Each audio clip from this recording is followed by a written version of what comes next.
The best friend of the person I like is secretly approaching me. Volume 3, by Dogaru Meho. At Tachi, translated by Hiroith at Hiroith Translations. Audiobook by Masquerade at Masquerade Audiobooks, Part 11, The Future of the Three of Them, Chapter 88. Several days had passed since I was able to completely deny the rumors Arahira spread to set me up. During that time, I ended up dating both Misa and Haru for some reason. I thought to myself that this was exactly like the rumors, but their determination was strong, so I continued to be their boyfriend with a whatever will be attitude. And so, I came to a yakiniku restaurant with Oda on Sunday to talk to him who had supported me all this time about everything that had happened. Dealing with the bill is annoying. Let's just go for the all-you-can-eat, okay? Oda's body had slimmed down compared to the start of school, but that was due to him working out and getting toned, though his bottomless appetite still seemed very much intact. According to him, if you keep moving your body at this age, you won't easily rebound. Having opted for the all-you-can-eat, we ordered without restraint while grilling the delivered meats tirelessly, and then, we devoured what was cooked with delights. It's delicious. It's just as I expected. The yakiniku restaurant we visited this time was one Oda had been interested in for a while. To be able to choose all you can eat at such an affordable price and to have such delicious food served is the best for high school boys. After enjoying some delicious food for a while, we took a breather and started our conversation. Then Seko, let's hear your story. I once asked you what if that rumor was half true, but it turns out it's completely true. I had somewhat guessed that much. Right. I like Yosaki. That's probably something all our students know, but I've also come to like Hinata. I had a hunch about that too, when Seko started talking about Dorupani last month. Man, you've really read me. Honestly, I don't know when I started liking Hinata. I had fallen for her and started thinking about her before I knew it. However, there is one thing that I think triggered these feelings. Even as we spoke, Oda continued to grill and eat meat. This prevented a seriously tense atmosphere from forming, making it a little easier for me to talk. Perhaps this was Oda's consideration. I put down my chopsticks and looked straight at Oda. The truth is, since last year I've been in a physical relationship with her. I hadn't expected that. The shock was such that, for the first time, even Oda's chopsticks stopped. The circumstances are sorry. I can't talk about it, but I want to make it clear that it was under mutual agreement. Well, I don't think Seko would force anything, and from the way she acts, she doesn't seem to dislike Seko. I have no doubts about that. Thank you. What for? There's no need for thanks. So, after building that relationship with her, Seko stopped his confession, right? Yeah, I just felt it was dishonest towards Yosaki. But, you know, in order to end this twisted relationship, I had to date Yosaki. As I was doing that, I started to lose track of what I wanted to do and what I should do. So you just let things slide without any changes, and eventually, it turned into the situation like the rumors say. At Oda's remark, I nod my head up and down. By the way, does she know about your relationship? She found out recently. It was on the day of the get-together event. I see. Then Oda crossed his arms, and after pondering with he leaned in a bit closer. Seko, could you close your eyes for a moment? Okay. Normally, I would have made a joke, but Oda's eyes were unusually serious, so I obediently closed my eyes. And then I felt a sharp pain on my forehead. Ouch. As I held my forehead and opened my eyes, I saw Oda's finger, which had apparently flicked me. Sorry, Seko. However, their hearts must have been in much more pain. I know. Thank you, Oda. It's nothing. I simply gave my best friend a wake-up call. Oda said that as he sat back down and began grilling the meat again. It seemed to suggest that this was the end of the conversation. Honestly, what Seko is doing is unethical. It's not something to be praised. Rather, it's an act that should be condemned. However, I'm also aware of Seko's struggles, and since the two of them don't seem to be put off by you, this is all I can do. After all, I'm an outsider. No, I'm grateful you gave me a piece of your mind. I can't really talk about this with many people, so I don't get the chance to be told off like that. I guess that's true. I really owe you a lot, Oda. I'll treat you this time. Seko, such formalities are unnecessary between best friends. We're best friends because we help each other out. Someday, when I turn to Seko for help, just lend me your strength then. That will be enough for me. Oda, how can you be so cool? Hey, I had a lot of fatty meat today, so my mouth is working quite well. As he said this, Oda carried the grilled meat to his plate, and he put them into his mouth one after another. Watching Oda like that, my appetite came back, and I picked up the tongs. Oda, there's something I still need to tell you. Wait a moment, Seko. I too have something I want to talk about with you. But I want to just go with the flow and say it quickly, you know? I also want to say it right now while I'm still in invincible mode. Say it at the same time? Let's do that. We fall silent for a moment, make eye contact to measure the timing. And after the cue ready, set, we continue. Actually, I've ended up dating both of them. Actually, I've started dating a junior in the club. Oda and I confessed at the same time and then simultaneously let out a voice of astonishment. Our eyes wide as we locked gazes frozen in place. Wait, Oda? You got a girlfriend? Seko, what do you mean you started dating both of them? No, I'll talk about my thing too, but first let me hear your story. Oda. No. My story doesn't matter right now, let's hear what you have to say, Seko. No. Until a moment ago, we were all insisting on speaking first, but now we found ourselves politely offering each other the chance to talk. After several such exchanges, it was Oda who finally gave in. With his face turning red and scratching his cheek, Oda began to speak. Actually, a freshman joined our manga research club this year, and she's in the same class as Koido. Well, you know, I had my suspicions about Koido, so I was trying to get information about her from her. I kept asking her over and over about Koido, and then she started crying. I was confused, but then she said, "Do you like Koido-san too, Oda-senpai? Even though I have been thinking so much about you, Oda-senpai. Why do you do such a terrible thing?" Oh, she said that much to me. Even I, who is usually so oblivious, could notice her feelings.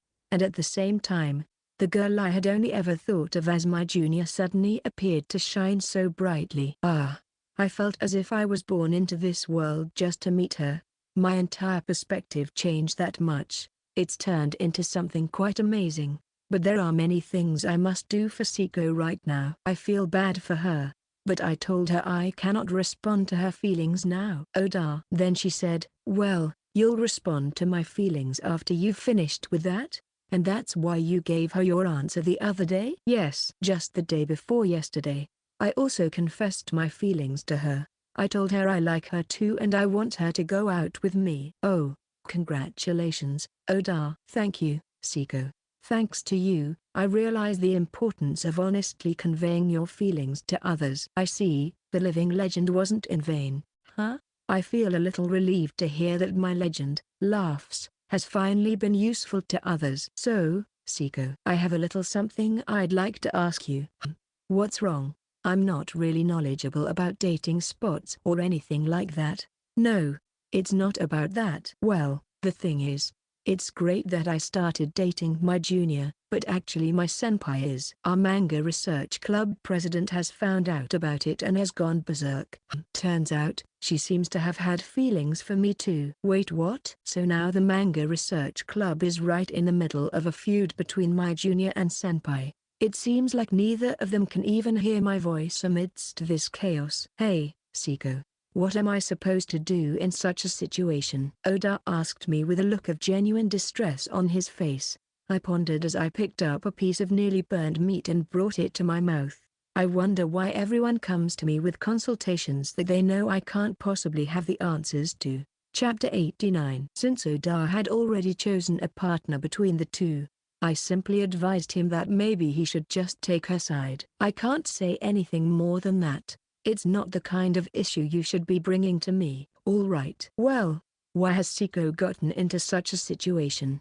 "Oh, I almost forgot. Oda's story was too shocking." "No, Seko is in a more incredible situation than I am. It's also what Oda has become. I would never fall over the president. Ah, it's the president. President. That's not it. I mean, it's a play on words. Wait, she's not even here. I have a feeling Oda is going to have a tough time from now on. I think so too. We both lowered our gaze and picked up the meat that seemed about to burn. In a way, it's a peaceful outcome, but what about realistically? Well, it's going to be difficult. Our country doesn't have a polygamous system, after all. That's why it turned into such a commotion. But seriously, isn't my situation exactly like the rumors now? You could have denied it again, though. By the way, it seems Koido played a significant role in resolving that incident. I can't help but regret doubting her. My regret is endless. I don't think she minds too much. More importantly, you helped me gather information about the situation, so I'm grateful. I'm relieved to hear you say that. However, I can't quite grasp what motivates Koido. I heard from you before that when Seko confided his troubles to her, she had already been taking action? That's right. Even when I pointed that out to her, she just kept insisting it's to repay senpai for saving me. Could it be that Seko had met Koido before? With that hair color? No way I could forget someone like her. Even if it was before she dyed it, her character is too memorable. However, isn't it only in front of you that Koido refers to herself as Boku and Atsu at the end of her sentences? When I was looking into her, I didn't come across such information. Ah, so there's a possibility that I might have met Koido but with a different character? Even as I talk with Oda, my questions only keep piling up, but it seems necessary to take another look at Koido. I realized this thanks to talking with Oda. Oh, right. That reminds me, I've got this problem. What is it? It's not about the fact you date the two of them, is it? No, it's related to that. But it also involves Koido. I stuff the charred meat into my mouth. A bitterness spreads inside as I savor the slight deliciousness of the meat. Then, swallowing it, I speak. Those two said they want to talk to Koido. So the four of us will meet tomorrow. Seko, don't die. Maybe this is my last super. Seko, it's lunch right now. Don't fuss over the small details. While grumbling in response to Oda's retort, I reach for a piece of meat that's cooked just right. Lifting it up, I find that while the surface looks perfect, the side facing the fire is burnt. I wonder if the best timing isn't something that can be visibly seen. I muttered to myself. And then the day arrived. The day after I went to have yakiniku with Oda. A Monday afternoon after school. We had come to our usual cafe, partly because the soccer club had been suspended, but it seemed that Koido had already quit the club, so it was easy for her to make time after school. On the sofa booth, Koido sat directly across from me, with Misa and Haru sitting on either side of me. Although it would have been fine to sit 2 by 2, two of them stubbornly refused to give up the 3-to-1 arrangement. Isn't it a little cramped to squeeze 3 people into seats meant for 2? It's fine. This way, I get to be close to you. That's right. Besides, even if we were to change seats, who would go sit next to Koido-chan? I'm not moving. Of course, I have no intention of moving either. Then I guess I will. That's not going to happen. Absolutely not. Well, it seems like changing the seating arrangement is not going to happen. With the 3 of us facing each other, Koido gives a wry smile. It feels kind of intimidating. Like an interview. Well then, first, could you tell us why you're interested in our company? Yes, my, Boku, reason for wanting to join your company is, Boku, are you making fun of me? You're not hired. Wow, senpai is so strict. Just praise me for going along with the sudden joke. It seems you can adapt to situations on the fly. High marks for that. Whoa, I got a good evaluation. Yay. Hey, are you done yet? Ren, talk to me, okay? What are we even being shown here? I don't like it. They each slipped their arms through mine and pulled me strongly towards them. It's a little painful but soft. No, sorry. It's just that it's always like this with Koido. We end up having silly conversations. Pout. I want to do it too. I can do silly talk too. Don't you feel sad when you say that? Ren, would you hate me if I'm silly? There's no way I'd start hating Haru over something like that. I love you, Ren. What am I being shown right now? Are you using me as an excuse to flirt? Koido looked exasperated while Haru rubbed her face against my arm with a faint innocent look. That's right. It's embarrassing to do such things in public, Haru. Misa-san, you've been linking arms with me too. Oh, do you dislike it, Rento-kun? No, I don't mind. Are you happy? Yes. Fufu, Rento-kun is so cute. From now on, I'll always do this for you. Huh? Isn't Yosaki-senpai also flirting over there? Could it be that this seating arrangement was designed to make me feel miserable? In front of Misa, who had a mocking look in her eyes, Koido raised her voice in despair. Feeling sympathy for Koido's pitiful position, I was about to say something when the shopkeeper came over to take our order. Having been to this restaurant before, Misa, Haru, and I ordered the same as last time. Meanwhile, Koido, visiting for the first time, hurriedly scanned the menu. It's on me today, so order whatever you like. Really? Thank you so much. Well, we were the ones who called you out. This place is known for its coffee, but can you drink coffee, Koido? Not really a fan. What should I choose? Koido is staring at the menu but seems to have a hard time deciding. Her favorite drink would be strawberry milk, but I don't think it was on the menu. Well, might as well ask. Shopkeeper, can you make strawberry milk? When I asked, the shopkeeper showed a moment of thought before making a circle with his right thumb and index finger. Then I'll have the strawberry milk. Hee, thank you, senpai. I mean, you always order the same thing. Don't you feel bad? No, I really love senpai's strawberry milk. That way of saying it could lead to misunderstandings. Eh? What's that? Senpai, am I making you imagine weird things? No, never mind. Once again, I found myself slipping into the usual silly banter with Koido. I began to feel pressure from both sides. I've always known that you're kind, Ren, but right now, I want you to direct that kindness towards me, your girlfriend. I hope you'll get to know everything I like from now on. Do you really prefer younger girls? Classmates can be wonderful too, I think. Especially those who can handle things like an adult. I made eye contact with Koido as I broke out in a cold sweat and decided we would seal away that kind of mood today. Hey, stop talking with your eyes. I don't like that. You two really get along. It's a little boring. The measures taken with consideration seem to have become fuel for the fire instead. Chapter 90. Having finished ordering our drinks, the conversation moved on to the main topic. As expected, it was Misa who opened the conversation. Koido-san, about that rumor, you really helped me out. I want to thank you again.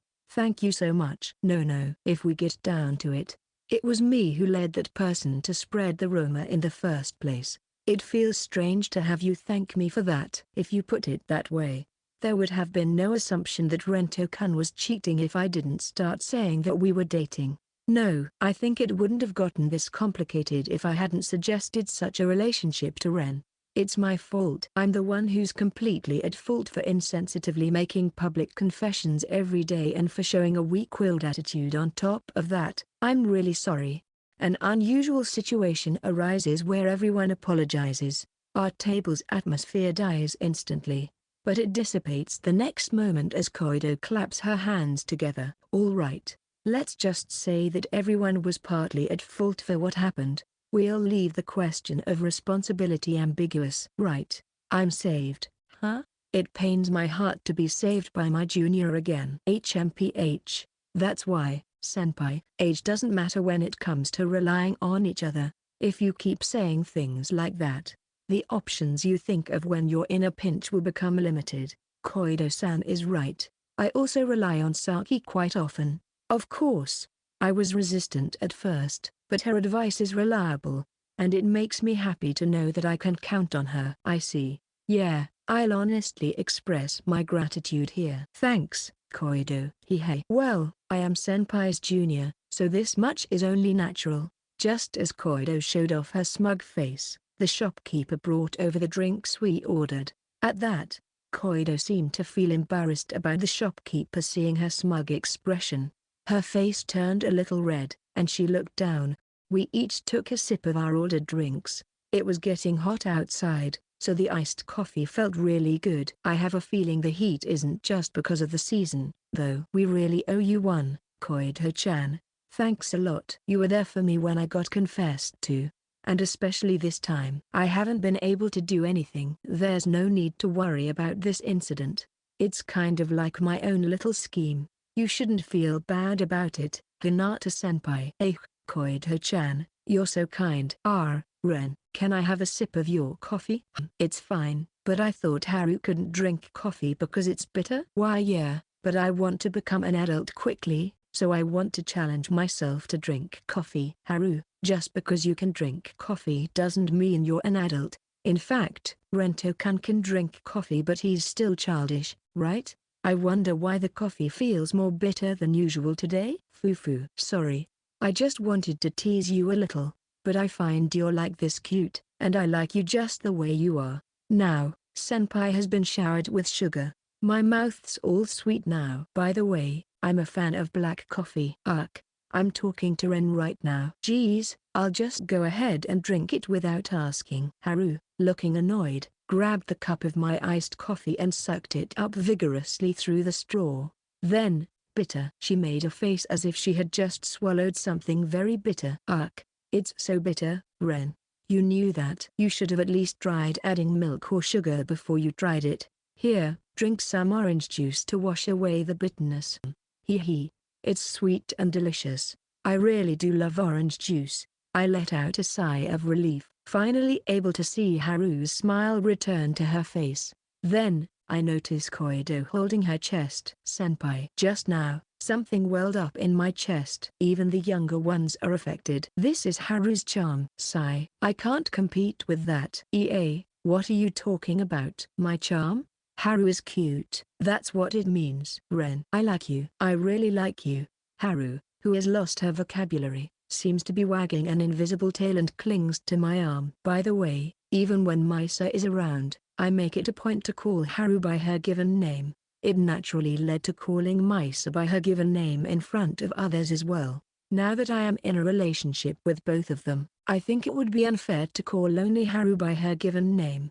Besides, there was no longer any reason to call her by her surname. Of course, I couldn't call her by her first name in front of our classmates, but I decided it was okay in front of Koido, who knew our situation.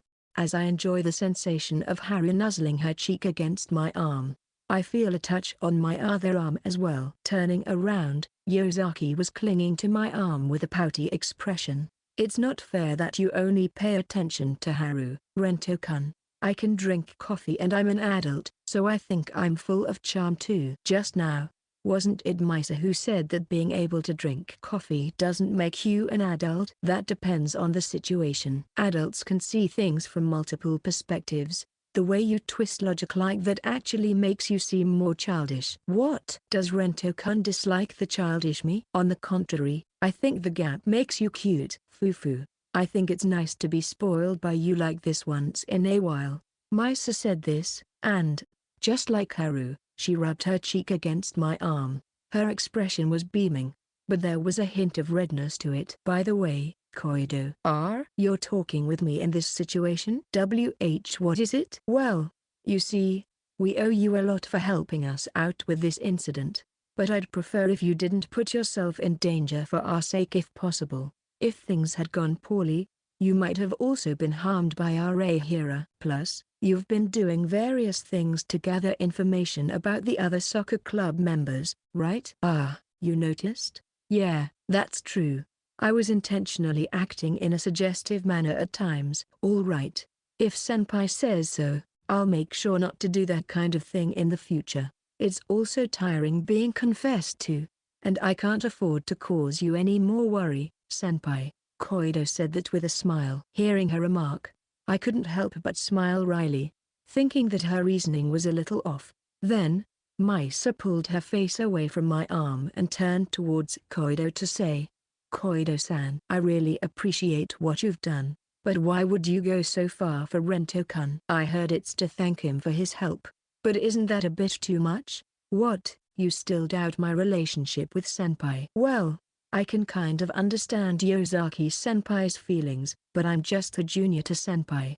Nothing more, nothing less, and I'm not asking for anything else. I see. Then, I have one more question. Did you really act solely for Rento-kun's sake? Ah, is that what this is about? Yes, that's right. I acted only for Senpai's sake. As I've told Hinata-senpai before, I have no intention of taking sides with either Hinata-senpai or Yosaki-senpai. I see. Thank you for answering. No problem. During the conversation between the two, Haru tilted her head in puzzlement. The intent behind Misa's first question was very clear. Probably, even Haru could have understood it. The second question likely stemmed from a suspicion in Misa's mind. Did you do it for Haru's sake? Because I ended up dating both of them. And I haven't denied my relationship with Misa. In other words, as far as the public is concerned, Misa and I are romantically involved. And then, during the commotion of that infamous rumor, almost everyone at school had turned against us. However, the rumor was completely debunked, and those who had been accusing us started to act awkwardly around us. In other words, no one could criticize her for it anymore, even if Haru were to behave in a way that suggested she and I were very close in the future. Because of this, Haru was able to interact with me without worrying about her relationship with Misa. In the end, the incident had its benefits for Haru, as it led to the exclusion of Arahira, and for these reasons. However, Koido claims she acted solely for my sake. I don't know how Misa will take that, but I couldn't shake the feeling that Koido wasn't lying at all. Chapter 91. Misa's Point of View. I asked Rento-kun to arrange a seat for me to talk with Koido-san. Meeting her again, I was first struck by the color of her hair. I hadn't paid much attention to it when I had met her before while submitting evidence to Matsui-sensei, but I never imagined that we had a student with peach-colored hair in our school. However, her appearance was outstanding, so even her unusual hair color seemed fashionable. She had a bright personality, and watching her have a lively and amusing conversation with him was a sight that made me envious. And then, I heard that she really did all of that solely for Rento-kun's sake. After all the commotion, the one who benefited was Haru. Therefore, I had considered the possibility that Koido's actions were for the sake of Haru, but in reality, that wasn't the case. She doesn't seem to be on either of our sides. If anything, she said she was on Rento-kun's side, but that in itself was a problem for me. She maintains a strictly senpai-junior relationship with Rento-kun and claims that her behind-the-scenes actions are a way of repaying a debt to him, but the burden on her seems too great. Without some other emotion involved, it's unlikely that a person would be motivated to do such a thing. Her performance in this whole fiasco was indeed something that saved us, but at the same time, it felt like a threat to me. She has the capabilities to support Rento-kun. In the event something happens, it might be her who can rescue him, not me. Since the other day, such thoughts haven't left my mind. Although it was Arahira-senpai who caused that commotion, it was she who led him to do so. I learned that from her own mouth. It seems that Rento-kun was told by her beforehand, but she seemed confident that even if she told him, Rento-kun wouldn't be disappointed in her. In the end, since it was her own charade, it was inevitable that she could resolve the commotion. However, the audacity to carry out a plan where failure was not an option and the skill to actually execute it was terrifying to me. If she happens to harbor the same feelings for Rento-kun as we do, or if she develops them in the future, I can't shake the feeling that she could easily take him away from us. It's also possible to consider that she might have ingratiated herself with him or increased his fondness for her as a way to win him over. Using a create and resolve an issue scheme, my instincts screamed that she is dangerous. That's why I brought the matter up with Haru. It seemed she felt the same way, so we exchanged smiles. We have many shortcomings. I keenly felt this during the recent commotion. I sensed that he was about to leave us. That's why, to strengthen our bond with him, I used such forceful methods to be with him physically, but I couldn't change his mind. It was impossible for me to do it alone. Then, why don't we just complement each other? With that thought, we, who were originally best friends and didn't want to fight, quickly decided to cooperate. I don't want to imagine him being with another woman other than me or Haru in the future. Haru and I had no choice but to join forces to prevent that from happening. All of this is to make him mine alone. Section Haru's point of view. During this whole commotion, I couldn't do anything. I was feeling mentally exhausted from all the things everyone in class was saying, but that was the same for Ren and Misa too.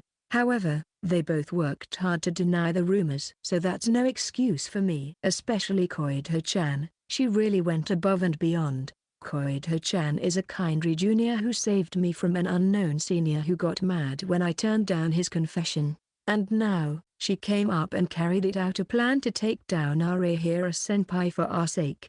Misa explained to me what she did for us, but honestly, I was completely lost. I vaguely understood that she was moving to trap Arahira-senpai, but the plan was too complicated for me to fully understand it. Anyway, she worked hard for us. I understood that much, so I have to thank her. But I'm a bit suspicious of her relationship with Ren. She met with Ren alone, without Misa and me knowing. She was also being persistently pursued by Arahira-senpai just like me, so it seems she was consulting with Ren about it. Then, I wonder why she didn't consult with me as well. But it seems she knows about our relationship. If that's the case, she wouldn't think of making a move on Ren, right? Plus, when I barged in on the two of them in the pool changing room before, she just seemed embarrassed and flustered when I kissed Ren, not showing any anger or jealousy towards me. Yeah, after all, she doesn't look at Ren in that way. The way she looks at us and the way she looks at Ren are definitely different, but it's natural since she hasn't been involved with us until now. But I'm a little concerned about the way Ren looks at her. It's a little different from the way Ren looks at us. But what is it? I feel like I recognize that look. Right. It's similar to the look in his eyes that was captured in the photo my mom took when Ren came over to my house the other day. The look in Ren's eyes as he watched me enjoying the cake with a tender smile. That look in his eyes, similar to the one from that time, is the look he gives her. Today, Ren offered her a helping hand as she struggled to decide on a drink to order. He even went out of his way to ask the shopkeeper if they could serve strawberry milk, which actually wasn't on the menu. At that moment, I thought to myself, Ren really is kind, but now when I think about it, that action makes me feel sick. I hate Ren took action for her, and most of all, I hate that he knows what she likes. Ren is spoiling me. I'm aware of it, and I think I need to be careful not to become a burden on him. But if Ren ends up pampering her too much while I'm holding back, I can't stand it. I hate it. Absolutely hate it. So, it's okay, right, to be spoiled a lot? Because when I act spoiled, Ren seems a little happy. I think he doesn't mind. So, I'm going to keep on being really spoiled. Yeah. After all, Koido-chan might be a scary presence for me. No, for us. I don't understand it now, but if she ends up falling for Ren, she might take him away from me. That anxiety is attacking me. Especially because her hair color is the same as Fu-chan, Ren's favorite character in the manga he likes.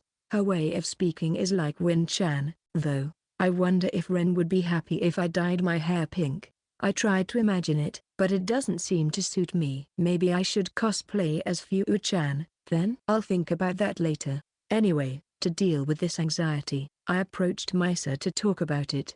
It turns out Misa felt the same way. I thought, we really are best friends. Ever since that rumor started, Ren has been telling us to stay together, but it felt like his heart was distancing itself from us, and I thought maybe his body would go far away too. That's why I followed him and did that thing in the pool changing room. I thought it was the only way to strengthen my connection with him, but still, I couldn't change Ren's mind. I wasn't enough on my own. I can't bear the thought of Ren drifting away from us and getting along with other girls besides us. Absolutely not. That's why I teamed up with Misa, so that he will only have eyes for me. Chapter 92. Today, after introducing Koido to the two of them, Koido and I ended up making a certain promise to them. It was to forbid us from seeing each other alone from now on. Koido's face twisted for a moment at this, but perhaps thinking that backing down too much would only make them more suspicious of our relationship, she accepted it surprisingly easily with a "I understand." I also couldn't refuse, so I accepted that promise. Despite making such a promise, she and I were each in our own rooms while talking on the phone right now. It's safe because we're not meeting in person, right? It feels like a gray area though. Senpai who is willing to accompany me on the call even while saying such things is really senpai. Don't use people's titles like adjectives. Hee. Sorry. I couldn't help but laugh as I received an apology that was completely devoid of sincerity. But still, I didn't expect the two of them to suspect me that much. I thought Koido could see through everything. The only thing I can see through is senpai's matters. I can't predict anything when it comes to Yosaki senpai and Hinata senpai. That includes the suggestion that the three of you should date. Now that you mention it. That's true. Well, I have a criminal record with Haru. So it's not surprising that they're suspicious of me. I don't think that's the reason though. Well, I don't actually know what the real situation is, but my woman's intuition tells me that the cause seems to be on my side. A woman's intuition, huh? I can't underestimate that. Yeah, that's why there's no need for senpai to worry. It might just be that I was a little wrong in how I measured my distance with senpai. You see, it seems like I made a lot of people misunderstand too. Maybe the line between the two was getting a bit blurred. The misunderstanding she's talking about must be due to Koido's suggestive behavior, which led to a series of people confessing to Koido. In fact, Koido's behavior was merely part of a strategy to help us, something like a honey trap. Today, I asked her to refrain from doing such things in the future because it's dangerous. She agreed, so probably there will be less of that from now on. How she and I interact, especially concerning Miso and Haru, will likely improve too. That's true. I need to be careful too. I'd rather not let things get more complicated. Maybe, but senpai is probably so fixated on those two that worrying about it is pointless. They don't seem to realize that though. I hadn't realized it either. Then, can you date girls other than those two? That's your answer. Senpai is impure, yet incredibly devoted. That's contradictory. There's no one in this world who can be perfect. I'm moved by how Koido always has such kind words for me, but I can't just keep relying on her kindness. More importantly, senpai, aren't you actually enjoying the current situation? I don't know. Do you think so, Koido? It's hard not to think that way after being shown all that lovey-dovey stuff. Haha, I guess that's true. Well, I don't feel bad about being surrounded by two girls I like. Rather, I think I'm happy. But I also think that we can't go on like this, so I can't just purely be happy about it. That's pretty much what I imagined you'd say. Right. For now, let's avoid any rash actions. What do you mean? It means that you should refrain from doing anything that you might regret later. Speaking of which, maybe that's why they see me as an enemy. Not everything Koido says leaks out, so who knows? So, is this for the sake of those two? From my point of view, it's for your sake, senpai. Honestly, what I'm most worried about is senpai's health. Such a good junior, caring so much about her senpai. By the way, Koido, you've known about my health for a while now. Where did you find out about it? When I casually voiced a question that had just occurred to me, Koido, who had been speaking continuously until that moment, suddenly stopped. As she hesitated, I spoke up without waiting for an answer. If it's hard to say, you don't have to force yourself. I was just a little curious. I'm sorry, I don't really want to talk about it right now. But I think there will come a time when I can share it with you. So, could you please wait until then? No matter where she got her information from, it wouldn't be surprising at this point, nor would I consider her an enemy. I'll do her a favor and wait for the time when she's ready to talk about it. All right. Really? You don't have to push yourself. It's senpai who's pushing himself too hard. Is that so? Yes, it is. At that, we both share a chuckle. The atmosphere became a bit tense because of my question, but it didn't get too awkward. The comfort we feel is probably thanks to her kindness. Maybe it's about time to end the call. I don't mind ending it. But why? It's a woman's intuition. Well then senpai, good night. Good night. Koido ended the call after giving a reason that was both convincing and not. There was no follow-up message to explain further. I was about to put my smartphone down, puzzled, when it started to vibrate, alerting me to a notification. It wasn't just once, the smartphone kept vibrating regularly. This wasn't a message notification. It was an incoming call. Looking at the screen, Haru's name was displayed there. I wonder if Koido anticipated this and ended the call. Women's intuition is amazing. I swallowed various emotions and responded. Ren, are you free right now? Yeah, I'm free. But what's up? I just wanted to talk to Ren, so I made a call. Is that bad? I don't mind, but I can't think of a topic to talk about on the spot. Since I called, I'll come up with something. Let's see. Oh right. I'm looking forward to the field trip this weekend. Oh, is it that time already? We're going to Inoshima, right? That's right. You know, Inoshima is said to be, a lover's sanctuary.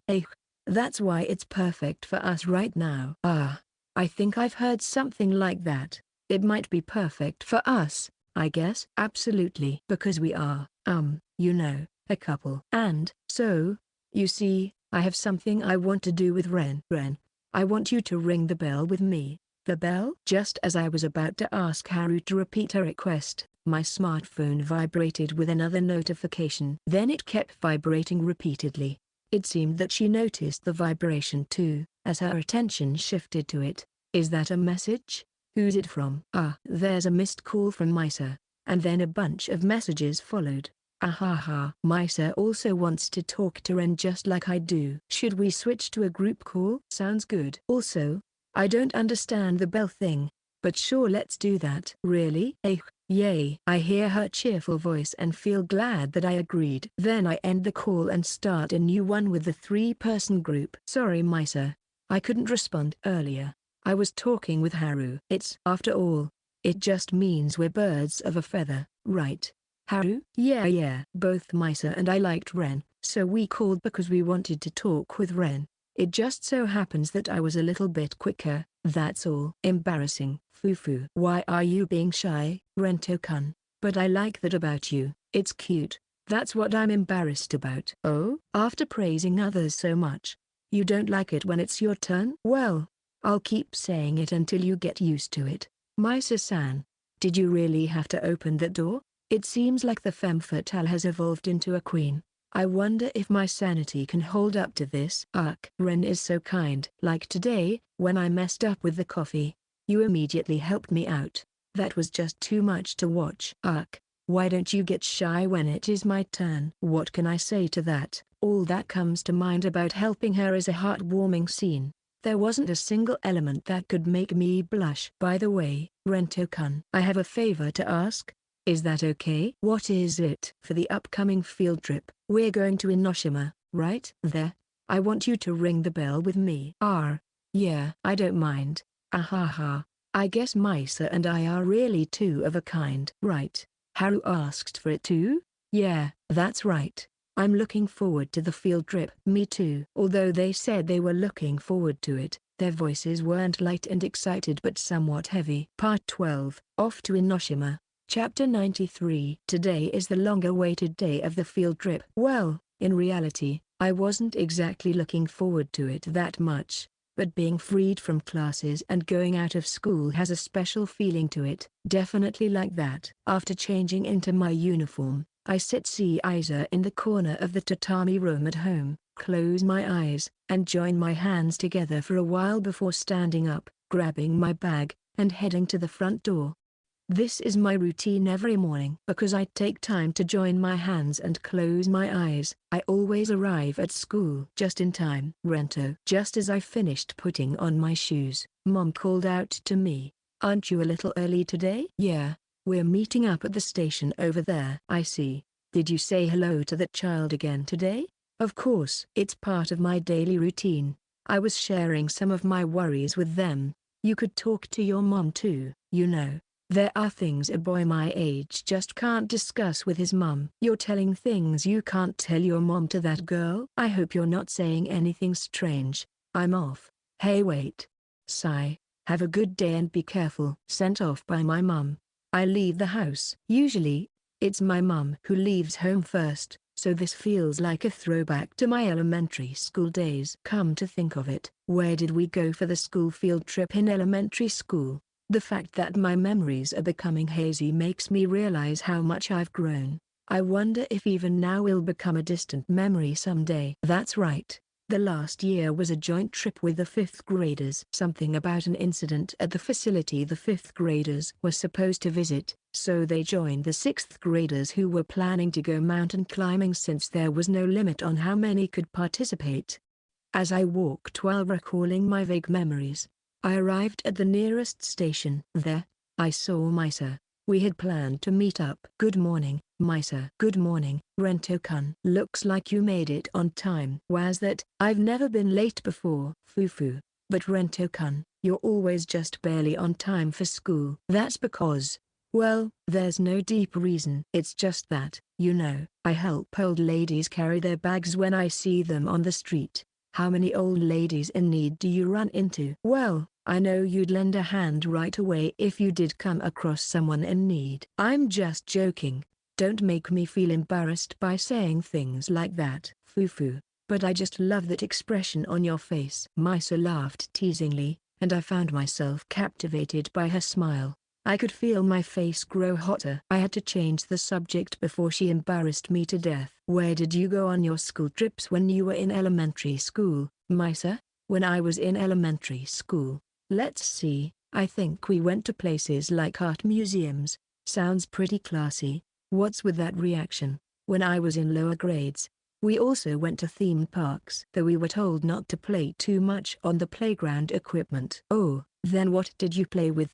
We drew pictures and enjoyed listening to the birds' songs. I guess that's a field trip I never heard of. For me, it was a relief. I didn't have many friends to enjoy noisy places with, but now, with you and Haru, I was really looking forward to today's field trip. Her smiling face now held a destructive power incomparable to her earlier smile, and as I looked directly at her, my face became as hot as if it were on fire. In the end, I was completely done in by her, and at her request, we held hands on the train. We are actually dating right now, and as far as everyone else is concerned, we've been dating even before that. Therefore, even if other students from our high school see us, no one is particularly surprised or gives us strange looks. Misa is facing forward, looking out the window. However, it seems her attention is on our joined hands, as she occasionally squeezes or grips my hand tightly. Perhaps because she doesn't often act so clingy, I found her behavior very endearing. Just before the train arrived at the next station, she gently let go of my hand. Her profile looked somewhat lonely, but I couldn't bring myself to grasp her hand again. Good morning, Seko. Misa. That's because Haru is coming on board from the station where we just arrived. It's okay for Misa and me to maintain a lover-like distance outside, but I can't be at such a distance as if we're in a relationship with Haru. It seems Haru is aware of this too. She positions herself next to me but stands half a step farther away than Misa is. And Misa, not wanting to be unfair by being the only one close to me, let go of my hand. Once again, we have managed to build a relationship that is maintained by a delicate balance. Hey. It's great that it's sunny today. Haru, who had been really looking forward to today, happily talks about the weather. It's so clear that it makes you doubt we've even entered the rainy season. Right. If it had rained today, I might have started to think I'm a rain woman. Rain woman, even though you're Haru, which means spring. What's that? Seko. That's name harassment. Why am I always accused of such weird harassment? I don't know. Well then, I'll just play with Seko's name too. Let's see. Since it's Rento, Seko is a bunny. Seko is actually a lonely person. In Rento, Ren means lotus, and to means rabbit. That's quite an assumption. I mean, isn't Haru the lonely one? I am not. As Haru denies it, I laugh teasingly. Really now? While we're doing this, someone tugs at the hem of my uniform from the opposite side of Haru. When I turned around, Misa was there with her cheeks puffed up slightly. Hey, Rento-kun, don't just pay attention to Haru, look after me too. I may not look it, but I'm a lonely person too, you know. But Misa has a rather solitary image. That's true. It might have been like that in the past, but you've changed me, Rento-kun. So I want you to take responsibility. Verbal gaff. That's harassment. Rento-kun, just adding harassment to everything doesn't make it a valid comeback. Why am I the only one who can't use that excuse? As I let out a voice of disappointment, Misa giggled. It seems I've been teased by her again. By the way, did you two bring any snacks? No, I didn't bring any. Me neither. Or, come on, it's a field trip. Snacks are a must for field trips. It's not that special anymore since we can bring snacks freely in high school. That's true. Plus, since we're not on a chartered bus but taking the train, there might not be much opportunity to eat. Ugh, I brought some chocolate because I thought I'd share it with everyone. Haru said that, giving a quick glimpse of a bag filled with individually wrapped chocolates from her bag. Haru, you said you had a lot of things you wanted to eat when we got to Inoshima. Do you really have room for sweets? But I just thought that you can't have a field trip without sweets. You see, sweets go into a separate stomach. So, you won't be having sweets in Inoshima? I will, Haru said sulkily, and Misa sighed. It's true that sweet things do tend to fill you up, but I had already fully understood Haru's desire to thoroughly enjoy this field trip, so not wanting her spirits to dampen. So, like a robot with a round, blue body, I start rummaging through my shoulder pouch to see if I have anything. Since I didn't need to bring heavy textbooks for this field trip, I changed to this pouch instead of my usual backpack and packed a wallet, a handkerchief, etc., into it lightly. I hadn't expected to find anything particularly good in it, as I didn't remember putting anything of the sort inside. Still, there was a small bag with individually wrapped candies that I had no recollection of placing there. I took one out of the pouch and held it out in front of Haru. Haru, this won't fill your stomach, but it should help you enjoy the feeling of having sweets. Haru's expression, which had shown a hint of gloom, instantly brightened at the sight of the offered candy. Candy? Can I have one? Yeah. Well, it was actually my mom who prepared them. Is that so? Thanks, Seko. After thanking me, Haru took the candy I handed her and quickly popped it into her mouth. Then her cheeks bloomed with joy as she exclaimed, "Yummy! It's strawberry milk flavor. Does Seko like this taste?" It's not so much me, but rather my mum. She's always bought this flavor whenever it comes to candy, so much so that there's always some at home. Wow, Seko's mom really likes strawberry milk that much? Rento-kun. May I have one as well? Sure, here. I'll eat one too. As I savored the strawberry milk-flavored candy rolling around in my mouth, I was reminded of that field trip from our elementary school days. Come to think of it, I had brought these same candies on that trip too. Chapter 94. Upon arriving at Kataise Inoshima Station, we got off the train, passed through the ticket gates, and stepped outside the station. In front of the station were groups of boys and girls wearing the same uniform as us. Amidst their lively chatter, teachers were calling out to them, urging them to quiet down. Spotting Oda, who had arrived before us, we approached and called out to him. "Good morning, Oda." "Good morning, Seko." "And to you, Yosaki and Hinata as well. It seems all three of you have made it on time." "Good morning, Oda-kun." "Good morning, Oda-kun. As if we'd be late for a field trip." Ahahaha. Certainly, no one would want to miss out on this big event.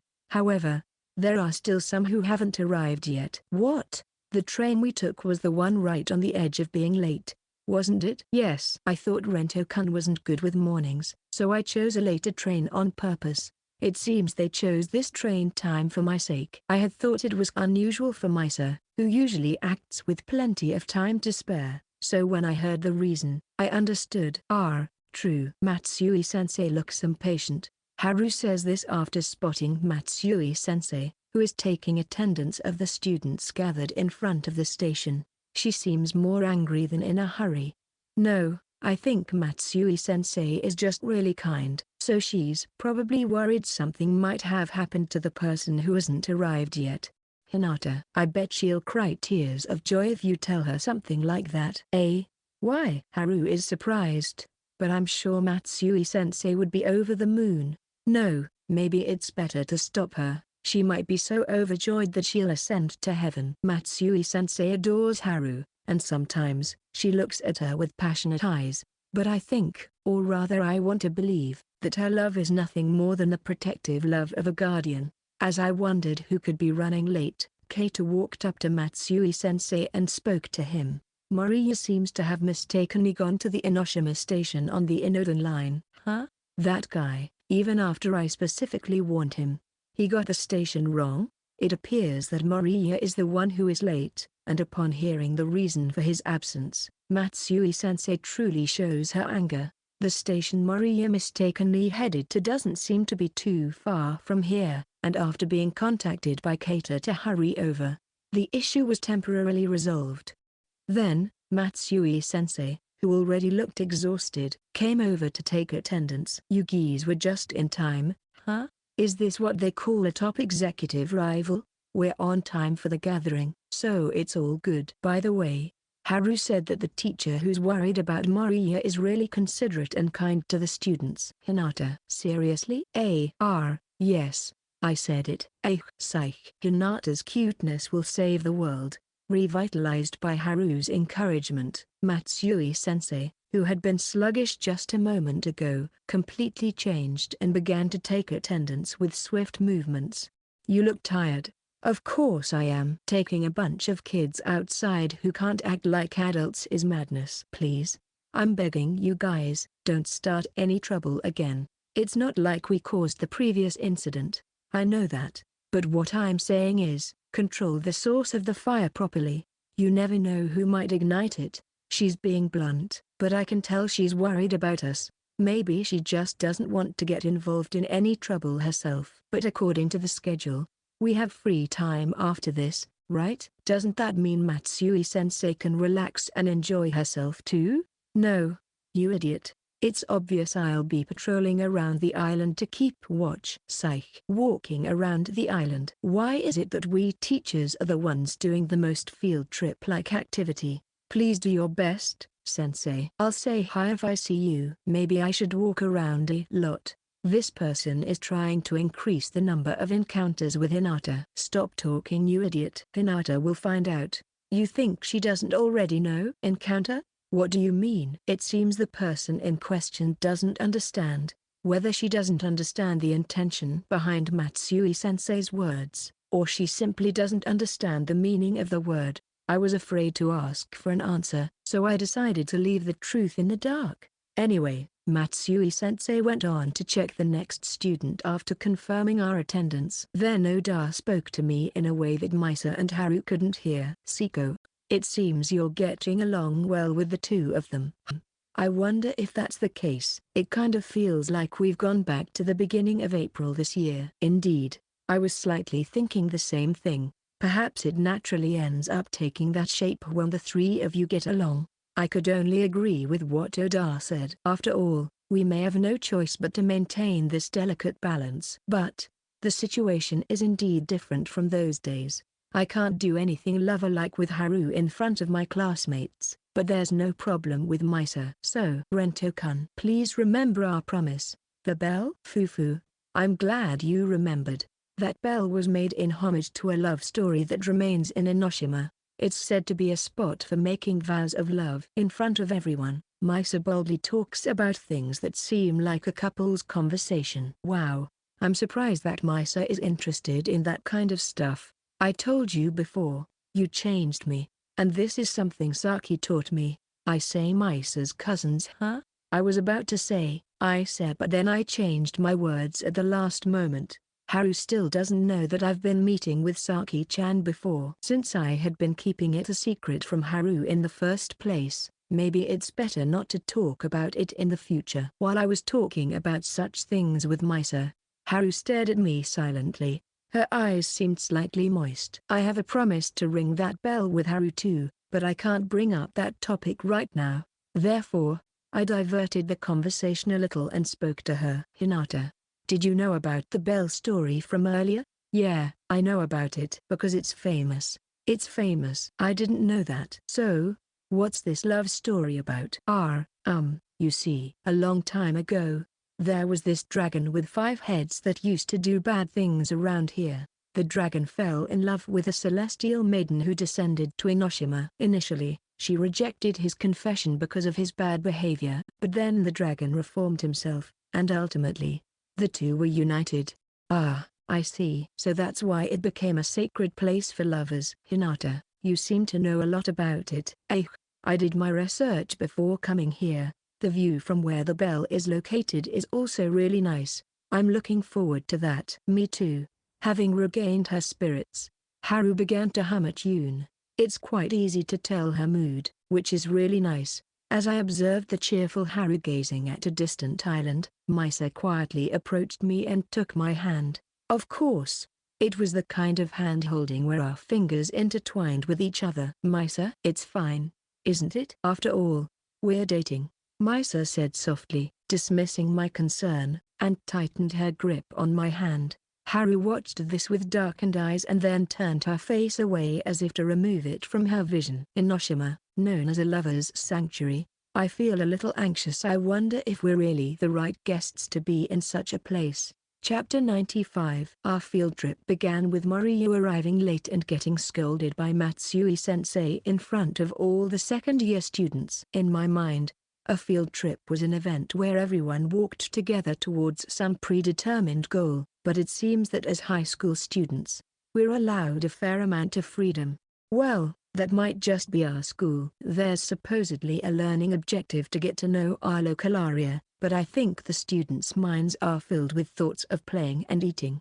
In fact, Haru's head is probably filled with such things. However, she seems to have researched a lot about Enoshima before coming here, so maybe she's actually the one who's fulfilling the objective the most. In order not to cause any trouble to the locals or other visitors and to behave in a way that would not bring shame upon our school, we received a lengthy caution from Sensei before we departed from the station. With roughly 200 people in our group, it wasn't possible for all of us to head out at once, so we left in order, starting with the first group. We were in the second group, so we were among the earlier ones to leave. From the line of the fifth group, we could hear grumbling complaints. Where do you plan to go, Oda? I intend to go on a mate tour with my comrades from the Manga Research Club. Unlike Seko, my girlfriend is in a different grade, so I have no plans to visit any so-called lovers' spots. Well, that makes sense. By the way, where did the first-year students go? It seems they went to Kamura. They plan to enjoy the hiking course at Gianyama, a hiking trail, first, then take a break on Komaki Street before heading back. Hiking sounds like a typical school field trip. Well, we're about to go on a sort of hike ourselves. Seko, don't underestimate the ups and downs of Enoshima. I received such a warning from Oda, but I wasn't quite getting the picture. I had apparently been to Enoshima once with my parents, but I was very young at the time and had no memory of it. Perhaps that's why I was feeling quite fresh and a little excited about going to Enoshima. Then, at the teacher's signal, our group also left the station. There's no sea in the town we live in, so we couldn't help but exclaim, "Wow!" after seeing the vast ocean spread out before us. We occasionally spotted people surfing. When I think of shonen, surfing definitely comes to mind. It's indeed one of the area's specialties. Haru, have you ever tried surfing? Not yet. I do like being active, but that doesn't mean I've done all kinds of sports. Plus, it seems like a high hurdle for beginners. What about you, Misa? I haven't either. I tend to develop a sense of difficulty towards activities that require body movements I can't imagine, so I don't really feel like doing it. It would be nice if I knew someone who was an expert who could help. That's true. I do want to try it at least once, but I'd like to do it with someone teaching me. As the two were having this conversation, Moriya joined in from the side. I can surf, not to brag, but I'm pretty good at it. How about I teach you next time? With a look that seemed to have an ulterior motive, Moriya made that offer, causing Haru to tense up and hide behind Misa's shadow. Then Misa glared sharply at Moriya. No, thank you. It was a short phrase, but one could clearly read the rejection in it. Even Moriya seemed to pick up on that, as he let out a strained laugh and said, "Ah, ha ha, got it," before quickly moving away from the two. Thank you, Misa. I just can't seem to get comfortable around Moriya-kun. It's okay, I'm not fond of him either. I also found him difficult to deal with. Have you ever tried it, Rento-kun? Nope, never. I don't even feel like I could do it. I can already see myself becoming seaweed before becoming friends with the waves. Fufu. True. I can't imagine Rento-kun surfing smoothly, right? I can't imagine myself looking that cool either. Hey, last year we went to the pool, but let's go to the beach this summer. We all nodded in response to Haru's suggestion. I wish we could swim together again, I thought. A smile spread across my cheeks as I picture a slightly future version of ourselves. However, that imagined scene was swallowed up by the waves of shonen seen from the bridge and carried off somewhere. Section. Having crossed the bridge, we were granted freedom by Matsui-sensei.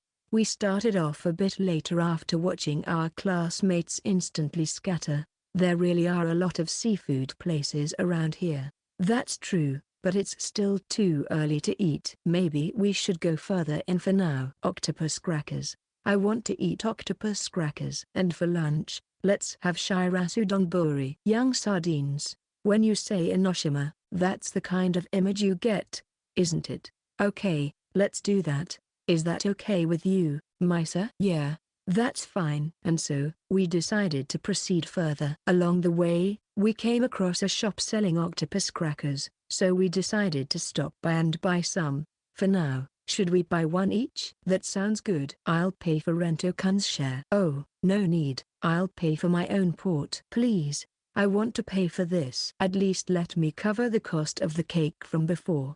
The cake from before must refer to the gift I brought when I visited the Yosaki family. At that time, I bought cakes for both Misa's family and Saki-chan's family, but only Misa was at the Yosaki's house, so we ended up with a lot of cakes left over. Since I took Saki-chan's family's share back home and had my mother and father eat it, there's no need for Misa to worry about it. But knowing her character, she wouldn't back down even if I refused her offer. So, I decide to accept her kind gesture. Then I'll let you pay for it. Fufu. Thank you, Rento-kun. Why are you thanking me? I'm just grateful for Rento-kun's kindness. I don't know what part of me she felt was kind, but I kept my mouth shut because I didn't want to be teased again. Then, Misa made a slightly sulky face. It seemed that was her actual intention. That was a close one. Hey, what's this talk about cake? Haru, who had been listening to our conversation from the side, asked with a slightly anxious expression. I haven't told Haru that I visited Misa's house, and it seems like Misa hasn't told her either. I dropped by Misa's place the day before that rumor started circulating. I brought a cake as a gift when I went. I didn't know that. Seko, didn't you also brought a cake when you came to my house before? I've never really bought a gift before, so I just went with the same cake I chose for Haru's visit. So, the gift you brought to my place was Seko's first? Yeah, I guess you could say that.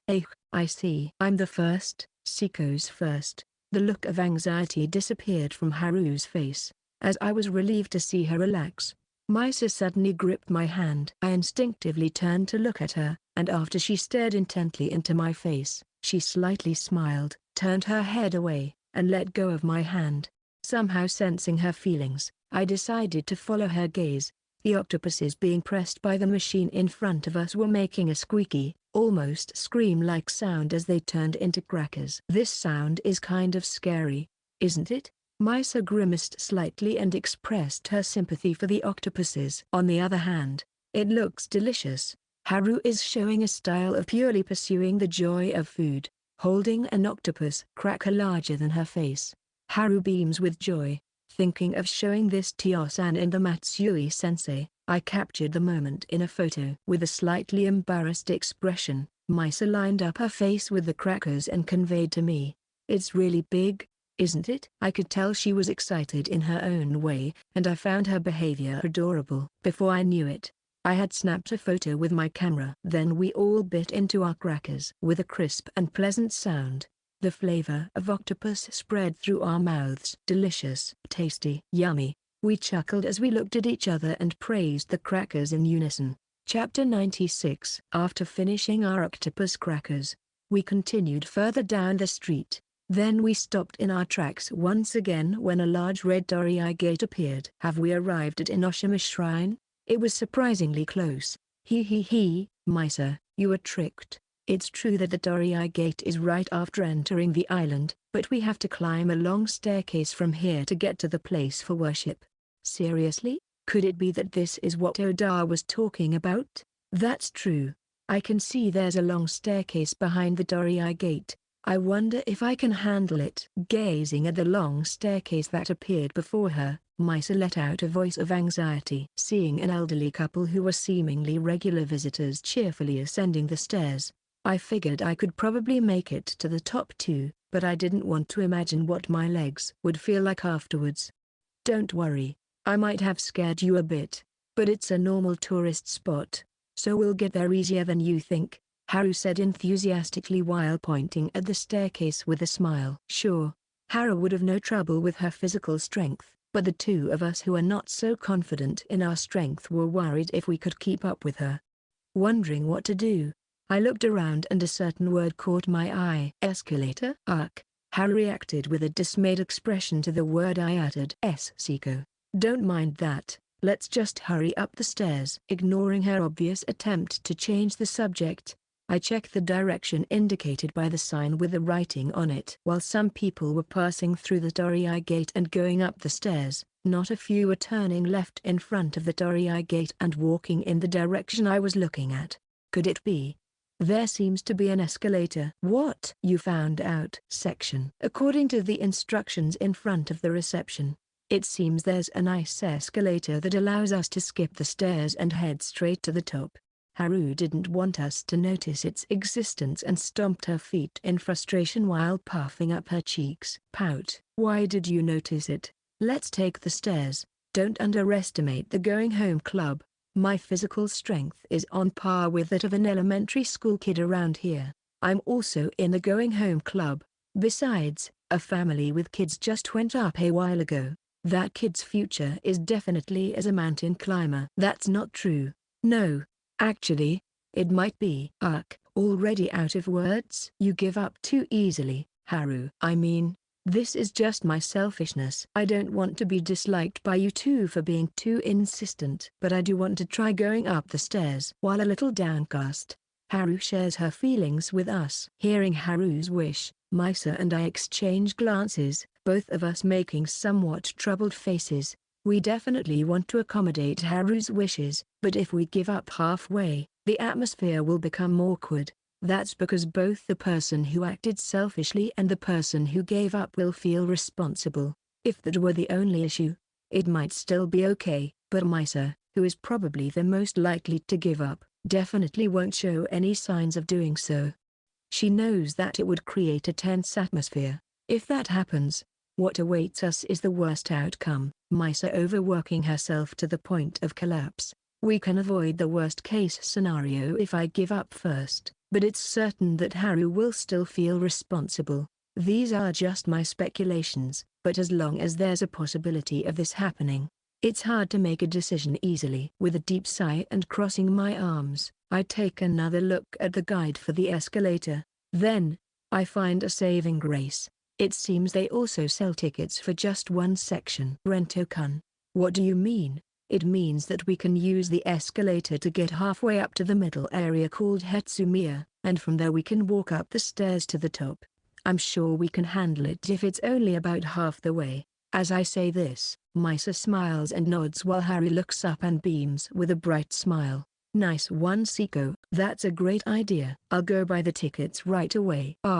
We could all go together. No, I'm being selfish before, so I'll pay for it. You two just wait here. I tried to stop her as she ran toward the reception desk, but I noticed that she had already arrived in front of the desk and was standing in line to purchase the tickets.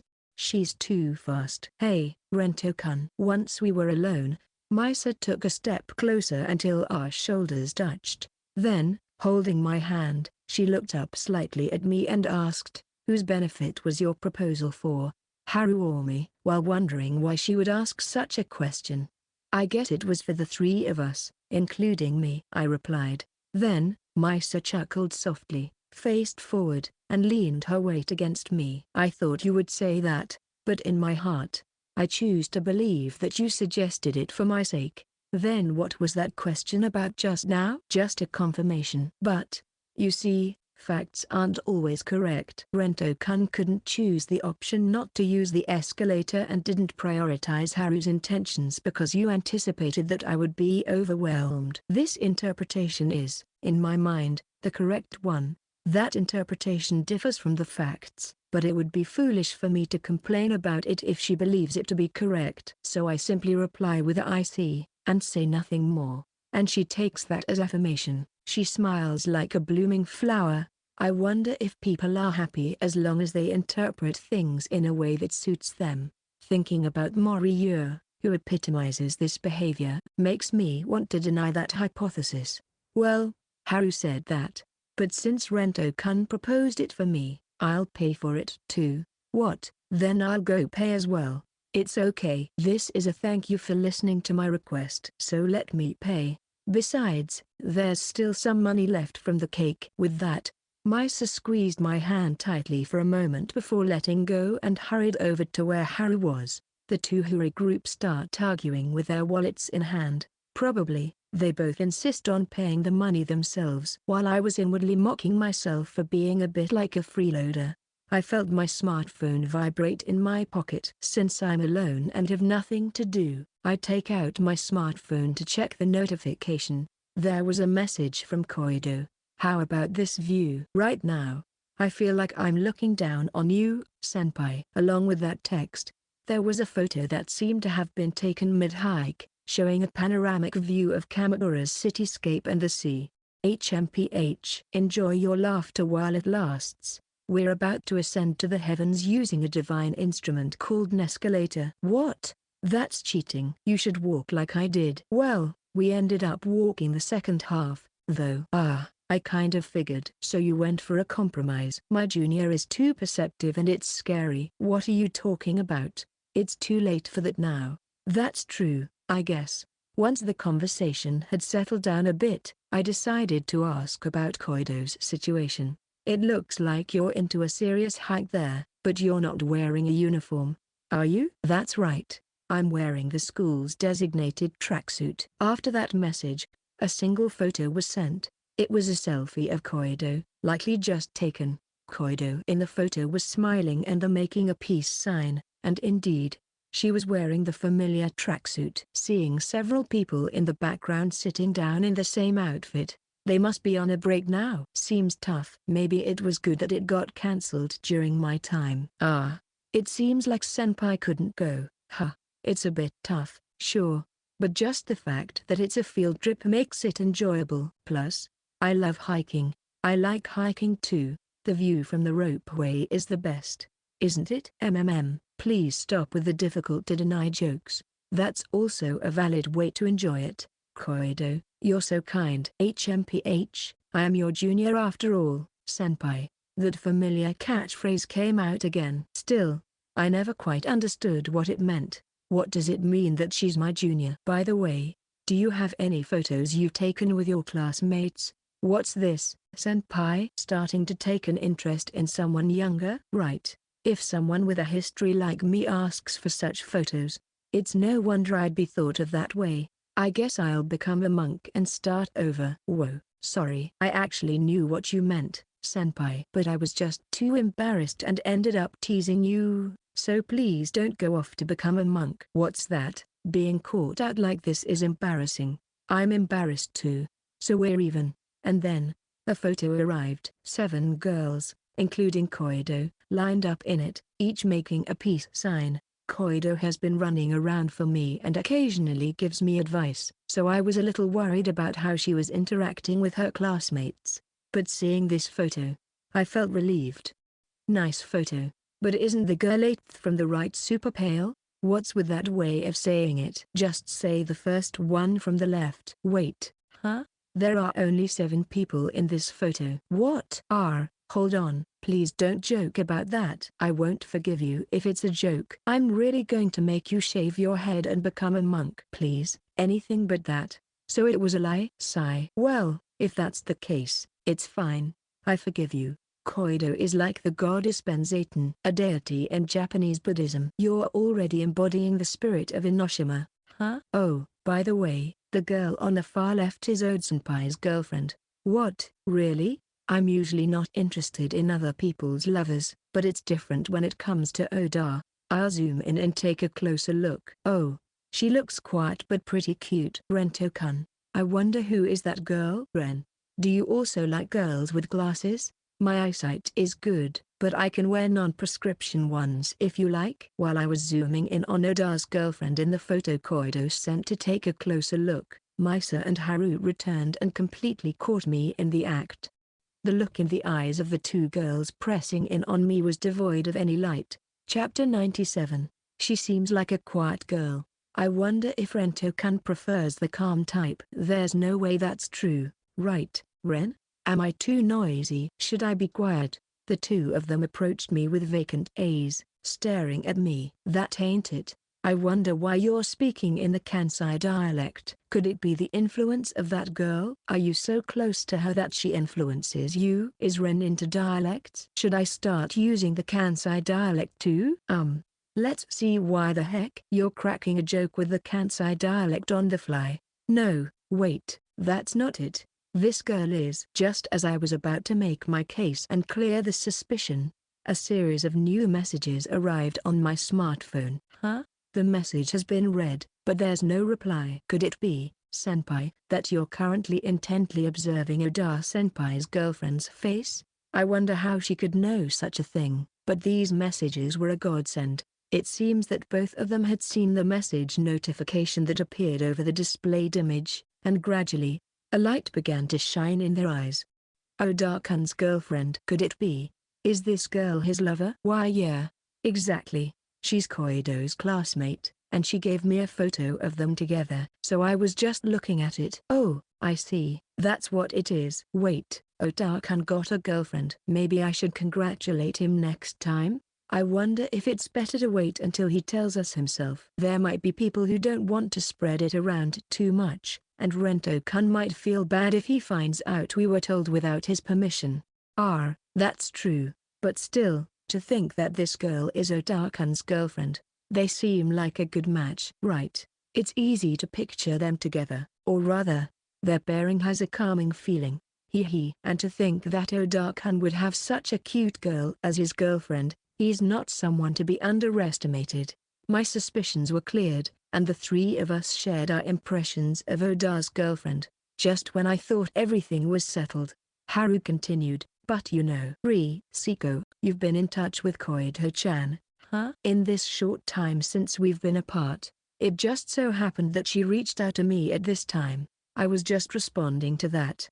And how did it come to you receiving that photo earlier?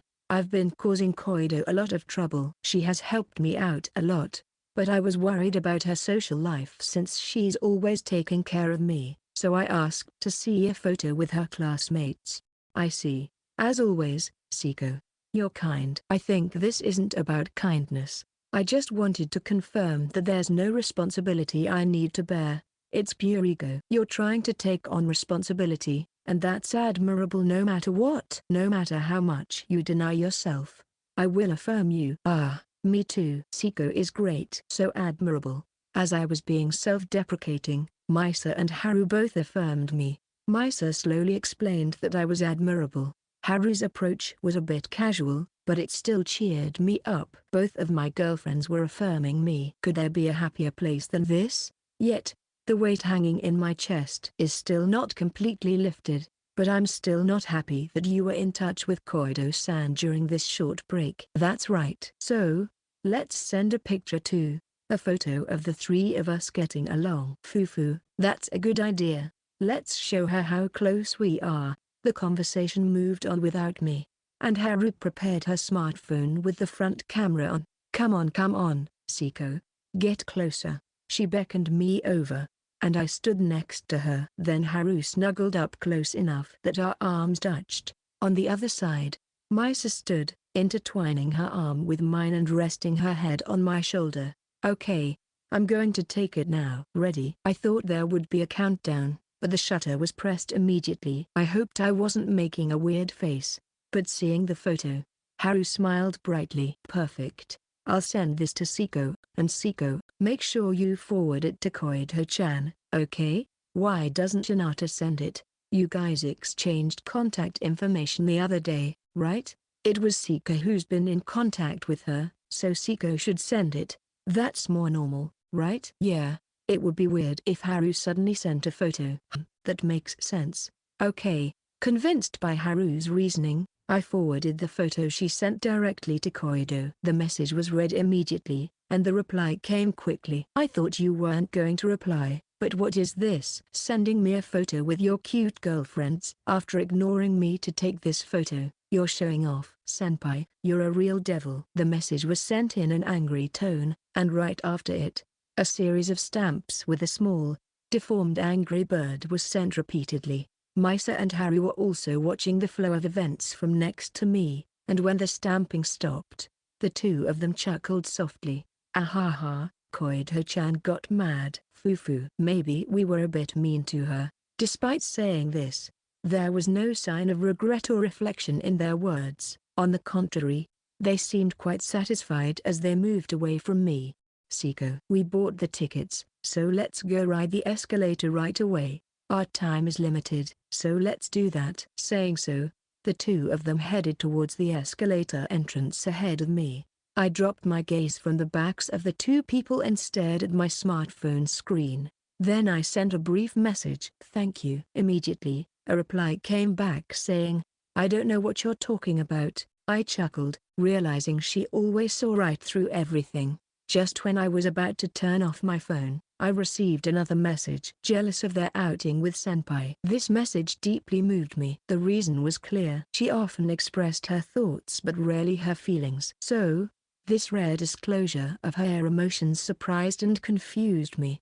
I pondered over what to reply, trying to keep the usual vibe as I typed out the message so that it would make us classmates. Koido won't be my junior anymore? No way. I am your junior, senpai. Please forget what I just said. I didn't mean to send that, but you were thinking it. Yes, I was. I thought that it would be fun to go sightseeing and say silly things with senpai. Is that so bad? This time she seems genuinely angry, and while reflecting on whether I teased her a bit too much, I feel slightly happy to know her true feelings. I couldn't go last year, so I don't know anything about your field trip. Tell me about it next time. Your thoughts or anything. I replied, and while she read the message instantly, her response took a while. Did I say something wrong, or did I tease too much? Just as I started to worry, a message popped up. Geez, senpai, you're so hopeless. I'll tell you all about it next time. Like, for 3 hours. That's way too long. Just give me the gist, please. Don't you want to hear it? But considering how you were all dear before, it's time for the Tsun phase now. It's okay, senpai. I've got it all figured out. Seko, what's wrong? Rento-kun. Let's hurry up and go. While I was in the middle of reading Koido's message, I heard the voices of the two calling out to me from in front of the escalator. Thinking that continuing the exchange with Koido would just be a repeat of what happened earlier, I sent a short message saying later and put away my smartphone. Then, I hurried over to join the two of them. Chapter 98. Escalator is, after all, what Asuka refers to. We ride the escalator inside the facility, heading upwards. It's not like a ropeway where you can enjoy the view, is it? Instead, there's a bunch of advertisements lined up. It feels like I'm learning about society. Is this the educational aspect of a field trip? I doubt that's the case. We can't see the scenery, but this space has a sense of the extraordinary, almost like an attraction, which is interesting in its own way. Such an escalator ride ended in a flash, and we arrived at Hatsumiya. Seeing the shrine pavilion, we truly felt that we had come to a shrine since passing through the Torii gate. Using the escalator for it gave us a slightly strange sensation, though. The blessings of Hatsumiya at Hatsu Shrine include financial fortune, luck in contests, and warding off evil. For students who don't have a part-time job, financial fortune is a bit iffy. There's no salary, and we don't gamble, so there's not much chance of a big sum of money coming in. That's true. Then, how about luck in contests? Next year is exam season, after all. I wonder if the blessings can be carried over until next year. The exam date is actually the year after next, though. Well then, How about a charm to ward off evil spirits? I wonder if Koido were here. She'd probably say something like, "It's perfect for you, senpai, since you have the sign of troubles with women." And I can hardly affirm that. Hey Seko, didn't you just think about another girl? That won't do, Rento-kun. Right now, you should only think about us. After all, it's sad to think about the girls beside me drifting away. Section. Having finished our prayers, we set out for our next destination, Nakatsumiya. We walked along a flat path for a while, and just after climbing a few steps, there it was. It was surprisingly easy and a bit anticlimactic. Perhaps the only difficult part was the first set of stairs. Hinata-sensei, what kind of blessings does this place offer? He. Leave it to me. Nakatsumiya Shrine offers blessings for improvement in the arts, business prosperity, and beauty. Blessings for beauty, you say? Yes, it's the blessing of beauty. Misa. Oh, we really have to pray earnestly then. The two exchanged glances, nodded simultaneously, and began to stride towards the offertory box. I too started to hurry after them. After waiting in line for a bit, it was our turn, and we tossed 5-yen coins into the offertory box. We bowed twice, then clapped our hands twice. After that, we pressed our hands together, closed our eyes, and made our wishes. However, since the blessings I had heard earlier didn't include what I was looking for, I just prayed for good health in a perfunctory manner and opened my eyes. Perhaps because my prayer was brief, the two were still praying with their eyes closed when I looked to the side. With her eyes closed, I could see Misa's long eyelashes clearly, and I couldn't help but think how alluring they were. Please, let me grow taller, and have a beautiful figure. Please grant me a powerful weapon. Especially in the upper body. Perhaps because they were so earnest, their wishes were slipping out of their mouths. I pretended not to hear them and slowly started to move away. However, I couldn't get far. Rento-kun. Seko, the two who were supposed to have been praying until just a moment ago had grabbed my arms. In that state, I was led aside and confronted. You heard our wishes, didn't you? I have no idea what you're talking about. Seko, you're so easy to understand. So, what did you think? Think about what? Do you think our wishes are necessary for you too, Rento-kun? I mean, are you dissatisfied with our body as it is? That's not true. I've always thought that Misa's long and beautiful limbs are just like a model's. Your overall balance is good, or should I say, it feels like a perfect figure. Is that so? Then there was no need for me to make that wish. Fufu. And what about me? Honestly, sometimes I feel a bit short. While Hinata might be shorter than average, I think you're cute. Plus, you're toned where you should be, and, well, you got curves where they, should be. Seko, you're such a pervert, but well, since Seko praised me in his own way, I guess I'll be happy about it. As I praised their figures, Misa and Haru became cheerful and released me from their grip. I couldn't help but think that they had deliberately spoken their wishes out loud. I couldn't evade answering if they made it sound serious enough to ask a god, but looking at them now, in a sense, I could say their wish has been granted. After all, the beauty one seeks is perhaps about being satisfied with oneself. With my full praise, they have come to be satisfied with their own bodies. Perhaps the deity residing in this lover's sanctuary wanted to convey just that. As I developed such theories in my head, I felt as if I heard the voice of an unknown god protesting, "That ain't it." Section. Leaving Nakatsumiya behind, we head for the final shrine, Akatsumiya. Along the way, I climbed a lighthouse with an observation deck and enjoyed the view spread out below. Looking back at the photos I took casually, I laughed, thinking that maybe they could even outdo the pictures Koido sent me. After enjoying the view, we proceeded further into the depths. Man, the path suddenly got narrow. The slope is pretty steep too. There are even stairs prepared. We need to be careful. I'm most worried about Hinata though. HMPH, don't underestimate me. I'm not going to trip and fall at my age. No, didn't you fall at the pool last year? You please stop with that inarticulate protest. It's demoralizing. In a way, it's the strongest. While having such a conversation, we carefully watched our steps and continued walking. Upon entering an area lined with shops, Haru spotted something and stopped. Look, look, it's a woman and husband, manju. Oh, the kanji is different, isn't it? It's not the characters for husband and wife. It seems there's a reason for that. I forgot though. You forgot? Yeah, because the other meaning is more important to me. Anyway, let's try them.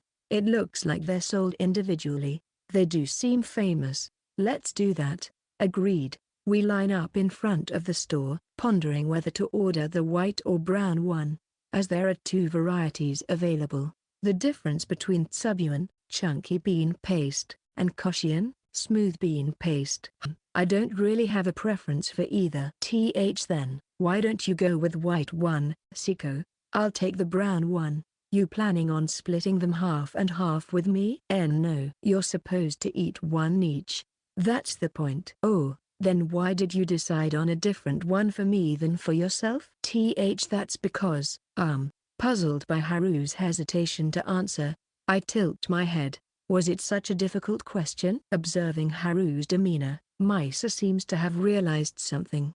I see. In that case, maybe I'll go with brown too. Misa, didn't you say before that you preferred the koshien? Yes. But somehow, I'm drawn to the brown one today. I thought a fair-skinned person like Misa would suit the koshien. Choosing the opposite of what you normally would is part of the fun of traveling, isn't it?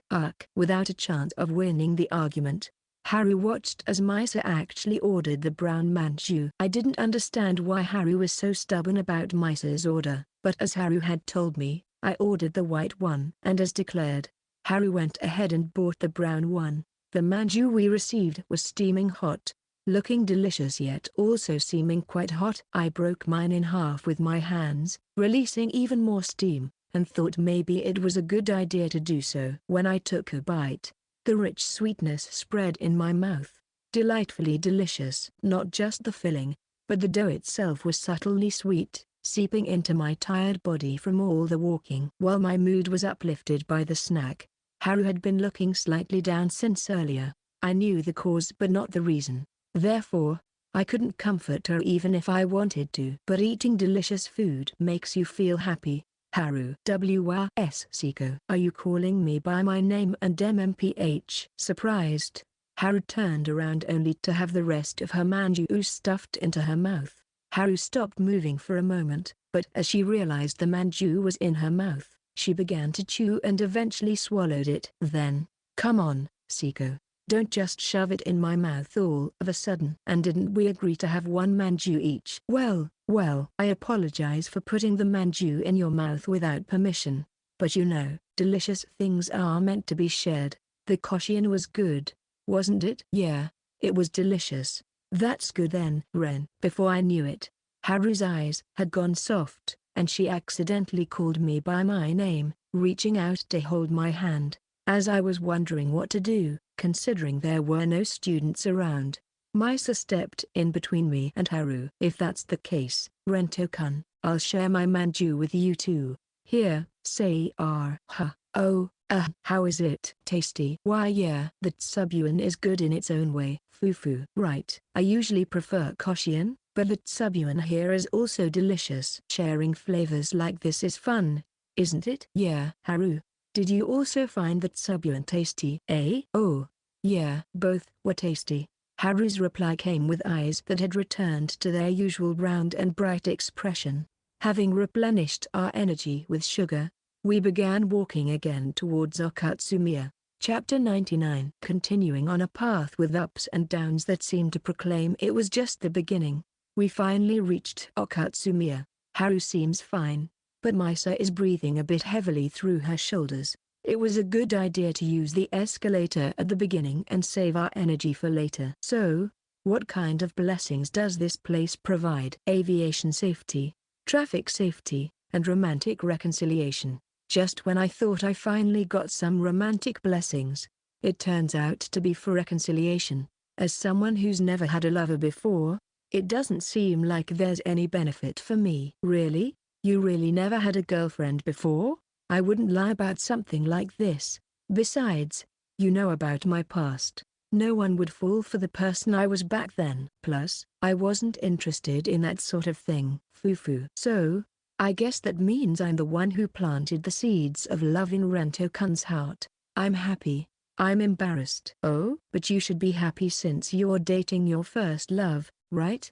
As for me, I'm happy. After all, Rento-kun is both my first love and my boyfriend. Hearing her say that, I couldn't help but feel embarrassed, and my face started to heat up. Seeing my expression, Misa shows a look of delight. She really does seem to love seeing me embarrassed, but realizing that just makes me feel even more embarrassed. Hey, let's go pray quickly.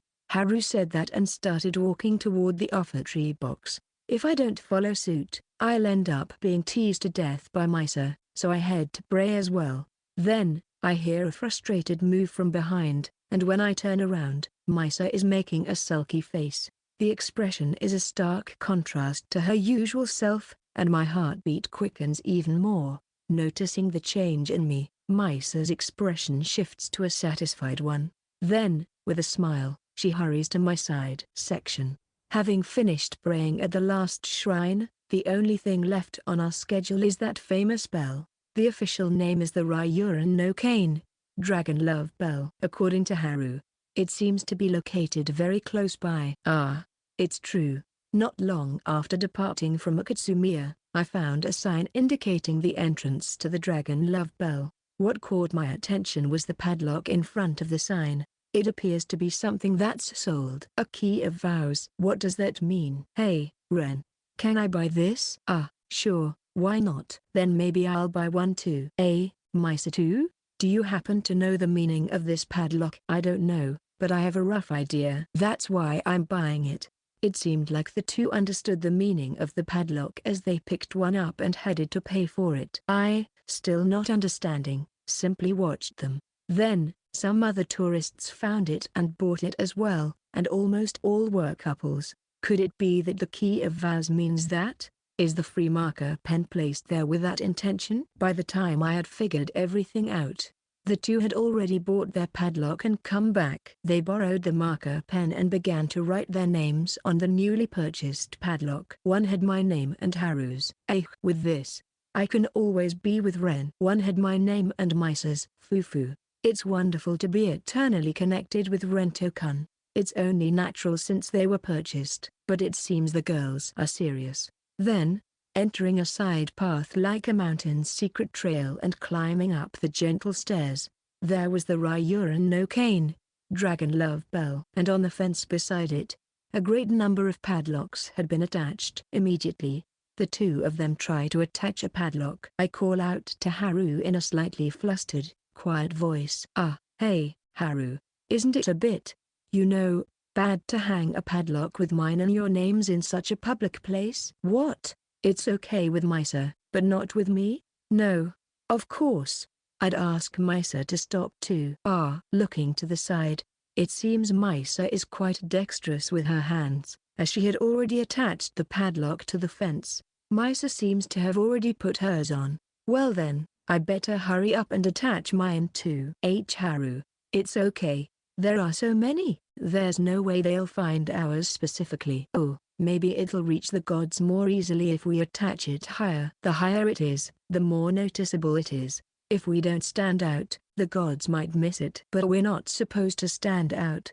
Why do I have to be the only one to hold back? At Haru's outburst, I flinch for a moment. Regaining my composure, I look around, confirming that there's no one else around us. I let out a sigh of relief. Then, facing Haru with tears welling up in her eyes, I let out a small sigh. Even at the top, try to put it somewhere inconspicuous. Okay, I'll attach it.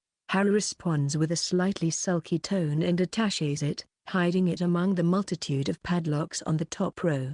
It's true that it won't be easily found, but if any of our students find out, Hinata, Misa, wait here for a bit. Seko, the promise? Rento-kun. I'll be right back. I head back the way we came and buy a padlock at the store, writing down both of their names. Then I run back to Misa and Haru. You really came back quickly. Where did you go? I went back to the store to buy this. I show the two of them what's in my hand. They lean in to take a closer look and let out a surprised "huh?" I get that you bought a padlock, but why have you written my name and Haru's on it? That's right. This makes it look like Misa and I are a couple. Well, it's supposed to be a wish for the bond between the names written to last forever. So, I thought, why not wish for the eternal bond of friendship between you two? Is that so? I see. If that's the case, hurry up and attach it. We've already put ours on. Got it. I attached the padlock to the most conspicuous spot at the very top. Then, I took a photo of it with my smartphone's camera. Turning around, I saw that Haru still had a question mark floating above her head, but Misa seemed to have grasped my intention. Her expression a mix of emotions. Rento-kun, you're kind. I have no idea what you're talking about. You're still bad at playing dumb. While giving me a cold look, Misa grasped my hand from the back and handed me the bell rope. Come on, Rento-kun, let's ring the bell together. Yeah. But, you know, the three of us are dating, so. That's right. Haru, come here. Okay. Are we ringing it together? Got it. Haru also came over, and the three of us held onto the bell rope. This position, we can't show it to anyone else. Yeah, it's a good thing there's no one else around. Then let's hurry up while we can. Ready, set, go. As Haru called out, I swung my arm to ring the bell, but at that moment, hey, Seko. What are you doing? Hearing a man's voice calling my name, we panicked and tried to let go of the rope in a hurry. However, the momentum of the rope didn't stop, and the sound of the bell rang out around us. Looking up at the swinging bell, I wondered if its sound was blessing us or admonishing us. When I turned toward the direction of the voice, there stood Keita. What do you want? Keita? Come on. Don't be so defensive.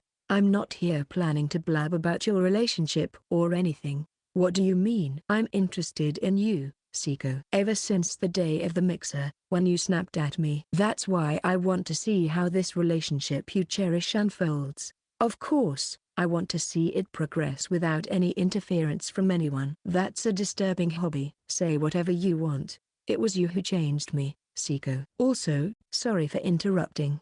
I just found it amusing to see the three of you ringing the bell together, so I couldn't help but call out. Well then. With just those words, Keita really did leave the place. What did he even come here for? He's a weird guy. I think I'm not too fond of Keita-kun either. Don't worry.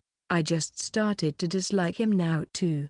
We exchanged such thoughts while watching the direction Keita had left in. Then, as if to replace Keita, students came in droves. Most of them seemed to be couples, and their purpose was probably the bell as well. I suddenly looked down and stared at my own hand. When Keita called my name, I tried to let go of the rope in a hurry, but it got caught on my finger, and I couldn't let go until the bell rang.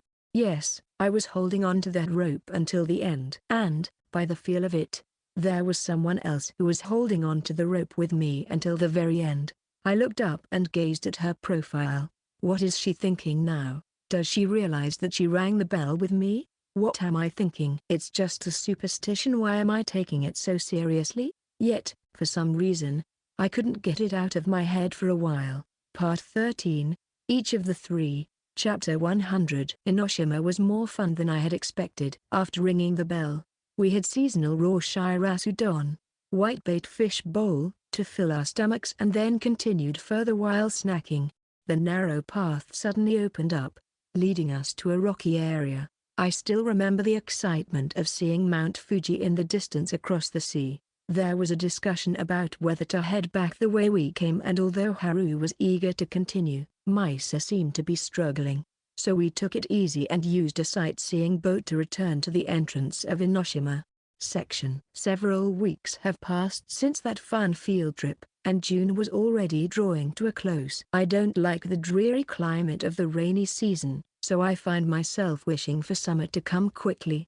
Well, summer has the problem of being too hot and unpleasant in its own way. Amidst all this, our relationship continued as usual. Misa, who has made our relationship public, often clings to me like glue at school. Occasionally, I receive jealous glares, but I honestly don't care much about that. It feels like Misa is by my side almost all the time, except during classes. I feel like this has not changed from before. but still, the sense of distance is different. Rento-kun, I made this. I want you to eat it. While we're eating lunch in the classroom with classmates around, Misa brazenly does things like this. Well, it's not something someone who has been making public confessions until now should be commenting, but, due to the recent rainy season, sudden downpours were common. I dislike having my hands full, so I only carry a small folding umbrella if it's not raining in the morning.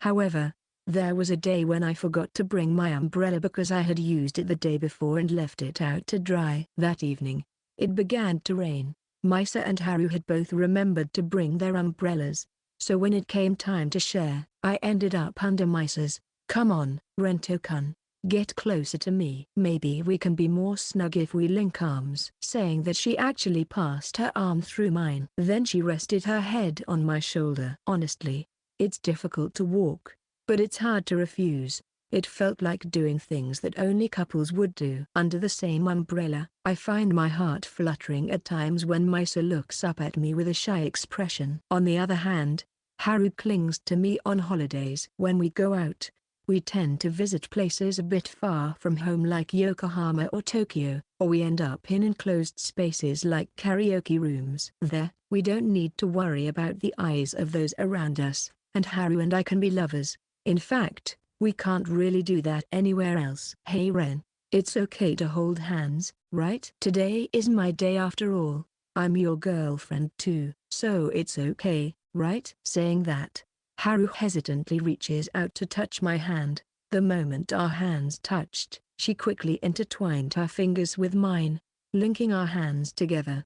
Haru squeezes my hand over and over as if savoring the sensation of holding hands. Misa is walking beside me on the opposite side, but at this moment, I delude myself into thinking that Haru is my only girlfriend. When we entered the karaoke, the seating arrangement, which used to be Haru and Misa on one side and me on the other, now often had Haru and me sitting together. At first, she sits next to me, but gradually she gets closer, and eventually, she ends up sitting on my lap. Ren, wrap your arm around my stomach. Hold me tight so I won't get away. I did as Haru wished. I wrapped my arm around her from the front and hugged her tightly. A soft HNG escapes her lips, and when I try to loosen my grip, she tells me, stay like this, so I continue to hold her as if restraining her.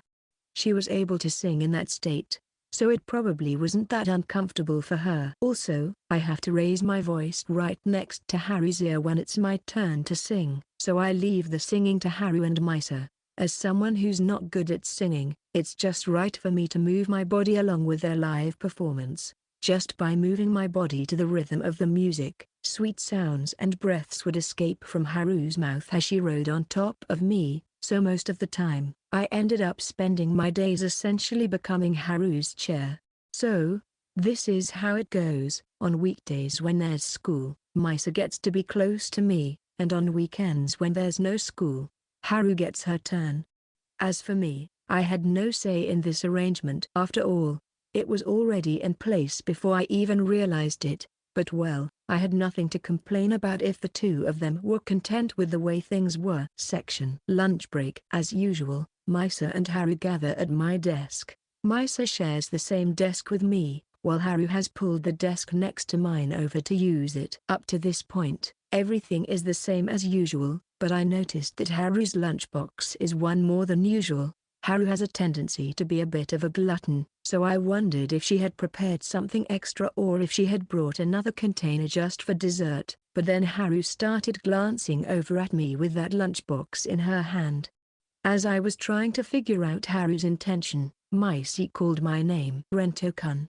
Today I tried making the thick omelette teriyaki style. Oh, what's that? It looks like it'll really go well with rice. Fufu. I looked it up on the internet and tried making it. Rento-kun, you like both omelettes and chicken teriyaki, so I thought you'd definitely like it. This has got to be delicious even before tasting it. As I was careful not to drool at the sight of the thick, shiny omelette, I caught a glimpse of Haru bowing her head and putting away the container from earlier. Realizing what it was, I called out to Haru, "Do you cook too, Hinata?" "Why do you ask all of a sudden?" "Well, I know Misa is good at cooking because she always makes things like this, but I was wondering about you, Hinata. I don't really cook much. I just help my mum with dinner sometimes. I see. So that means all your bentos are made by your mum? Yeah. But this is something I made, thanks to some coaxing. Haru placed the container she had put away earlier back on the desk. Then, with a lack of confidence, she opened the lid to show me what was inside. It's a bite-sized hamburger steak. I've been practicing recently, but this one got burnt. Oh, it looks delicious though. Really? Then, do you want to try it? Can I? Well then, itadakimasu. I used my own chopsticks to pick up a hamburger steak handmade by Haru and brought it to my mouth.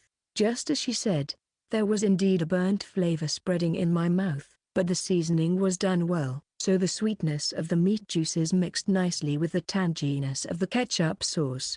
It's delicious. Really? You're not just being nice? Not at all. It's a great dish that goes well with rice. I'm glad. Seeing Haru's smile made me feel even more satisfied. Rento-kun, would you try mine too? Sure. Itadakimasu. Here. I ate the thick omelette that Misa held up with her chopsticks in front of me. Yes, Misa's cooking is indeed excellent. Living a life where such meals are served every day would be a luxury. Is it delicious? Yeah, it's really delicious. I like the slight spiciness too. Fufu. That. I tried adding a small amount of doubanjian to my arrangement. I'm glad it suited your taste. You've already made it your own recipe? That's awesome. I'm pretty much hopeless when it comes to cooking, so even following a recipe seems like it will be a struggle. And so, today as well, I was indulging in the role of a dedicated eater, fortunate to have delicious food. Chapter 101, Haru's Point of View. It's been several weeks since Misa and I started dating Ren. Of course, various problems came up at first, and each time, Misa and I would discuss them together. Well, it's mostly my complaints. At least within our school, it's known that Misa and Ren are dating. So I can't be all lovey-dovey with Ren while at school. It's difficult to hug him, and I can't even hold his hand without being conscious of the people around us. On the other hand, Misa is allowed to do anything. She can hold hands with Ren as much as she wants, lean on him, and even hug him without any issues. It seems she doesn't go as far as kissing him in front of others, but she could do it if she can bear the embarrassment. I'm jealous. I'm Ren's girlfriend too. Why do I have to be the only one to restrain myself? I want to touch him more and more. I want to be spoiled by him, but the people around us won't allow it. If you exclude sleeping hours, we students spend most of our time at school during the week. The next most time is spent at home, but Ren isn't there. So, Misa ends up monopolizing Ren for most of the time. I felt that I couldn't stand it if Misa also took Ren away from me during the weekends, so I talked to her about it. I said she could have Ren on school days, but please let me have him on the weekends. Misa agreed right away, and I was relieved that I could secure some days to monopolize Ren. Still, it's not enough. Isn't that weird? Misa gets him for 5 days a week, and I only get 2 days. Sure, I was the one who asked, but originally, it was all because Misa lied about dating Ren. I wonder what would happen if I told everyone at school that Ren and Misa broke up. Then it would be strange for those two to be together. Then I could be the one who gets to be with Ren. But if I do that, I won't be able to stay best friends with Misa. Besides, Ren might start to hate me too. If he finds out I told such a hurtful lie, Ren might not be kind to me anymore. I absolutely don't want that. Wait, but Misa was the one who lied first, right? At first, Ren was mad at Misa, but now he's not. I wonder if it's okay for me to lie too. No. Thinking about this only makes it more painful. For now, I'll just look forward to enjoying the 2 days of the weekend. Patience section. Lately, Misa has been making extra dishes separate from what she eats, and she's been having Ren try them.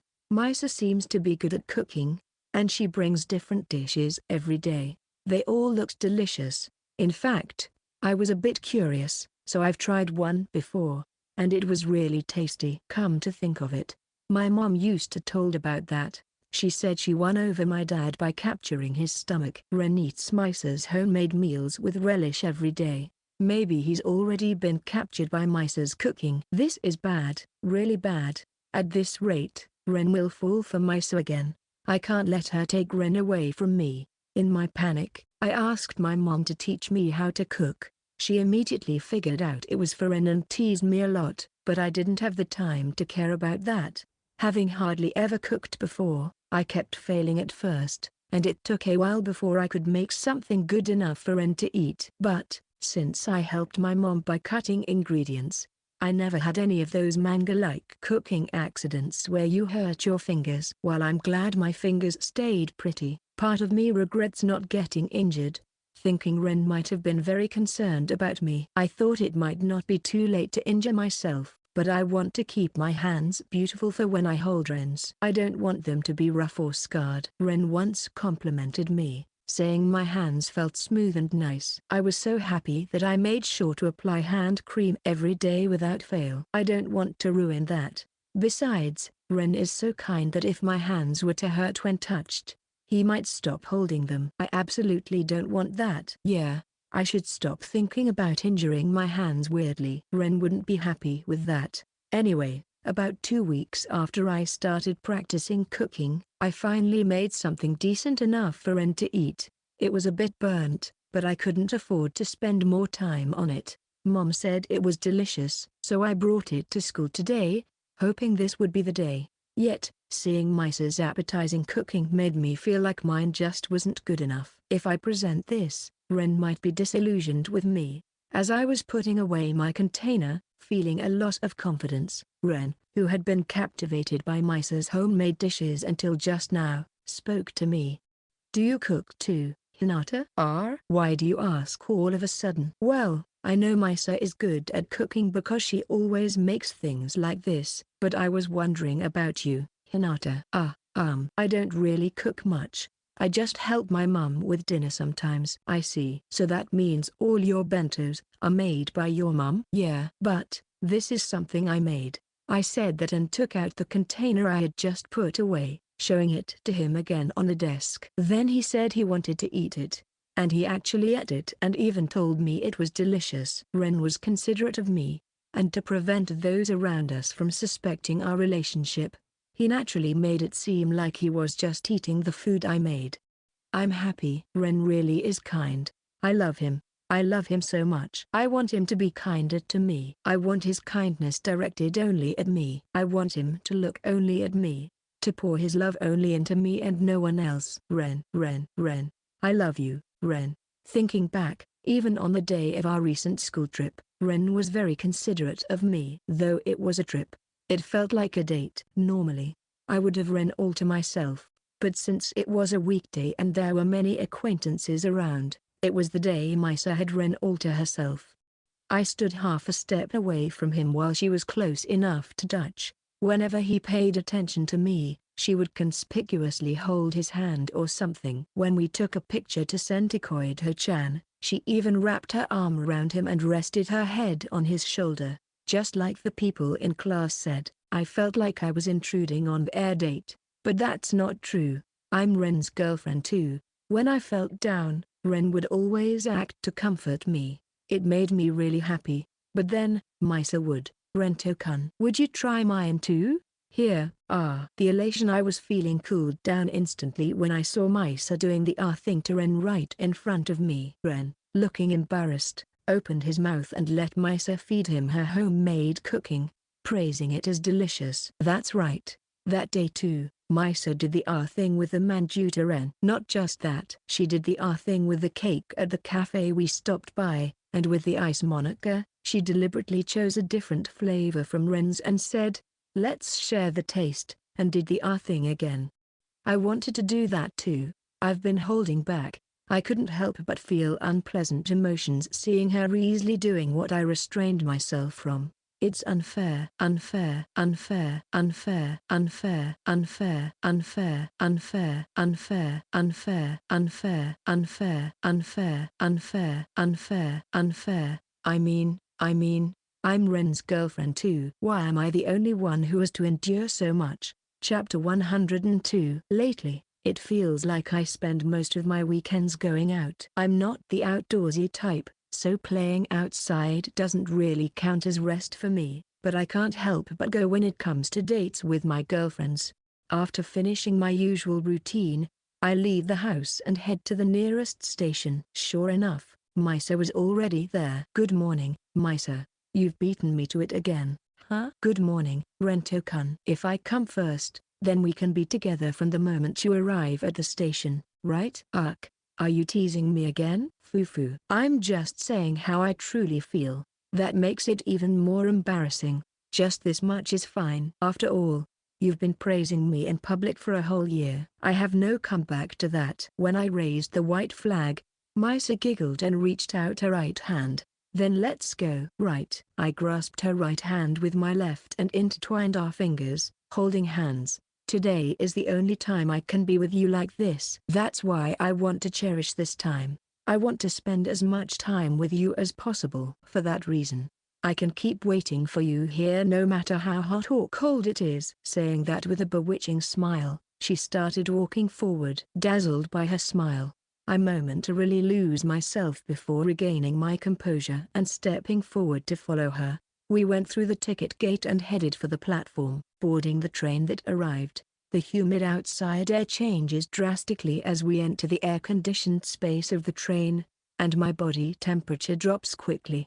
However, the palm of my left hand remains warm, still holding hers. Where are we going today? We're heading to a dog cafe.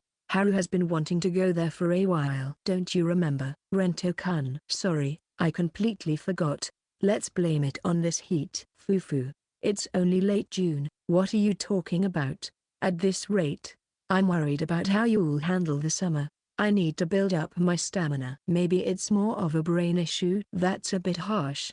I'm not talking about academic ability right now. That sounds like a roundabout way of criticizing my academic performance. Well, I do want us to go to the same university. For that, I need you to try a little harder, Rento-kun. Yes, I'm certainly not at the bottom of the rankings in school, but when compared to Misa, I'm nothing. After all, Misa is aiming for one of the top universities in the country, and she's already scoring A grades in the mock exams. Even if our relationship continues, we will eventually no longer be high school students. That means there's a possibility that we, who have been going to the same place as if it were natural, will be scattered. Of course, I have the desire for the three of us to go to the same university, but it's tough to match Misa's academic abilities. Especially Haru. Yeah, but that doesn't mean we can ask Misa to lower her choice of university.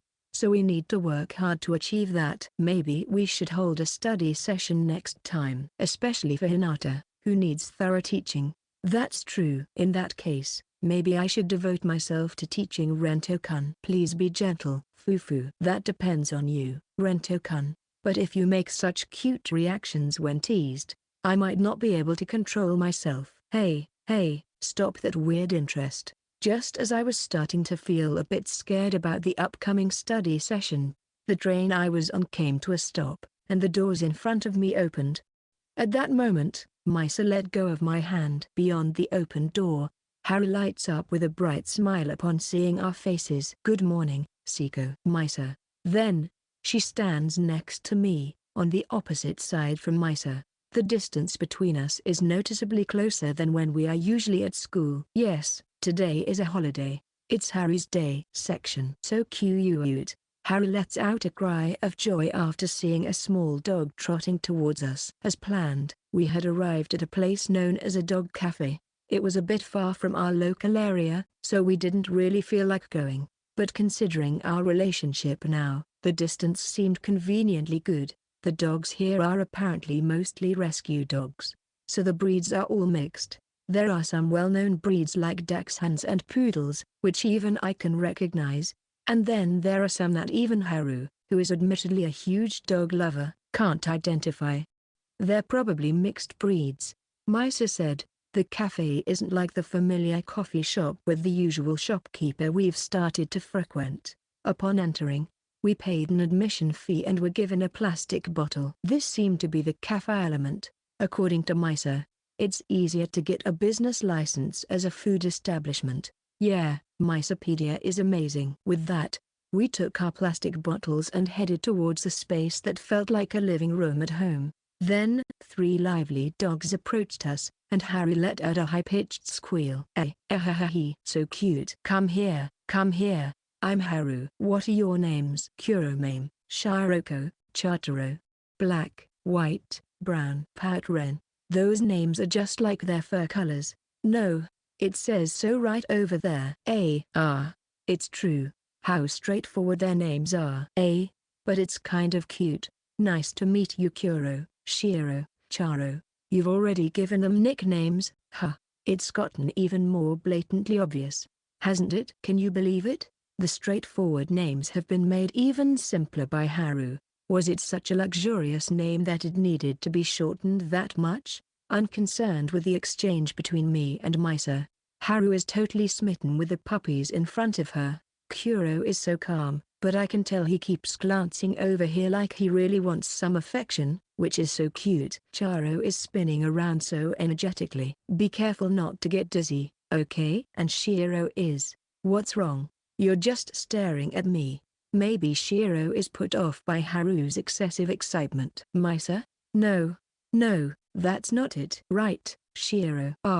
Haru, who was slightly disheartened by Misa's comment, was soon comforted by Shiro, who came over to Haru's side. Then, Shiro licked the left hand that Haru had hanging down. Shiro, are you trying to comfort me? I'm taking this little one home with me. Hinata's dad is allergic to dogs, remember? That's why you were lamenting that you couldn't keep one before. That's right. But, Ren, call me by my first name today. I don't want to be called by my last name. Sorry, Haru. I just ended up calling you like that unconsciously. Geez. Ren is so mean, right, Shiro? When Haru sought agreement from Shiro, it seemed that the dog couldn't understand the meaning and just tilted its head. But that gesture managed to capture Haru's heart once again, and she began to pat Shiro so much that Shiro's fur got messed up. Seeing Haru happy, I thought it was good that we came here. Then the remaining Kuro and Charo slowly approached me. The two of them stared intently at my face for a moment, then suddenly leapt at me with force. Whoa! Even though they were small, the two of them coming at me at once caused me to fall backward as I crouched down to catch them. Then Kuro started licking my face, and Charo pushed up my hand with his nose as if asking to be petted. Rento-kun, are you okay? I'm totally fine. It seems they just want to be pampered. Responding to Misa, who was worried about me, I accepted Kuro's passionate kiss and stroked Charo under the chin when Haru, holding Shiro, approached us. Ren, you're really popular. It's nice to be liked, but I can't do anything like this.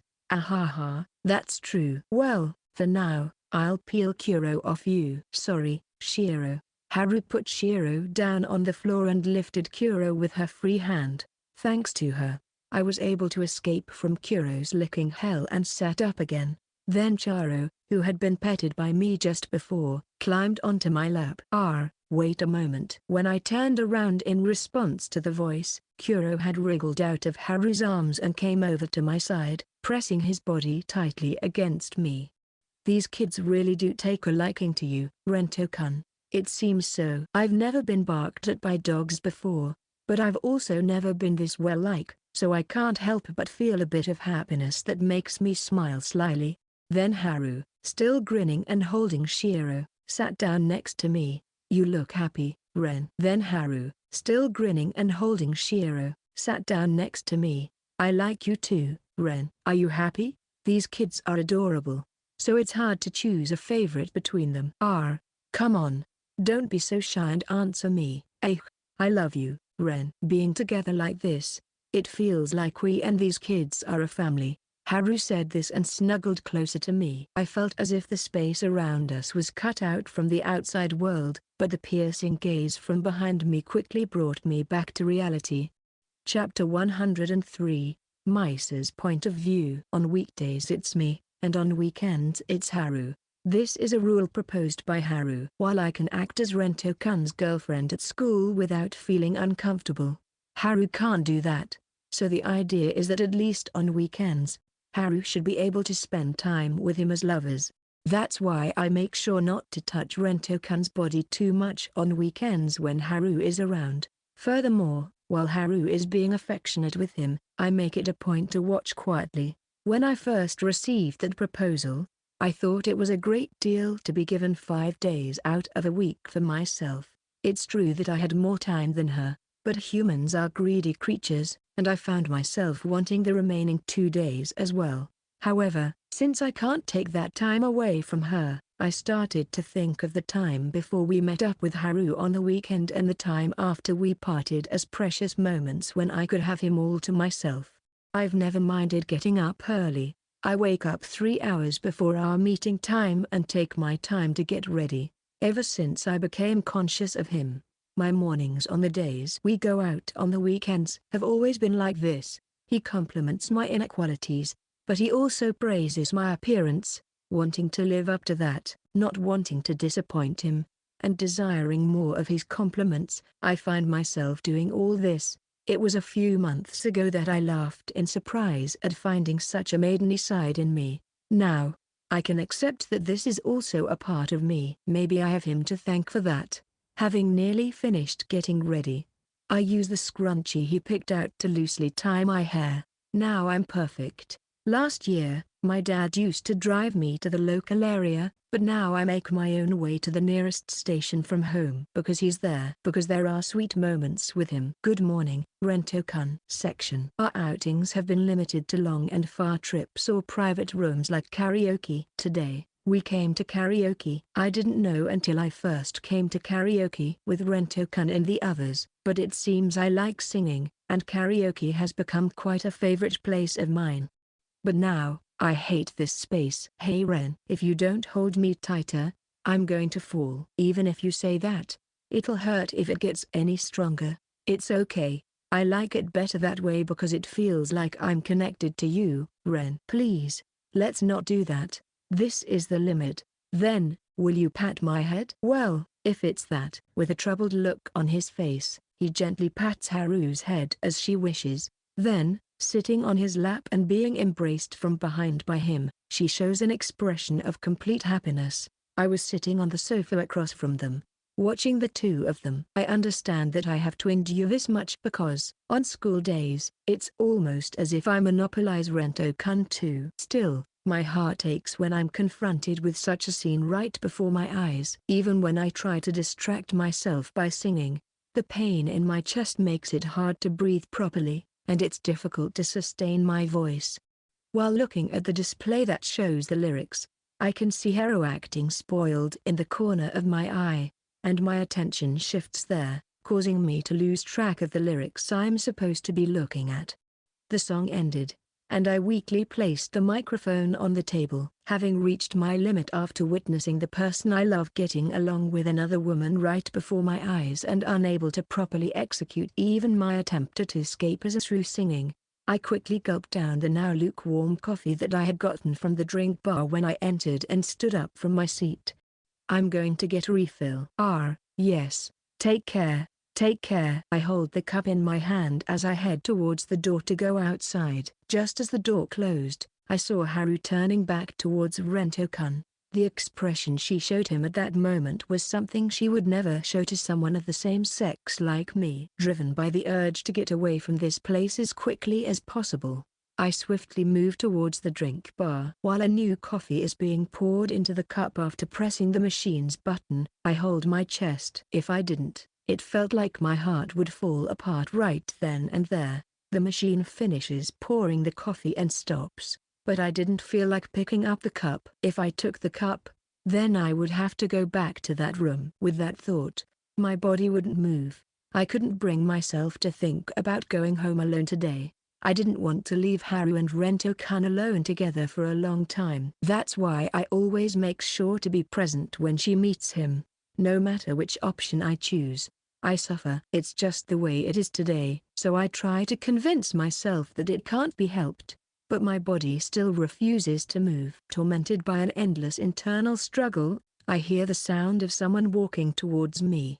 I couldn't monopolize the drink bar like this, so I tried to make my body move. Misa, I was called by the person approaching. I know without looking. The voice I love, the attention I wanted directed at me all day today is now finally given to me. My body, which refused to move just moments ago, turns around with agile motion. And then, I gaze at the face of the person I adore standing before me. Rento-kun, you seem to be spacing out. Are you okay? Yeah, I'm fine. By the way, why are you here? Where's Haru? She said she was going to the restroom. Even Haru wouldn't ask me to follow her there, right? I see. So that's how it is. Yeah. Well, actually, there's another reason. He said that and then glanced back briefly before speaking. I was worried about how you looked when you left the room, Misa. I came to check on you, and then I found you spacing out. Are you feeling sick? Maybe so. I've been feeling unwell since a while ago, and I've been wondering what to do. Seriously? Then maybe you should go home right now? Even Haru wouldn't complain if she knew you were feeling sick. It's okay. I have a secret remedy for that. A secret remedy? What kind of, MMFFH? I pressed my lips, which had been trembling until a moment ago, against his. Just that made the pain in my chest lighten. And when I pulled away from his lips, there was a faint taste of citrus. Me Misa, to suddenly do that in a place like this. It's okay, we are lovers, after all. Right, Rento-kun, what were you drinking today? What? Just oolong tea. I see. With all the different juices available, you go for something so bitter. Oolong tea is just right for preparing my throat to sing. But you haven't been singing, have you? I also genuinely like oolong tea. Just having such a trivial conversation makes my heart skip a beat. I realize once again that he has made my body react this way. My health has significantly improved after being able to take this special medicine. However, perhaps because it was mixed with impurities, the effectiveness of this medicine was not as good as usual. Today, we came to a dog cafe at Haru's request. It seems to be a cafe where you can play with dogs. A suggestion fitting for her who loves dogs. Honestly, I'm not very good with dogs. No, I'm not good with animals in general. It's hard to understand what they're thinking, and since they have a different appearance than me, I don't know how to interact with them. Being together like this, it feels like we and these kids are a family. The sight of Rento-kun sitting cozily with the 3 puppies made me see it the same way, and it caused a pang in my heart. As I held my chest with my hand, a store clerk came over with something in hand. Would you like to give these little ones some treats? Ah, yes. Receiving the puppy treats from the clerk, I stood there, unsure of what to do. Misa, try giving them some. Paying attention to me as I stood dumbfounded, Rento-kun said so to me, but I don't know how I should give it to them. I think if you place it on your palm and offer it, they'll eat it. Let's see. The one who seems to want a snack. Charo is a bit too eager. It might be tough for someone new. Kuro is. It seems like he's lost interest already. Okay, why don't you try giving it to Shiro? Haru, could you let go of Shiro? Yeah, got it. When Rento-kun asked, Haru reluctantly released the white-furred puppy she was holding. Then that puppy, Shiro, came trotting over as if to gauge my mood and sat down in front of me. Then, go on, place the cookie you got earlier on the palm of your hand and hold it out in front of Shiro. Okay. When I do as Rento-kun instructed, Shiro looks into my eyes, and when I return a stiff smile, Shiro hesitantly takes the cookie from my palm with his mouth. He ate it. That's great, Misa. Yeah, thanks to you, Rento-kun. Thank you. When I express my gratitude, Rento-kun shows a slightly embarrassed reaction. That in itself is quite adorable. By giving snacks, I feel like the emotional distance between Shiro and me has narrowed. Now, I think I can touch this child. No, I want to touch him, so I cautiously reach out my hand towards Shiro, and just as my hand was about to touch Shiro, he licked my hand even though I didn't have any snacks. It tickled me, so I couldn't help but laugh. Fufu. Sorry, I don't have any snacks right now. Oh, you licked me again. You're too much. As I played with Shiro, I felt like Rento-kun was smiling beside me. At the same time, I felt a piercingly cold gaze stab through me. Chapter 104. Today, We decided to have a study session at my house. I hadn't expected that we would do it the day after we talked about having a study session. We considered other places like the library, but since we needed to speak out loud to teach each other, it wasn't really suitable. The opinion was that we needed a place where we could speak freely and feel at ease, and so my house was chosen. It was Haru who suggested it, but Misa also jumped on board with the idea. Last night, when I told my mother about it, she thought for a bit and then agreed with an all right. It seems like my mother will be at home, but once again, my father will be going out. It looks like he's going to play golf today. It's been a while since I've been home on a weekend, but it can't really be called a rest since the two of them are coming over. I was cleaning my room, which I hadn't finished last night because I fell asleep. That's when the house intercom rang. I was about to go down the stairs to greet them, but Mom had already taken care of it. It's been a while, Rento-kun's mother. I'm sorry to bother you today. I'm sorry to bother you. Welcome. Please make yourself at home. Is it really okay? We're intruding on your day off. It's fine, it's fine. It's not often I get visitors from my son's friends. Now, where is that idiot son of mine? Here he comes. I'm going to have a study session now so I can stop being an idiot son. It's a joke, so don't take it so seriously. I know your grades, so I don't think you're an idiot when it comes to academic ability. Are you saying idiot in other aspects? Sigh. Both of you, come in. Let's go to my room and leave my mom alone. In order to not fall under my mother's control, I hurriedly led the two of them to my room. As it had been before, as soon as the two entered my room, they started looking around and observing. I understand their feelings, but I wish they would stop being so obvious about it. It's tidy today as well, but not as much as before. It was just a rush job this morning. This is more what it's usually like. There's Torupani on the bookshelf. You really didn't have time. Seriously? The manga I love to read, Tornado Panic, commonly known as Torupani. It's a bit of an itchy manga, so I used to hide it. But this time I was in such a hurry that I forgot to hide it. Haru, what's Torupani? It's a manga that Ren likes. I heard Ren was into it, so I actually started reading it too. Oh, is that so? Rento-kun, can I borrow it for a while? I'd like to read it too. No, I don't think it suits Misa. It's clearly aimed at boys. What's that supposed to mean? If Haru is reading it, then surely it can be enjoyed by women too. I'm borrowing it. Misa said this in an irritated tone, and without waiting for my permission, she began to read the first volume of Torupani. With each flip of the pages, the anger on her face faded away, gradually turning to a blush. What is this? A girl gets blown away by the wind and lands on top of a boy. His face is under her skirt. Misa is freaking out. Now's not the time for jokes. Misa, if it seems too much for you, maybe you should stop around there. No, I don't want to stop. I want to understand what Rento-kun likes. I'm going to read it. Misa said so while her ears turned red as she continued to read Torupani. I found myself captivated by her profile. Hey, Ren. What? You know, I was wondering which volume you like best. For me, I love volume 4. It's Fu-chan's first appearance. Haru picked up volume 4 and showed me the cover. I had a bit of a sentimental attachment to that cover, and my eyes narrowed as I smiled slightly. It's volume 4 for me too. Actually, that was the first volume I ever read. Really?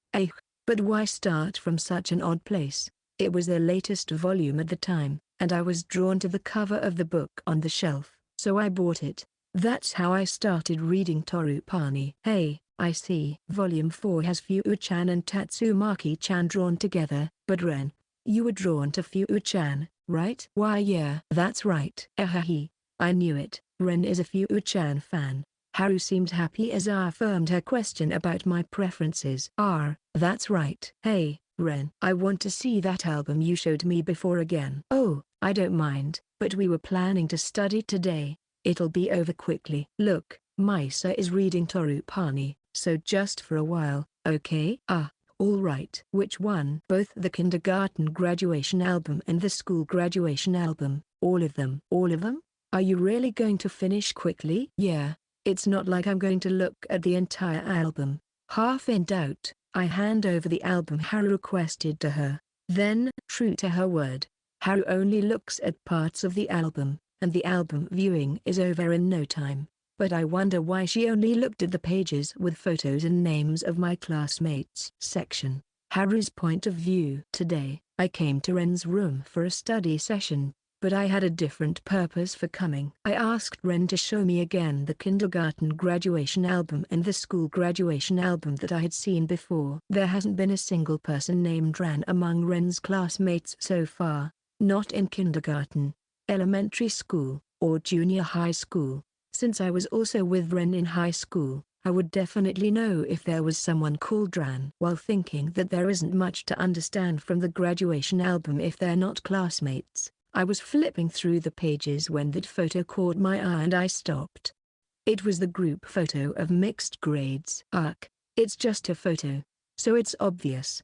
But seeing that kid who's clinging to Ren still makes me feel sick. I hadn't noticed it before, but I could see the temple of the glasses, so maybe this kid wore glasses. But whatever, I don't care. I won't look at it anymore. I didn't find anything in the end, but I'm happy to be in Ren's room after such a long time. No matter where I am, I feel happy smelling Ren's scent, but I have to concentrate on studying right now. The mock exams before the summer break are coming up. Unless I strengthen my math and physics, Misa won't approve of my advancement into a science major. I've been studying math at home with Ren's help, and it's starting to feel good lately. I might be getting back the sense I had during my high school entrance exam days, but physics just doesn't seem to improve. Even when I feel like I've understood it after Ren explains, I realize I don't understand anything as soon as I tackle the problems. It's a constant struggle, but Ren is right beside me today. It's a chance to learn a lot. I'll concentrate and overcome my weakness in physics today for sure. And right away, I've come across something I don't understand. Hey Ren, it's this part. Wave motion. Wave motion problems have their quirks, but there aren't many formulas to remember, so you should be able to do it as long as you can get the hang of those quirks. Let's see, with this problem. Ren explained this unit carefully while using the textbook. Then, I felt like I kind of understood it and tried to think about how it would apply to this problem. I still don't get it. I understood what the phenomenon is, but I had no idea what to do with that to solve this problem. Seeing that I showed no signs of being able to solve the problem, Ren also looked troubled. Sorry, I'm really sorry, Ren. It's because I'm dumb that I'm making you make such a face. Rento-kun, can I teach her a little? I don't mind, but, Haru? Yeah, I don't mind either. Please, Misa. Section. Ren's teaching wasn't bad at all. He patiently explained things very carefully with this silly me, and I was grateful for that. But Misa's teaching was by far superior. She pinpointed exactly what I didn't understand and provided very clear explanations on those points. Thanks to Misa, I can now easily solve problems that I couldn't solve at all before. Misa, you're amazing. Fufu, thank you. Teaching others is also a good way for me to confirm my own understanding. Haru, from now on, I'll teach you. But I've been taught by Ren until now. After seeing that, I really feel the limits of my ability. For Haru's sake, maybe it would be better to ask Misa for help with physics. I'll continue to take care of math. Okay, I'm counting on you, Misa. Yes. By the way, Rento-kun, how is your classical literature going? It is extremely difficult. You still haven't overcome it. Fufu, then I'll teach you. We'll do it thoroughly. I humbly request you to be gentle. Fufu. What's that? Before I knew it, Misa had taken Ren away from me. What? Today was supposed to be my day, right? It's a holiday after all. So, it's the day I get to be spoiled by Ren. Yet, why is Misa clinging to Ren? No, Misa is just teaching Ren. They're not flirting or anything. But, I have to study now. Chapter 105. Today is a holiday, so we're going out again today. My body is getting used to this kind of life. But today, I'm not heading out to town as usual. We had come to a large park in the middle of a certain town. It's not near our house, so I've never been here before. Sorry. Not only did the plans change suddenly, but I also ended up having both of you come to see it. Don't worry about it. We can't just leave Haru and go out to play by ourselves. That's right. Besides, I'm used to it because of Saki. So it's no problem at all. Ren, Misa. Thank you. Well then, let's say hello to each other. Momo-chan, can you say hello to this Una-chan and Ani-chan? The girl who had been by Haru's side nodded slightly when asked by Haru and, while holding on to the hem of Haru's clothes with one hand, greeted us. I'm Momoka, 5 years old. The young girl, Momoka-chan, who somehow exudes an aura similar to Haru's, greeted us by showing her cute right hand open flat. In response, we also introduced ourselves briefly. Hello, Momoka-chan. My name is Rento. Haru calls me Ren, but Momoka-chan can call me whatever you like. Well then, Ren, what is this fluttering feeling in my chest? Come on, get it together. Rento-kun, nice to meet you. Momoka-chan, my name is Misa. Nice to meet you. Yes, nice to meet you too, Misa-ne. Ha, just like me, Misa is also trying to calm her fluttering heart after being overwhelmed by Momoka-chan's cuteness. It seems that the Ani-san Misa hasn't developed any immunity from Saki-chan. That's why the violent force of this little sister attribute is utterly defeating both of us. Harune, what happened to the two of them? Ahaha. It seems they were smitten by Momo-chan's cuteness. Momo is cute. Momoka-chan placed her hands on her cheeks, making a shy gesture. Indeed, she resembles Haru. It was the same with the Misa and Saki-chan pair. Perhaps it's to be expected of cousins. Today, we were supposed to go out to town as usual, but Momoka-chan's father had a sudden back injury and had to be hospitalized. So her mother, busy with preparing for the hospitalization, and Haru's parents, who were helping out with the shopping by driving, had Haru take care of Momoka-chan. Upon receiving that message, Misa and I said we'd help out too. And that's how this situation came to be. Do you often meet up with Momoka-chan, Haru? Maybe just during Obon or the New Year's holidays when relatives gather. I don't think I've ever spent time alone with Momo-chan like this. I see. Even so, it feels a bit strange to think of Haru as Ani-san. What do you mean? She didn't seem to quite understand, but I completely agreed with what Misa was saying.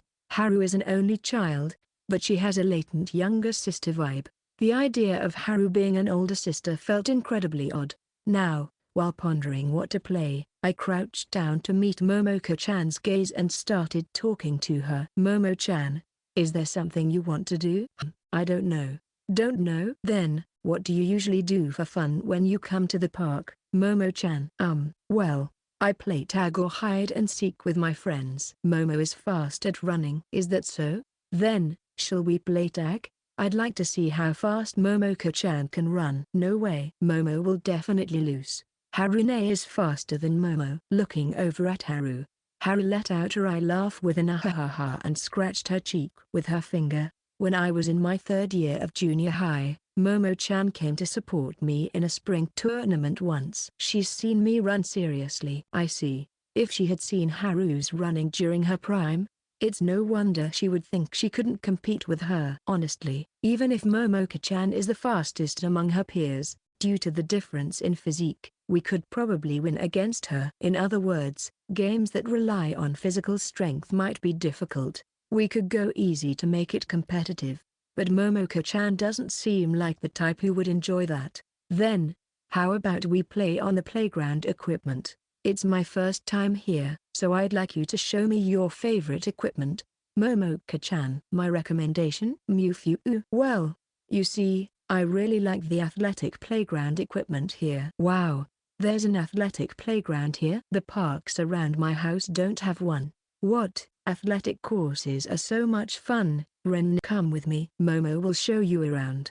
Momoka-chan lets go of Haru and grabs my hand, pointing at the athletic course as she starts walking. I stand up carefully to avoid dripping and follow her lead. I thought Momoka-chan was shy around strangers since she's been clinging to Haru ever since we met, but it seems that's not the case. Maybe she's warmed up to me. After that, I kept Momoka-chan's safety in mind while keeping up with her childishly energetic play. Being Haru's cousin, Momoka-chan's athleticism was impressive, and honestly, I struggled to keep up.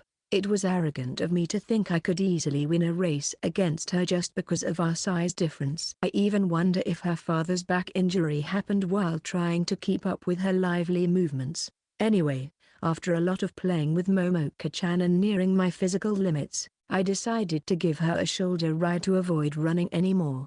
Ren, it's so high, I can't beat the athletic equipment, though.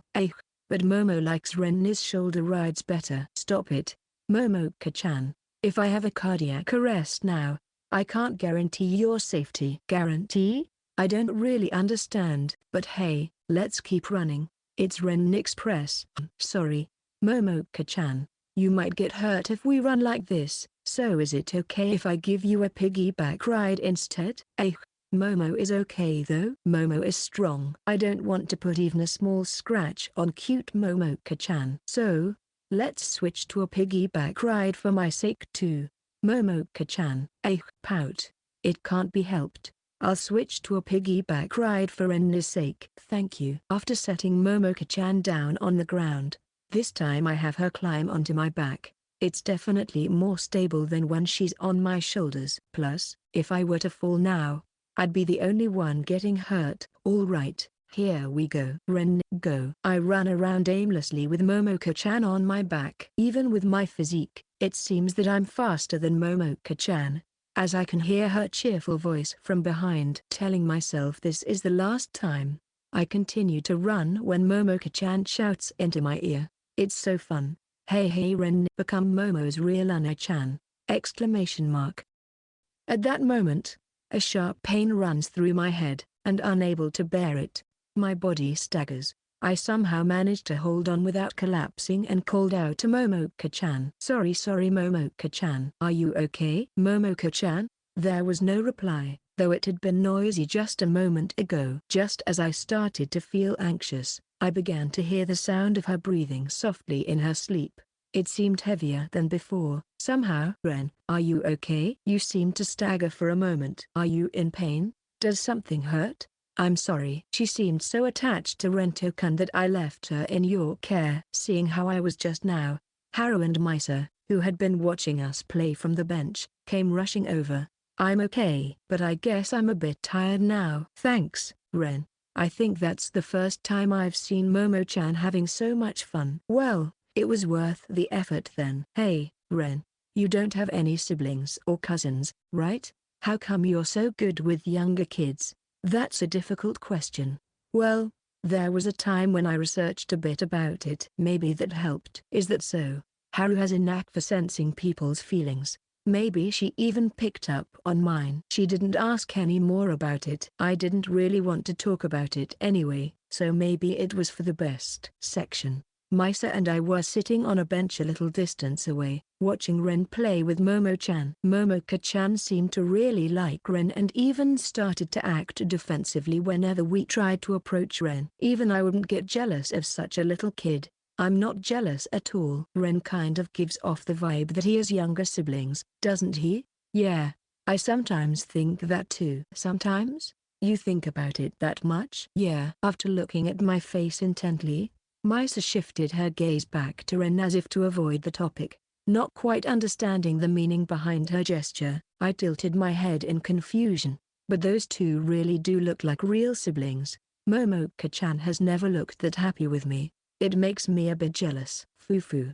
I can understand that feeling, just a little, but with such an age gap, I wonder if they might look more like parent and child. Parent and child? Surprised by Misa's remark, I took another look at Ren and the Momo-chan. Certainly, Ren seemed to be getting led around by Momoka-chan's energetic antics, starting to look more like her father. If that's the case, then the mom would be me. Fufu. I wonder if this is what our days would be like if I were to have a child with Rento-kun. Yeah, maybe so. Watching Misa, who was gazing at Ren with a dreamy look in her eyes, I realized something. We are dating Ren.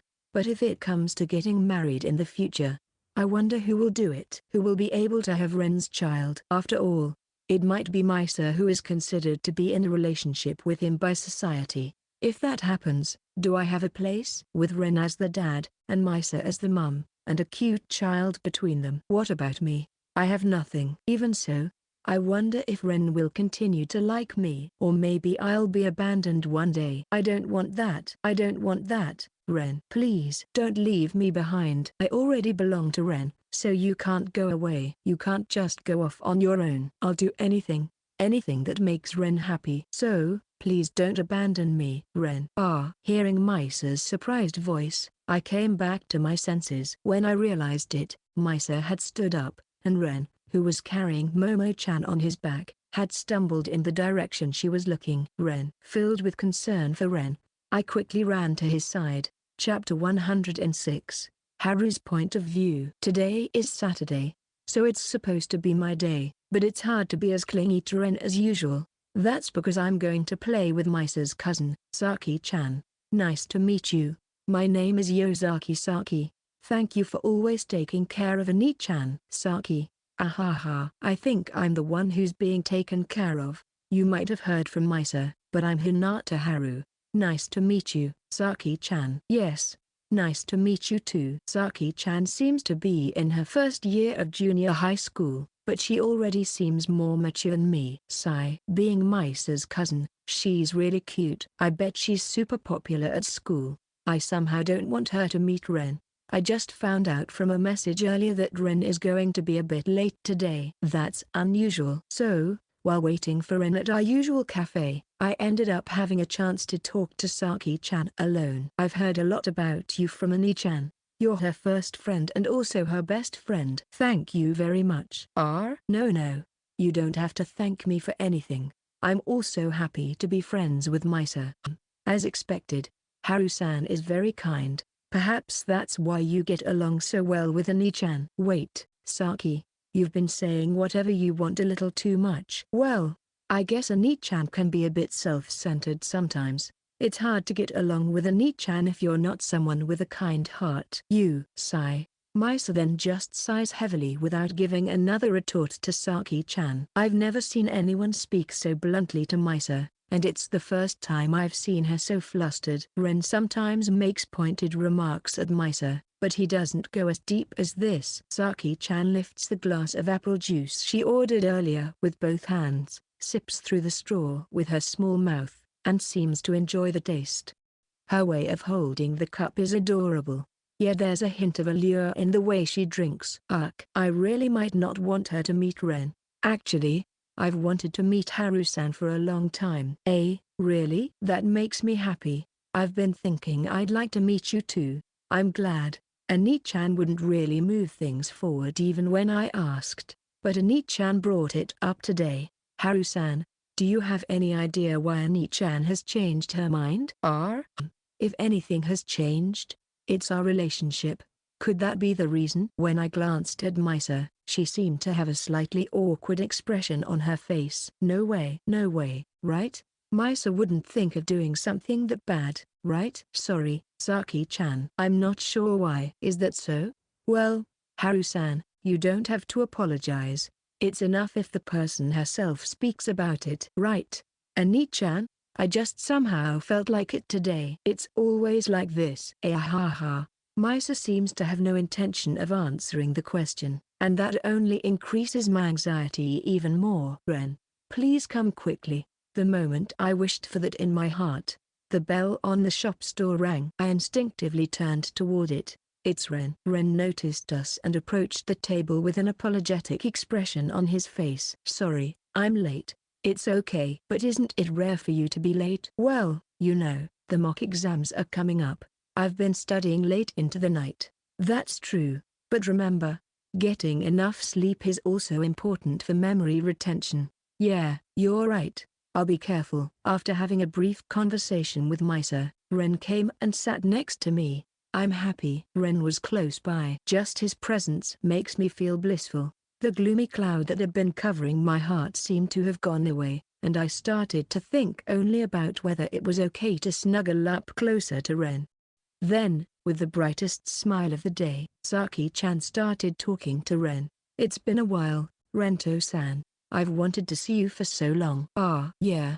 It's been a while. Ren glanced at me with a look of unease and then responded to Saki-chan. What does she mean by it's been a while? Aren't Ren and Saki-chan meeting for the first time? Why does Saki-chan look so happy? Why do they seem so familiar with each other? Have you two, met before? Oh, didn't you know? Haru-san? I've known Rento-san since last summer vacation when I happened to meet him by chance in town. We've been hanging out every few weeks since then. Ani-chan is usually with us too. Oh really? I see. What's that about? They've been acquainted for about a year. I remember there were some days last summer when Ren and I couldn't hang out together, but are you saying that was because he was meeting Saki-chan? Misa, have you been keeping Saki-chan away from me all this time just so you wouldn't lose that time? So that you could have Ren all to yourself? And today, you suddenly let me meet Saki-chan. Is it just to ruin my day? Why would you do something like that? Misa, you have so many things already. You're Ren's first love. You've received so many confessions, and even now you can be all lovey-dovey with Ren in front of everyone. And yet, you still want more? It's so stupid. I'm the only one who has to endure. What's this? I don't understand, but I'm doing it. I'm doing it with Ren. Misa probably hasn't yet, so I'm the only one who's slept with Ren. I'm the only one who's deeply connected with him. That's why I can somehow suppress these gloomy feelings. But it's still hard. Help me, Ren. Look only at me, Ren. Section. Saki's point of view. When Rento-san appeared, Haru-san seemed very happy. But when she found out that Rento-san and I had known each other before, it seemed like Haru-san's mood suddenly dropped. Maybe Haru-san too. I think I should check. Rento-san. How have things been with Ani-chan lately? Last time we met, you were calling each other by first names. Well, we're getting along as usual. I know that. I mean, you're spending your holiday together right now. What I want to know is, Ren gets along better with me than with Misa. Right, Ren? As I expected, Haru-san seems to like Rento-san too, and came out competing. But it's a bit different from what Ani-chan told me. I didn't expect her to be this aggressive. Is that so? Yeah, because Ren and I are dating. What? I let out an incredulous voice at this sudden revelation. When I instinctively look towards Rento-san, he's looking down and seems a little awkward. Don't tell me. Is Rento-san really dating Haru-san? Did Ani-chan lose? Oh, Ani-chan. What Haru is saying is true. Rento-kun and Haru are in a relationship. Then, Ani-chan is. Saki, I'm also dating Rento-kun. The three of us are in a relationship together. The words that came from Ani-chan's mouth were far more shocking than anything before. What? You're joking, right? It's the truth. I wouldn't joke about something like this. That's impossible. Such a relationship is impossible. Fufu. Saki is still a child. When you grow up, you'll see there are many ways of dating. That's not the kind of adult I know. That's just childish sophistry. The child here is you. I'm going home now. I stood up from my seat and walked towards the exit of the shop. I knew Ani-chan was clueless about love, but I didn't think it was to this extent. How did things end up like this? Standing in front of the shop store, I stopped and turned around to speak. I'm directionally challenged, so I don't know the way to the roundabout. Rento-san, could you guide me? Section. Rento's point of view. I temporarily left the coffee shop to guide Saki-chan to the station roundabout. The cafe isn't that far from the roundabout, so I thought it would be fine even for someone with a poor sense of direction. However, the fact that Saki-chan, who had stubbornly denied being directionally challenged, said such a thing indicated she wanted to talk to me.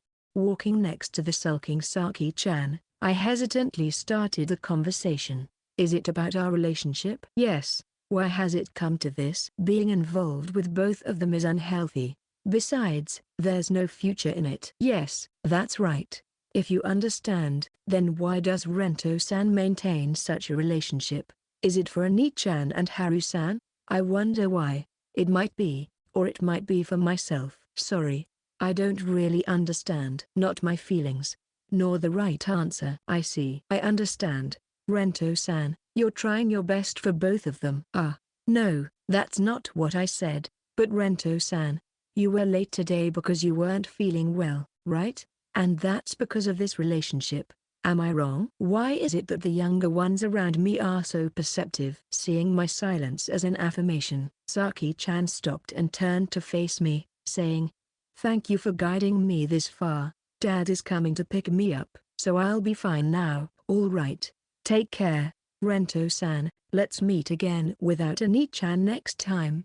Chapter 107. It was the night of the day of a school day. As the mock exams were approaching, I was progressing with my studies in my room when I received a call. I involuntarily smiled when I saw the name displayed on my smartphone screen. "Yes, hello." "Yes, hello. Good evening, senpai. It's been a while, but how have you been?" Koido was as high-spirited as ever, inquiring about my condition today. "Surrounded by 2 girlfriends, I'm enjoying a blissful harem life." "You seem lively enough to joke around." "Huh?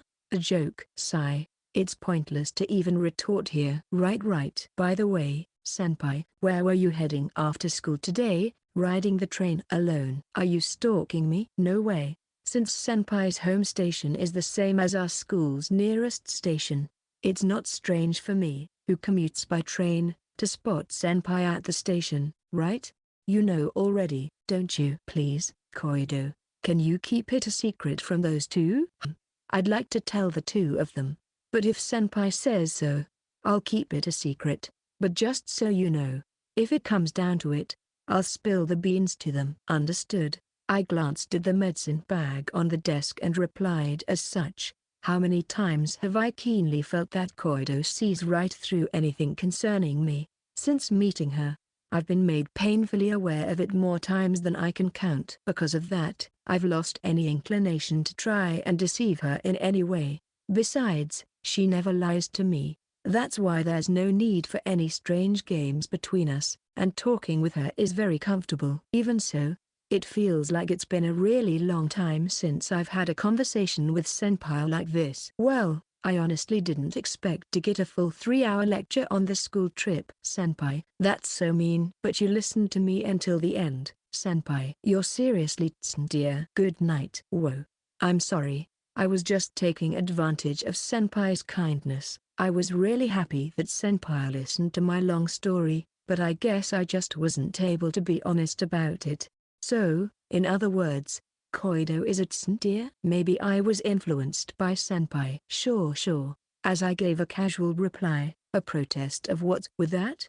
came through, followed by a small burst of laughter. "Senpai, you didn't really start disliking me because of that long talk, did you?" "Yeah. Well, it was just a joke. Hee. I know." "Senpai, you were just trying not to make me worry. It was just a joke." "Senpai, if you say that now, it'll seem like you really did start disliking me." "Now is the time you should have said, it was just a joke, right? It was just a joke." "Which one is the joke? You're confusing me." "Geez, but really? Did you think so?" "Of course, I understand. I see right through you, senpai." "Yeah, talking with Koido is always fun." I suddenly thought that maybe Koido is the best medicine for me, but if I told her that, she'd probably be totally creeped out. So I ended up blurting out the complete opposite of what I was thinking. "Being laid bare like this, I'm scared of you, Koido." Isn't it good? Isn't it good? That's a bad rhythm." "I thought so too a little." Hee. Ha. We both laughed and then there was a moment of silence. But it didn't feel awkward at all. It seemed like we were just waiting for the right moment to talk again. Thus, my time with her continued a little longer. Until I returned to the cafe after parting with Saki-chan at the station roundabout. I was reminiscing about the time I had a call with Koido the other day. Just as Saki-chan said, the reason I was late today was because I was feeling unwell. I managed to wake up at the scheduled time, but I couldn't move my body and ended up falling back asleep. Even now, I feel like I might stagger if I let my guard down. But today is one of only 2 days in the week that is Haru's day. She would be sad if I went home now. Besides, I can sit down at the cafe, so maybe I'll rest a bit more. But the shopkeeper had reserved the shop again, so staying too long might affect the business. Well, it's the shopkeeper's decision, anyway. Upon arriving in front of the coffee shop, I opened the door, which had a close sign hanging on it, and entered. But the shopkeeper was nowhere to be seen. He must have gone to the back of the shop. Misa and Haru were sitting facing each other, just as they had been before. For a moment, I hesitated about which side to sit on. But since it was Haru's day off today, I decided to sit next to Haru. "Welcome back, Rento-kun. How was Saki doing?" "Well, she was kind of angry. She said it's impossible for the three of us to be together." "I see." I had expected it, but I didn't expect her to oppose it that strongly. From the fact that it had not been mentioned until now, it's likely that Misa had no intention of revealing this relationship to Saki-chan. However, I think Misa felt compelled to speak out as well to counter what Haru had said to Saki-chan. "Welcome back, Ren." Since Saki-chan had left, Haru clung to my arm. Her grip was strong, and it hurt a little. "Hey, Ren. Why didn't you tell me that you've been meeting with Saki-chan for a while?" "Sorry. I've been meeting with Saki-chan and Misa together, and I thought if I told you, Haru, you might feel left out. But in the end, I ended up making you feel that way." "I'm really sorry." "No, it's okay. I'm sorry too. Actually, I heard from Misa earlier. The real reason Misa was using Saki-chan to create time alone with you, Ren. She didn't want to lose that time by letting you meet with me and Saki-chan, so she kept us from meeting until now. I started hanging out with Saki-chan around summer. If what Haru says is true, then Misa has been conscious of me since then. That makes me happy." As if reading my mind, Haru tightens her grip on my arm, squeezing it even more. "That's why, Ren, you don't need to defend Misa. Yet, why do you defend her? Why are you happy to hear about this?" "Today, Ren is my boyfriend. Actually, not just today. Tomorrow. The day after tomorrow. The day after that, and forever. Ren is my boyfriend. And yet, why don't you look at me? Why are you so infatuated with Misa?" "That." "What are you saying, Haru? Since the three of us are in a relationship, it's not strange for Rento-kun to show affection towards me." "Misa, there are no more secrets, right? There's nothing you haven't told me about Ren, right?" At Haru's question, I felt a jolt. There was one thing on my mind. When I glanced at Misa, the corners of her mouth were raised. At that moment, I had a bad feeling. And it hit the mark. "I went to a hotel with Rento-kun." "What do you mean?" "Oh, you don't know? It's a place where adults go." "I know that much, but what did you do there?" "What else? We had sex." That's impossible. "Because we've always been together, the three of us. On school days and on holidays. We'd even call each other when we were at home and even check to make sure we weren't secretly meeting up. We were always together, the three of us." "So, that's a lie." "There's no way the two of you had time to go to such a place." "You're right. We didn't have the time." "That's why I was relieved thinking you and Rento-kun hadn't done it either. From your reaction, it seems my guess was right." "Misa, you admitted it. So Misa and Ren haven't done it yet?" "What Rento-kun and I did was before the three of us started dating. I think it was on the first day of that rumor scandal." "Ah, it was that long ago." "Also, Fufu, thanks to Rento-kun, my first time became a good memory." "After all, I got Rento-kun's first time too." "Huh? That's weird." "Because Ren is already with me." "Oh, Haru, you've never done anything with Rento-kun without something on, have you?" "Huh? Without something on? You mean, like?" Unable to find any words to offer to Haru, who had completely hung her head, I remained silent. From my reaction, Haru must have realized that what Misa was saying was the truth. "Ahahaha, what's that about?" "I've got nothing, do I? Not a single thing where I beat Misa. What should I have done, I wonder?" That's right, I see how it is." In a complete reversal from her usual cheerful demeanor, Haru muttered to herself and flashed a twisted smile. I have to be the one to manage things. I couldn't catch the words she muttered softly. Part 14. I can't take it anymore. Chapter 108. Today was the day for the first meeting between Haru and Saki-chan. For me, it was a long-awaited day. I thought the two of them would get along, and I believed I would be freed from the guilt that I had been feeling in my heart. However, the result was that Saki-chan got angry and left after learning about our relationship. Later, Haru also became dejected when she found out that Misa and I had been doing it, so we all decided to go home. Normally, I would get off at the same station as Misa, but I was worried about Haru, so I decided to get off at the same station as her. Perhaps it was too awkward to stay together any longer, or maybe because today was Haru's day, Misa did not get off the train with us. Haru has been looking down ever since. I want to comfort her, but I am the reason she is feeling this way. Even though this isn't the closest station to our high school, it's still in the neighborhood, so there are quite a few students like Haru who live around here. That's why it's not easy for me to touch her. What am I saying at this point? Such a thing. In the end, isn't this just me thinking about myself? So, to clear this murky feeling, even if it's hypocritical, I should at least take the hand of the girl I like who's feeling down. With my mind made up, I silently grabbed Haru's hand as she walked beside me.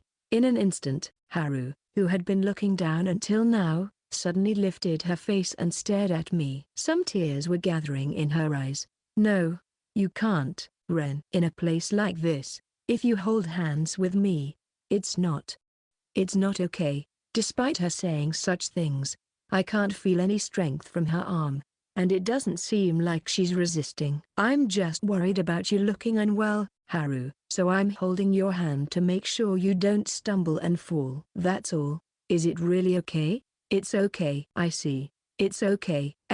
Brightness returns to Haru's expression, and the grip on my hand gets stronger. I'm glad to have cheered her up, but I look down at my hand and think, Haru is, without a doubt, my girlfriend. She's my lover. Yet, I line up convenient excuses and avoid being tied down as a lover like this. Is that how I make her feel satisfied?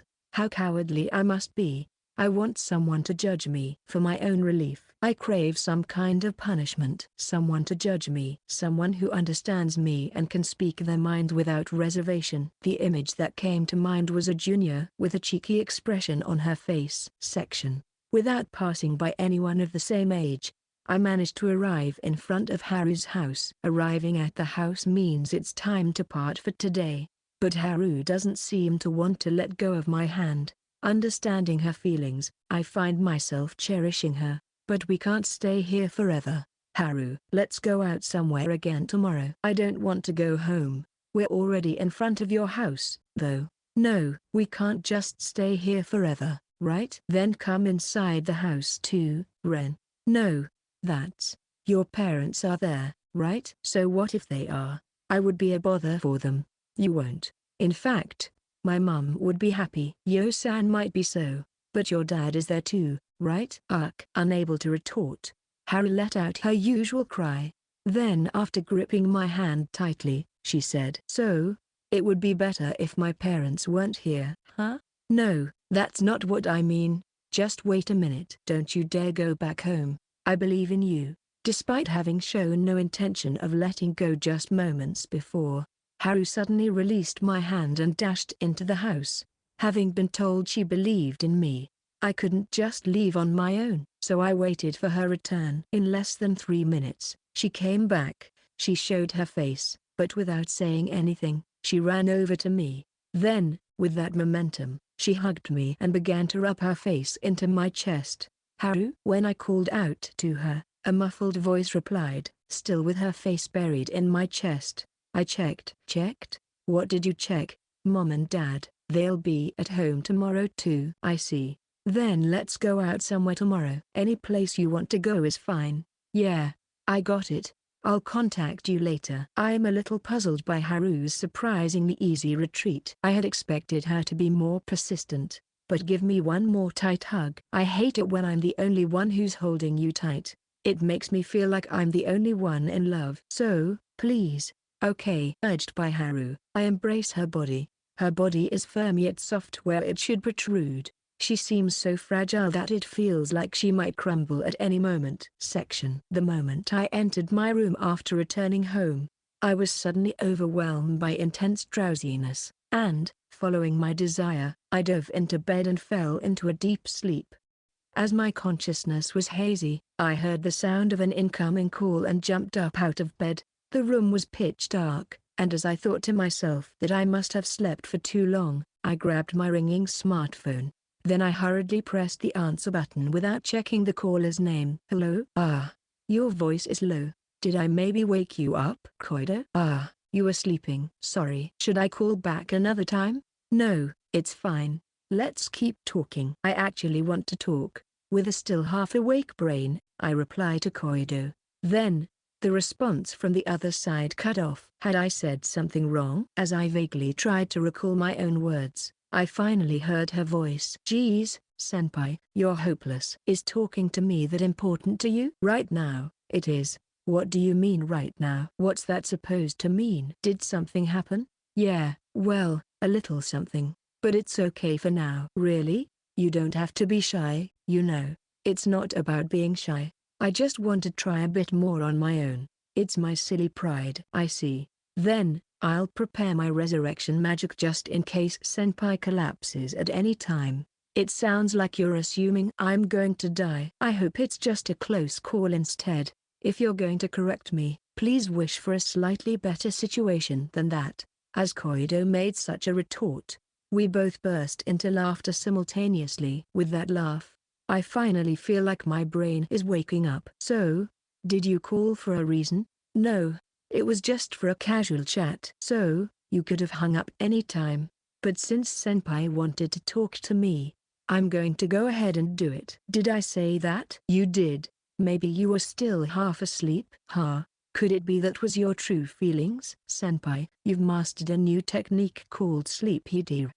Nebot dear. Good night. Wow, sorry, I teased you too much, but I'm happy to hear senpai's true feelings. Although it might have been a happy content for Koido, for me, it was extremely embarrassing. Someday, I'll have to hypnotize Koido and erase her memory. Today was Saturday. How did you spend your day, Koido-san? Please stop suddenly distancing yourself from me, but it's a good question. It seems like senpai is interested in me. To answer your question, I went out to the city and just wandered around. Then I ran into someone I know, so we chatted a bit before I went home. It was fun. Please don't add a comment that sounds like it's from an elementary student's diary. The content is too thin. That's terrible. Should I start by explaining what time I woke up and what time I left the house? Looks like dinner is ready. Sorry Koido, that's it for today. Isn't that too sudden? Well, it's fine. Don't worry about me. Thanks for calling me today. I'd be happy to talk to you again. Senpai's dear phase is here. As expected, the Tsun up until now was necessary to increase the attack power at this moment. See you later. Sensing that Koido was starting her weird antics again, I hung up the call. Then, Koido bombarded me with a flurry of angry sparrow stickers. And at the end, a message arrived saying, "Let's talk again later." Thanks to Koido, I am fully awake now, so I get out of bed to eat some food. That's when my smartphone's ringtone went off. Thinking it was Koido again, I checked the screen. The message was from Haru. It was about the plans for tomorrow. Only the times of the trains leaving from the nearest station to my house were sent. It seemed to imply that I should take one of these trains. There was nothing written about the destination. Well, the lack of details probably meant that there was nothing special I needed to prepare for. It's just a bit earlier than our usual meet-up time. I wonder for a moment if that's how much she wants to be with me, and I can feel my face getting hotter. I type a short message saying okay as if to cover my feelings and send it. Chapter 109. Having slept almost all day yesterday, my physical condition today has somewhat recovered, but my head still feels heavy, so I take a glass of water back to my room and wash down a pill with it after having breakfast. Then, having neglected my smartphone since the morning, I picked it up and went back down to the first floor. As I'm placing the empty glass on the sink, my mother looks at me with a puzzled expression. "Why did you go all the way to your room to drink?" I realized I had left my smartphone on top when I was about to drink, so I just went back to get it. I see. Then, are you going out again today? Yeah, with Yosaki and Hinata. Do you have enough money? I can give you some if it's not enough. No, I'm fine. I haven't been spending much, so I still have my allowance and New Year's money. Mom, you know that. Well, I've already taken it out of my wallet, so just take it. Saying that, Mom held out a 5,000 yen bill in front of me. No. It's okay. It would help your mother if you just accepted it. A child shouldn't refuse a parent's kindness. Here. Mom grabbed my hand, and I was more or less forced to take the 5,000 yen bill. Thank you. You can never have too much money, so you should take what you can get. This is the Seko family's motto. That's news to me. Dad, relaxing on the living room sofa, looks over with a seriously expression. I can tell he also wants some pocket money from his face, but he probably won't get any. Mom says, "Don't fuss over the small stuff," as she looks away from me. Her face is slightly flushed. Once the redness fades, Mom turns back to face me with a slightly sad expression on her face. Then her arms move forward a little, pause there for a while, and then return to their original position. As I tilt my head, wondering what she wanted to do, Mom lets out a sigh and says, "Make sure you come back home, okay? I'm not a child anymore." "I'll be fine." "You're still a child to me. For your mother, always." A flash of rebelliousness crossed my face, but as I looked into Mom's loving eyes, that feeling quickly retreated. "I'm off. Take care." Maybe the first thing I'll say when I get home today is, "I'm home to Mom." Today, I'm taking an earlier train than usual. Maybe we're planning to go on a long trip. Not being told our destination, I head to the station while wondering where we might be going. There was no sign of her at the spot where Misa usually waits for me. Maybe she's running a bit late since it's earlier than usual. Just as I'm thinking that I've finally managed to arrive before Misa, someone calls out to me from behind. "Good morning, Ren." The person who called out wasn't Misa but Haru, whom I was supposed to meet at the next station. Why is Haru here? Doesn't matter, right? We're going together anyway. That's true. By the way, have you seen Misa? I don't know if she's here yet. Misa said she's getting a ride to the place. She contacted me a little while ago. Really? I didn't notice. As I moved to take out my smartphone to check the message, Haru grabbed my hand. "Hey, we shouldn't be late for the train, so let's hurry up." Okay. Haru starts walking towards the ticket gate, still holding my hand, and I walk along as if being led by Haru. I can't feel any sign of Haru letting go of my hand. "Haru, my hand doesn't matter, right? That's all you've been saying. You don't like it?" "It's not that I don't like it, but it would be bad for you if someone saw us." "I don't want that." "Right. That's why I don't want to let go of Ren's hand for such a reason. Besides, it was Ren who held my hand yesterday." "Right. This is just me holding your hand to guide you. So it's safe." "Guide?" "This is the nearest station to my house, so there's no need for you to guide me. But well, it's not like we're holding hands as lovers, and it's more like I'm being completely dragged along, so I guess there's room for excuses. It would hurt to talk about yesterday." "All right. Then please lead the way." "Yeah, leave it to me." After that, we passed through the ticket gate while still holding hands and boarded the train from the platform. Haru didn't seem to want to let go of my hand even after getting on the train. Maybe it'll be like this all day. I suppose it was as expected of a Sunday. The train was crowded, and there wasn't the slightest chance of getting a seat. I grabbed onto a strap with my free hand. "Where are we going today?" "I haven't been told yet." "I won't tell you." "You mean like a surprise? Surprise?" "Yeah, something like that." "I see. Haru has been carrying a large backpack since we met today. Maybe what's inside it has something to do with the surprise, but it's not like it's close to my birthday, so what kind of surprise could it be? A 1-month anniversary celebration? It's true that it's about that time. Maybe it's related to Misa deciding to go by car today." "Wait a minute. If that's the case, shouldn't I be preparing something too?" "Hey Haru, I haven't prepared anything." Ren, you're fine just as you are." "Is that so?" Even though Haru says it's okay, I can't help but feel a bit guilty. I should do something in return later. Just then, the smartphone in my pocket started to vibrate. It vibrated over and over again, notifying me of an incoming message. As I tried to take out my smartphone, Haru said, "It's dangerous to let go of the hand strap." She added, "I'm using you as a substitute for the hand strap, so it'll be dangerous for me too," which made me give up on checking my smartphone. After a while, The vibration of the smartphone completely stopped. There was no particular conversation between us after that. Haru, who would usually start a lively chat, just kept staring out the window, making it difficult for me to initiate a conversation.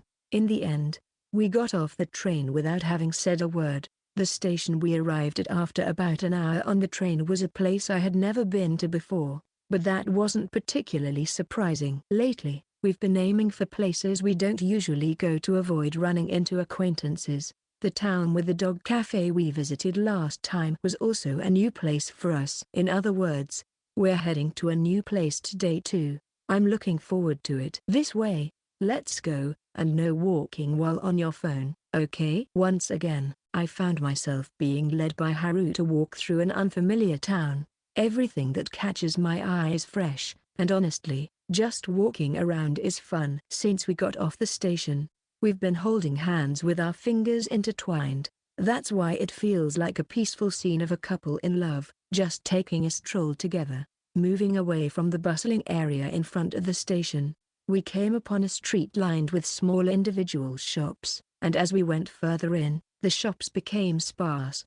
There's just a convenience store visible in the distance. I feel a sense of déjà vu. Last time it was with Misa, but could this possibly be? We're here. Just as I thought. My bad premonitions are usually accurate, and when I have them, it's always too late. The place where Haru stopped was in front of a building with hotel written on it. Why didn't I realize it until now? I should have sensed the strange atmosphere. Maybe I'm not in perfect health and my head isn't working right. Or maybe I'm just an idiot. Haru, let's not go here. Ren, you said yesterday that we would go where I wanted. I want to go here with you. Yeah, I said that. But what about Misa? Isn't she supposed to meet us here? Misa's not here. It's just you and me today. So you told Misa the usual time? Yeah, because I wanted to have Ren all to myself. Come on, let's go in. Ren, you went in with Misa, right? Is it not okay with me? It's not that it's not okay, but maybe some other time. If you don't come in, I'll start shouting here. Okay, let's go in. As I grumbled to myself about being such an idiot who never learns, I entered the sparkling building with Haru. Chapter 110. It's my second time coming to a love hotel and the second love hotel I've visited. I can't help but think how different each place is as I look around inside. If I don't maintain such a carefree mindset, I feel like I'll be overwhelmed by the atmosphere of this place. I guess I just press this? Haru tilted her head while pressing a button on the panel to select a room. After confirming that the light of the pressed button went out, she hesitantly said, "Let's go." After a somewhat awkward entrance, we found ourselves in a hotel room. The interior was completely different from the place I had visited with Misa before. As I compared the only memory I had with the scene before me, Haru hugged me. Then, she hugged me tightly. The strength of this embrace felt like it stemmed more from some emotion other than affection. "You were thinking about Misa just now, weren't you?" "Sorry. I don't want you to think about anyone else but me right now. We came to this hotel together, so don't think about other people." "Is the person you first went with more important to you, Ren? Does it mean nothing to you to come here with me now?" "That's not true." "I'm nervous." "Really? I feel like my heart has been racing since a while ago." "Well, that's true." Ren's heart is beating so fast. It's reacting to me, right? It's because you're with me that it's like this." "That's right." "Honestly, even if we ignore the location, my heart always goes wild whenever Haru hugs me like this." It seems she hasn't noticed it until now. Haru has a contented expression as she rubs her cheek affectionately against my chest. Her gestures are so endearing. "Hey Ren, do you like me?" "I do." "Really? I wouldn't lie about something like this." "Then, kiss me." "Okay." With her eyes closed and face lifted upwards, I press my lips against Haru's. I've grown accustomed to this act, but each time we do it, my heart races and I find myself wanting more. Given the height difference between Haru and me, I have to bend my knees slightly to kiss her. Even though maintaining this position for a long time would be difficult, my body seems to yearn to stay like this. After a while, just when I thought my body had reached its limit and I was about to pull away from Haru, she wrapped her arms round my neck. Then, parting my lips, Haru's tongue slipped in. I tried to accept it for a moment, but the position was too uncomfortable, so I pushed Haru back by holding onto her shoulder. Ah! Haru's expression turned suddenly sad as if she thought I had rejected her. Sorry. I'm so sorry, Ren. I won't do things on my own anymore, so please don't hate me, Ren. Please keep liking me. No, I can't stand the thought of being hated by Ren. No, it's not like that. It's not that I was rejecting you, Haru. I just needed a break because it was getting uncomfortable. Really? Really? Really? Really? Really? I swear. Trust me. Okay, then, shall we go to the sofa? It won't be as hard on you if we sit down. Right. We moved to the sofa near the bed. As I sat down on the sofa, Haru, having taken off her backpack, sat down on my arm facing me and wrapped her hands around the back of my neck again. Then, our lips met once more, and after a brief separation, she looked into my face as if to gauge my expression. Hey, it's okay, right? We can continue, right? You won't hate me? It's okay, Ren. The moment I gave permission, Haru forcefully stole my lips, and with that momentum, she invaded my mouth with her tongue, tangling hers with mine. Occasionally, Haru would pull away to catch her breath. Each time, a string of saliva would form between my mouth and hers, which further stimulated me. After breathing in deeply, we continue our deep, prolonged kiss. She clumsily moves her tongue, desperately trying to convey and receive affection. I find everything incredibly adorable. Before I knew it, I had wrapped my hands around Haru's back, holding her tightly. At that moment, her body flinches slightly. It was as if that had flipped a switch inside me, and I began to actively move to savor her tongue. She shivers under my touch, but without holding back. I move as I desire. Something has been continuously secreted from my brain for a while now. What was it again? That's right. The happiness hormone. I'm immersed in it, drowning in pleasure. I want to melt together with her, forgetting everything, abandoning all thoughts, just like this. Hey Ren. With her eyes glazed and a thread of saliva connecting our lips, Haru says, let's do it. It was a tempting proposal. My heart resonated with it, and my body, as if yearning for it, was already prepared. But what came to mind was Koido's words. Sorry, huh? When I refused, an unparalleled despair far more intense than before dyed Haru's face. Why? Ren, you're so excited right now. It's because of me, right? Ren, I know it because we've done so much together. Sorry, Ren. Have you gotten tired of me? Is it because you did it with Misa? You don't need me anymore? I don't want that. Don't throw me away. I'll do anything. It's not like that. Then let's do it. Sorry! Exclamation mark. Haru, now crying, gets off me, grabs her backpack nearby, and ran into the changing room. I tried to stand up and chase after her, but I sat down on the sofa once again. Then I took a deep breath. I managed to calm down. I might have given in if Haru hadn't gotten emotional and continued to tempt me. I lower my gaze to a certain part of my body. My heart has calmed down, but why hasn't this part settled down? Haru once said I was like a monkey, and as I think about it, I can't help but mock myself internally for not being able to prove that wrong. Ren. I hear Haru's voice calling me. It seems she's come out of the changing room. Relieved that she didn't barricade herself in there, I turned round and froze upon seeing Haru's figure. How about it? Haru, seemingly embarrassed, moved her body to show off her entire figure. The girl who came back wasn't wearing the t-shirt and shorts from before, but instead, a short emerald green dress. It was Fuu's outfit from Torupani. I've thought that Haru resembled Fuu, but that was more about what was on the inside. So even though Haru was dressed in the same clothes as Fuu, I couldn't really see that my favorite character, Fuu, had appeared before my eyes. But still, cute. Just purely, intensely, the girl in front of me was incredibly cute. I'm happy.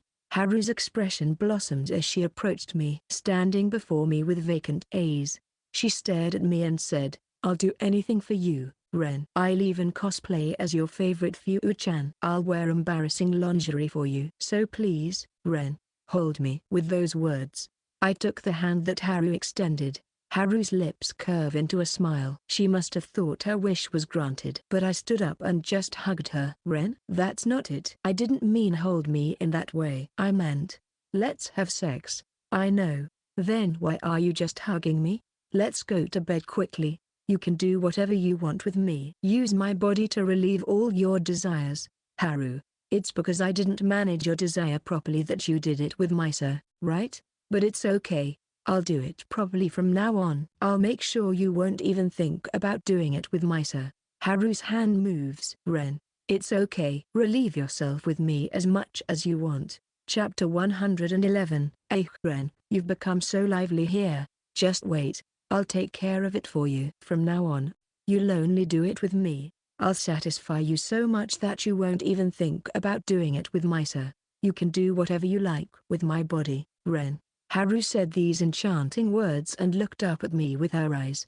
There was no light dwelling in those eyes. I looked straight into her eyes and said, Haru, I can do whatever I like with you? Yeah, do what you want, Ren. If it makes you happy, then I'm happy too. Besides, I belong to Ren. Is that so? Then, shall we go to the bed? When I said that, Haru nodded and took my hand, pulling me towards the bed. Then we both slipped into the same bed and lay down side by side. Lying on my back, I stared at an unfamiliar ceiling while feeling Haru's gaze from beside me. Ren, should I take it off for you? Well, as I hesitated with my answer, I turned over to face Haru and drew her close to me. I placed my right hand on her head and gently stroked it, eliciting a sweet from her lips. Ren, I like that. I'm glad to hear that, but we can't do it like this. We need to separate once. I can do what I like, right? I want to stay like this. Does that mean you don't want to do it with me anymore? Am I no longer needed because you did it with Misa? No, I don't want that. I don't want that. Haru's face turned pale. Wanting to reassure her, I instinctively hugged her tighter. Calm down, Haru. Listen to me. No, I don't want to hear it, Haru. I'm just the second best, after all. After being with the number one Misa, now I'm just... Haru, you're not second best. Lies. It's not a lie. Seriously, I know it's the worst, but I like both Haru and Misa just the same. Really? Yeah, but you didn't use honorifics with Misa. You always used them with me. Does that mean Misu is your real girlfriend, and I'm just a substitute? I know you might not believe me, but I've never thought of you as a substitute, Haru. Hearing my words, Haru's movements stop. After a while, only a confused voice returns. What? It's because it's Haru that I got involved in this relationship, and it's because it's Haru that I'm so troubled over my relationship with Misa. Really? You wouldn't have done it if someone else had tempted you? I wouldn't. I thought Haru was cute, lusted for you, and wanted to touch your body. That's why I attacked Haru that day. And even after that, I kept directing my desires toward you, Haru. Then I'm really not just a substitute for Misa? Ren, have you always been seeing me for who I am? Yeah, Haru is Haru. I was moved by your feelings when you wore that cosplay outfit just because I like the character and I thought it suited you. I found it cute. Ren, I speak of the feelings in my heart that I hadn't been able to express until now. As I did, Haru began to calm down and clung to me, hugging me back. Tell me, why did you do it with Misa? I don't want you to defend Misa or anything like that. You care about me just as much as you do about Misa, right? You love me, right? Then please, Ren, tell me the truth. Looking at Haru, who was pleading with tears welling up in her eyes, I muttered, well, then, I honestly told her about how I ended up sleeping with Misa, how I thought we were going to a different place and ended up in front of a hotel, how I was coerced into entering because I was told to be quiet, how I was shown evidence related to that rumor inside the room, how I don't like the way Misa tried to use that to threaten me, how I sensed it and made a move on Misa first, how we did it without preparation because Misa said she was on the pill. After hearing the whole story, Haru hugged me tightly. You really did it with Misa? Yeah, it's not that I didn't believe you, but hearing it from Ren, it still hurts. Haru said that, pressing her face into my chest. I couldn't find any words to comfort her, so all I could do was stroke her head. So, Ren, did you do it just for Misa's sake? Not because you were in the mood? That's not it. I didn't intend to at first, but as it went on, I couldn't stop myself. Honestly, I didn't feel like going through with it until the end at that time. I thought that Misa, who's not used to such things, would get intimidated if I came on strong and asked me to stop. That's why I asked if we should stop midway. But her reaction at that time was so endearing it stirred something in my chest, and we ended up going through with it. Hearing my response, Haru hugged my body tightly and seemed to ponder for a while. Then, if that's the case, I guess I have to take control, she said that and loosened her grip on my arms, then swiftly moved down, escaping from my embrace. The girl who got up put her hands on my waist and leaned her weight on me to turn my body face up. Then she just sat down right at my waist.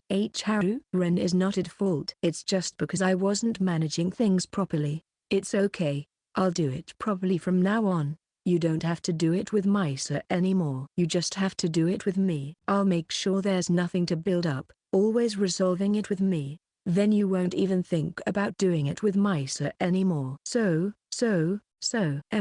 Right now, she's dressed in the one piece that Fua wears in the story. In Torupani, the protagonist often causes panty shots with the wind he controls. One reason for this, metu as it may be, seems to be because the heroines in the story wear short skirts. So, what's touching around my waist right now is Haru's underwear. In such a state, Haru starts moving on top of my waist, and even though it's through our clothes, I feel a strong stimulation. Ren, how is it? That's right. Look, Ren. Right now, I'm wearing the other pair of underwear you chose for me. Does it suit me? She pinches and lifts her short one-piece dress. Then, a bewitching black that was the complete opposite of her lively image appeared. I was at a loss for words, just fixating my eyes on it while swallowing saliva. Ren, I'm glad you're happy. It makes me happy too. Ah, that's right. I have to satisfy Ren. Haru shifted her position and reached for my pants. I was just staring blankly at it, then suddenly came to my senses and spoke to her. Haru. I don't want to do it now. Not with Haru. Nor with Misa. It's okay, Ren. I won't do anything you don't want to do. Saying that, Haru opened her small mouth wide. After a while, Haru drank some water and said, we can't do it down there. It would be a big problem if we had an accident. That's why we can't do it. That's why. Haru spoke as she gently stroked my body. Ren, you're like a little monkey, aren't you? This alone isn't enough. It's okay. I'll take care of everything for you. And then, she opened her cute mouth again. Chapter 112. I spent the entire day with Haru. It was the first time in a while since our date in Yokohama. Whether I was satisfied or Haru was satisfied, we somehow ended up sleeping together in a hotel bed. When we woke up, it was long past noon, and the bill had significantly increased. I really like sleeping together with Ren like this, Haru said, looking at me as she woke up next to me, and I felt the same. Despite the guilt that always followed, the warmth from her body when I touched her felt incredibly good. I loved her citrus scent that tickled my nostrils. That feeling of illusion that we were the only two people in the world was comforting. I loved those moments. After that, we left the hotel, aimlessly wandered the city, and then went home, entering a store together, sharing our thoughts together, eating together. I began to understand that this is what Haru probably wants from our days together, and maybe this is what I wish for too. But when I got home and changed into my lounge I remembered something as I picked up the smartphone that had been left in my pocket since morning. Spending days like today with each other is difficult. This morning, I noticed that there were a ton of messages from Misa. No, I tried not to care. I tried not to think about it. I'm already here. Are you late again today? The train we're planning to take should be arriving soon. I'm waiting. Rento-kun still not here? Rento-kun, could it be? Are you with Haru? Rento-kun, Rento-kun, Rento-kun, Rento-kun, Rento-kun, Rento-kun, Rento-kun, Rento-kun, Rento-kun. I'm going home today. Feeling the blood drain from my head, I hurriedly tried to reply and opened the text input screen but stopped. What should I reply? It's true that I spent time with Haru, leaving Misa behind, and that too, by deceiving her. All I could do was apologize. I typed sorry and sent it. Immediately, it was marked as read, and the reply came back. I'm not angry at you. Then the message I'm going to sleep now. Good night followed. I was only allowed to offer a simple apology. She didn't give me a chance to make any excuses. I was sealed off from doing anything that might have eased my own mind. I put down my smartphone, but a few minutes later, I picked it up again and opened the chat screen with Misa, staring at it. I repeated this over and over, many times. In the end, my mind was filled not with Haru, whom I had dated that day, but with thoughts of Misa that evening. In the morning, I head to the Japanese-style room to go through my usual routine. I sit upright on a cushion at the corner of the room and join my hands in front of the Buddhist altar. What should I do? I always have her listen to my stories like this, but in the morning lately I've been told over and over that it's not bad to rely on someone younger or a junior, but I can't help feeling that I'm relying on her too much.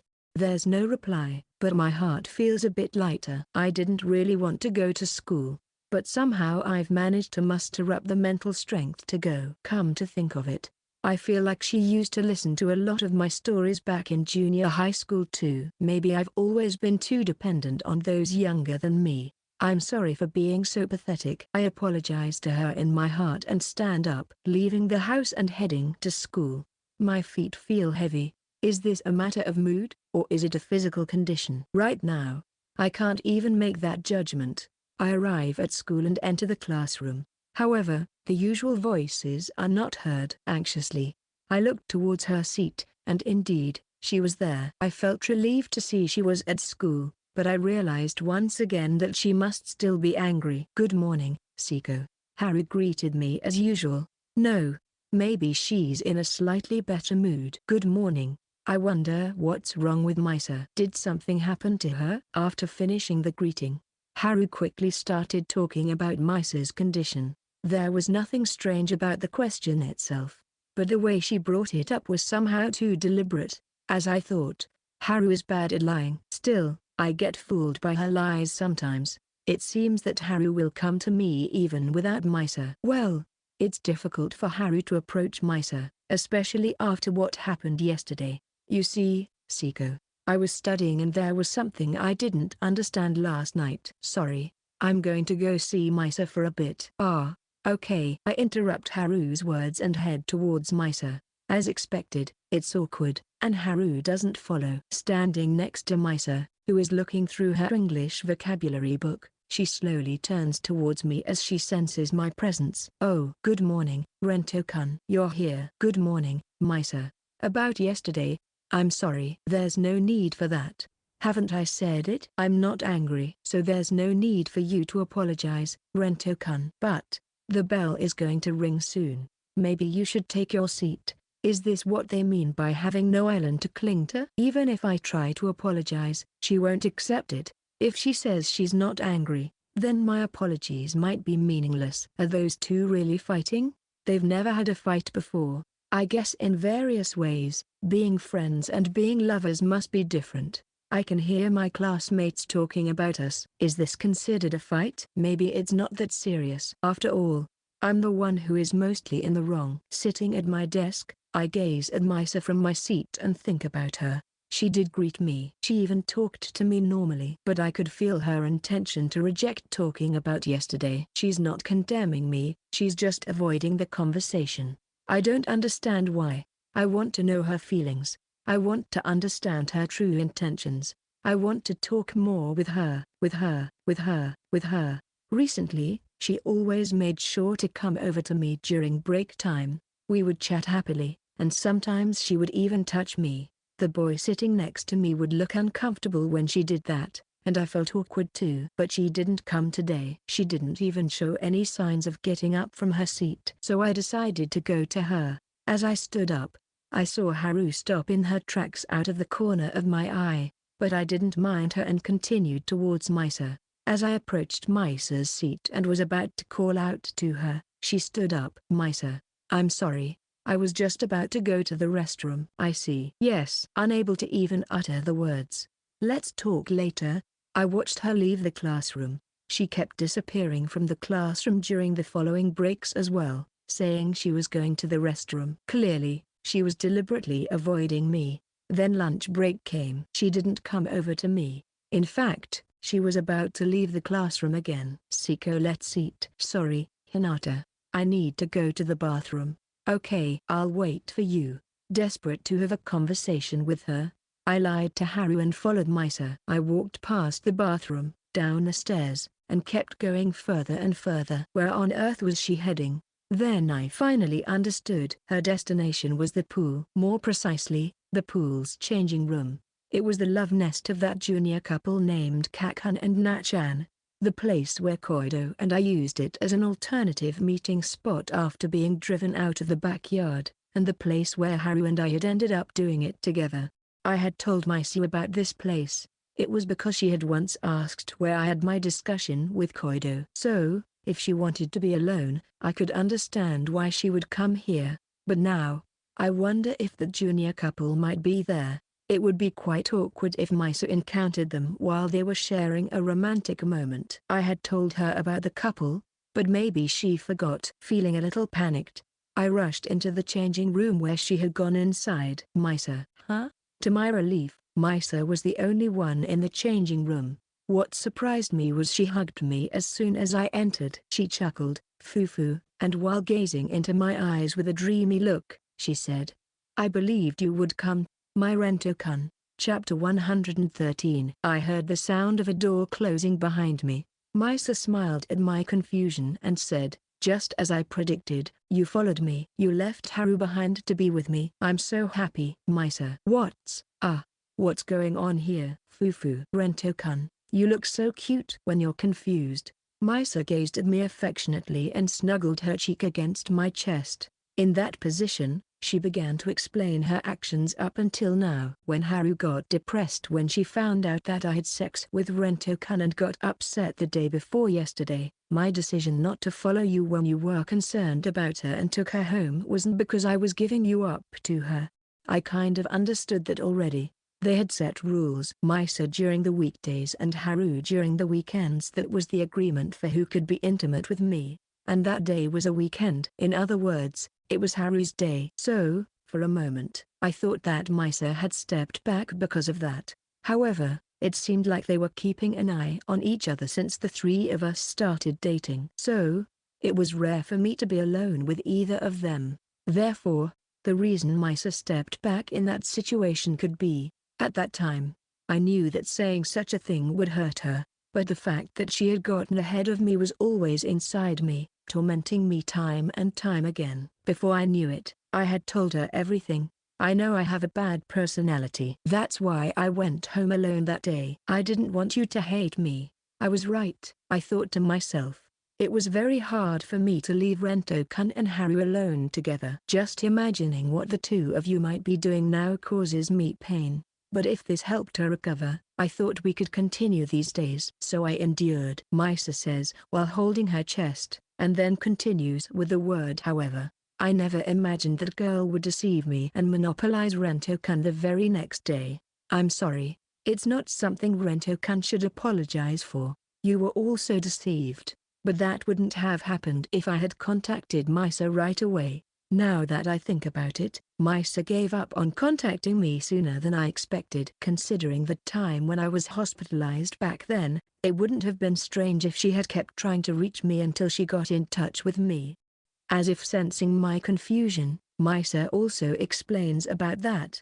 No matter how long I waited, Rento-kun didn't come. I contacted you many times, but I still couldn't reach you. I realized it right away. I was deceived. That's why I deliberately didn't contact you anymore. What do you mean? As I momentarily froze, unable to comprehend what Misa was saying, she smiled at me seductively. Then, placing her hand on my cheek, she said, "If I am hurt like this, you will care about me.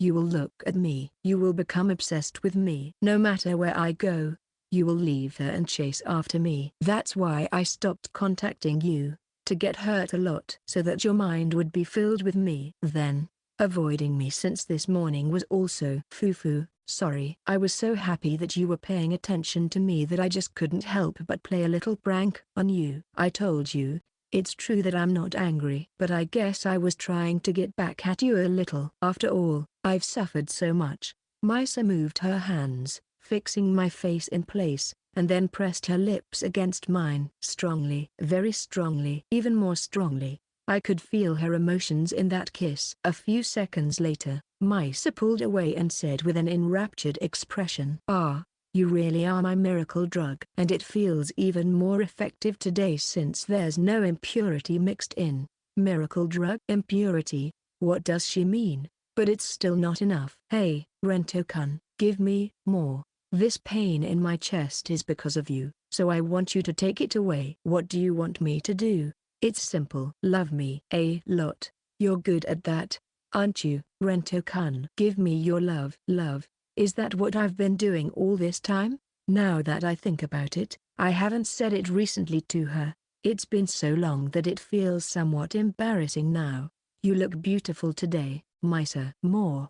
You study every morning. That's impressive, Misa. More. I have to say, that hairstyle really suits you, Misa. More. Actually, I really like your butt, Misa. More. I love you. Misa MMMFHW. Misa kisses me again. Like before, she doesn't stop at just the surface but also invades my mouth. I drown in the pleasure. MMNHG. I love you, Rento-kun.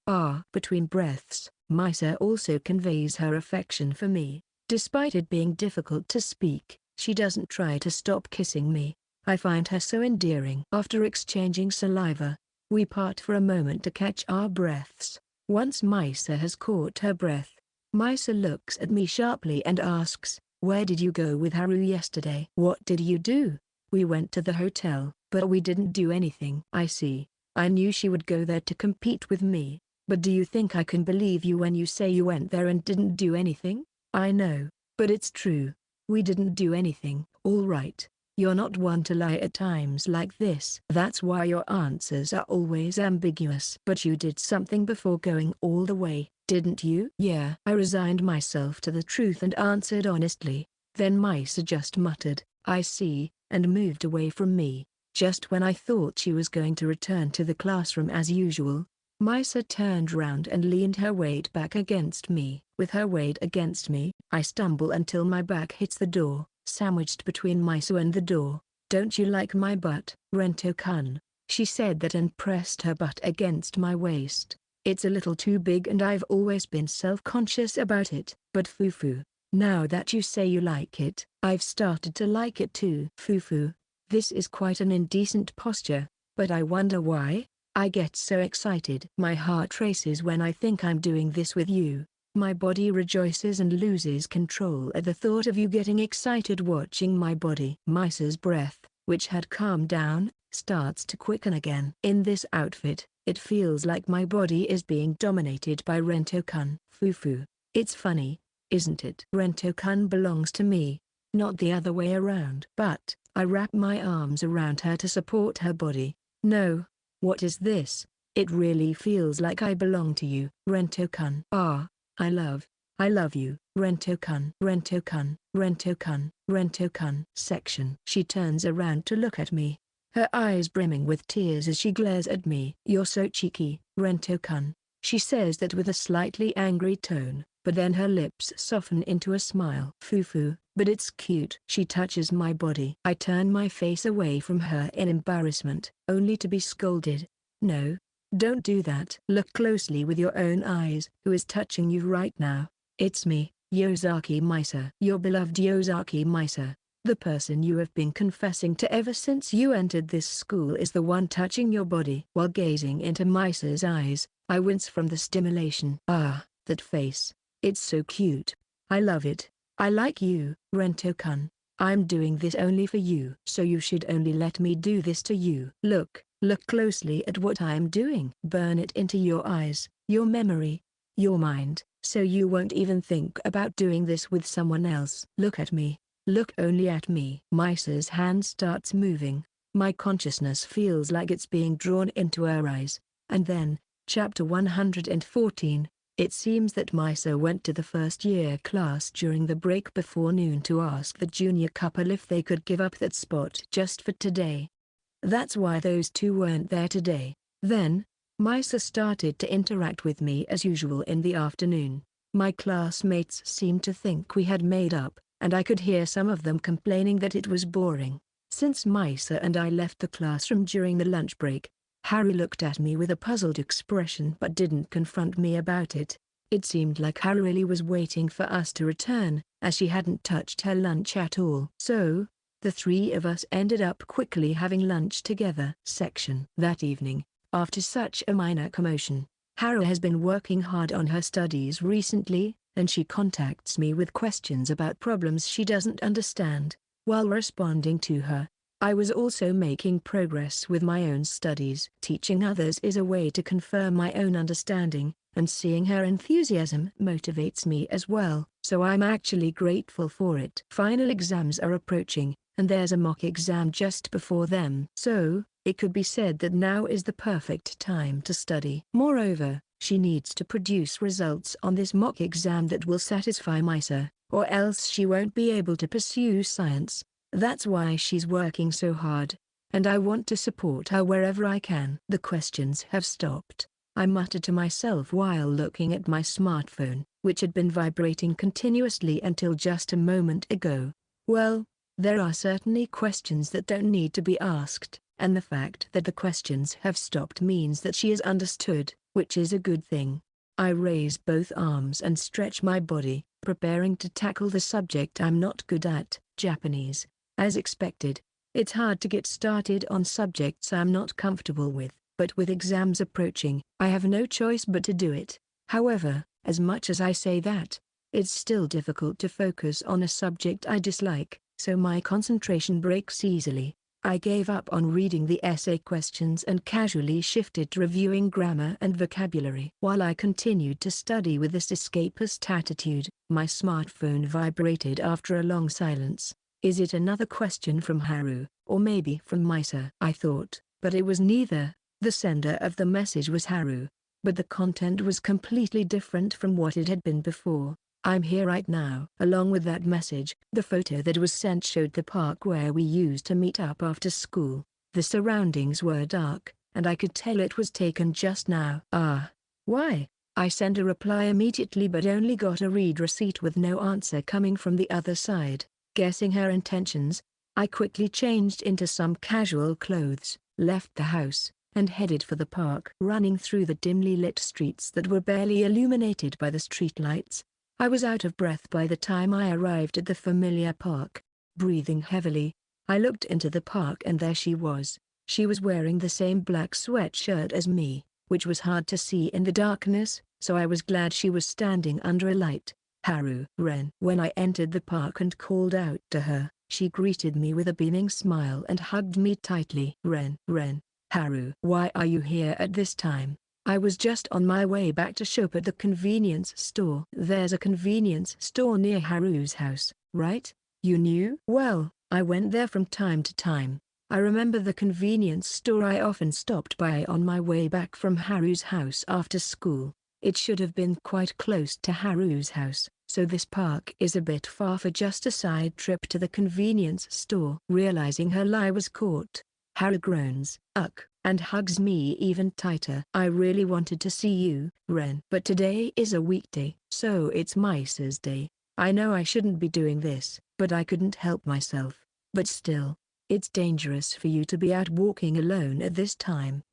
I just thought that Ren would be worried and come for me. Well, I had somewhat guessed that. From the fact that there was no reply, it seemed she had no intention of moving from here until I arrived. I let out a sigh and grasped her right hand. Come on, let's go home. It's already late at night. If we're not careful, we might get picked up by the police patrol. Okay, I understand, but there's just a little something I want to ask. Haru squeezed the hand she was holding and asked, where did you go for lunch today with Misa? What did you do with Misa? I feel the urge to look away from her eyes, but I resist an answer. I was following Misa, and then she went into the pool's changing room. We talked there, mostly about what happened yesterday. Is that all? Then, well, We hugged each other. But because of what Haru did for me yesterday, that didn't happen. Really? Yeah, I see. Yeah, if Ren says so, then it must be true. I'm glad. With Haru satisfied, we continue on our way home, still holding hands. Our fingers naturally intertwine with each other. Walking down this road together reminds me of the old days. It's not like it was that long ago. Don't fuss over the small details. But back then, we weren't holding hands like this, right? That's true. But you know, I really liked that feeling back then. I was always excited, wondering if Ren would hold my hand someday, and now it's come true. I'm so happy. I see. It might seem that way, but I started to wonder if this was really what Haru wanted. With that doubt in mind, my responses became somewhat absent-minded. Hey, Ren, come over to my place after school like before. Let's clear things up. No, it's okay. Besides, we need to prepare for the mock exams now. It's for your future too, Haru. Okay, I understand. But tell me right away if you can't stand it anymore. No, tell me before you can't stand it. I'll try my best so it won't come to that. All I could do was give her another simple yeah in response to her enthusiastic resolve. After dropping Haru off at her home, on the way back, just as we parted, a call came through on my smartphone. It was Misa. So, where are you now, Rento-kun? Outside. I know that. You'd be surprised how much ambient noise you can hear from the other end of a call. What I'm asking is your specific location. Just left the convenience store, sort of. Rento-kun. Stop lying. I'm alone right now. I see. You were with Haru until just a moment ago. As expected. It was impossible to deceive Misa. In fact, I felt like she knew from the beginning. I didn't respond to her deduction, but perhaps taking my silence as affirmation, she muttered, "Looks like I'm right," and sighed. As I pondered what words to respond with, I began to hear rustling sounds, the sound of fabric moving. After it settled, there were rhythmic tapping sounds, followed by a click. Misa. No way. She didn't say anything, but as she mentioned earlier, it seems that you can easily hear the ambient sounds from the other side of the call, and soon I start to hear a swishing sound, with a rustling noise in the background. Realizing what she was doing, I started running. I didn't know exactly where to go, but she was likely outside. So, to meet up with her quickly, I have to hurry back towards home. I keep the call connected as I run out of breath. I don't care if my heavy breathing can be heard on the other end. I just ran back the way I came. When I got back to the park, perhaps by chance, she was standing at the entrance. Rento-kun, Rento-kun. I heard her voice both in front of me and through the phone. The call ended, and that girl, Misa, walked up to me and then kissed me. Misa stepped back from me, placed her slender and beautiful finger on her lips, and smiled seductively. I heard your heavy breathing, Rento-kun. You knew I had gone outside and ran here, didn't you? You were worried about me walking outside alone so late at night, and you quickly came here. I'm happy, Rento-kun. Look at me more. Act recklessly with single-minded devotion for me. You're so lovely. I love you, Rento-kun. Faced with Misa's mesmerizingly beautiful smile, I said to her, "Let's go home." But Misa ignored my words and hugged my body. No, the overwrite isn't complete yet. Overwrite? Yes. You must have hugged her too. And now you want to go home without hugging me? That's unacceptable. Tonight, it's me who you hugged. I won't go home until I've ingrained that into your body. I wondered how long that would take.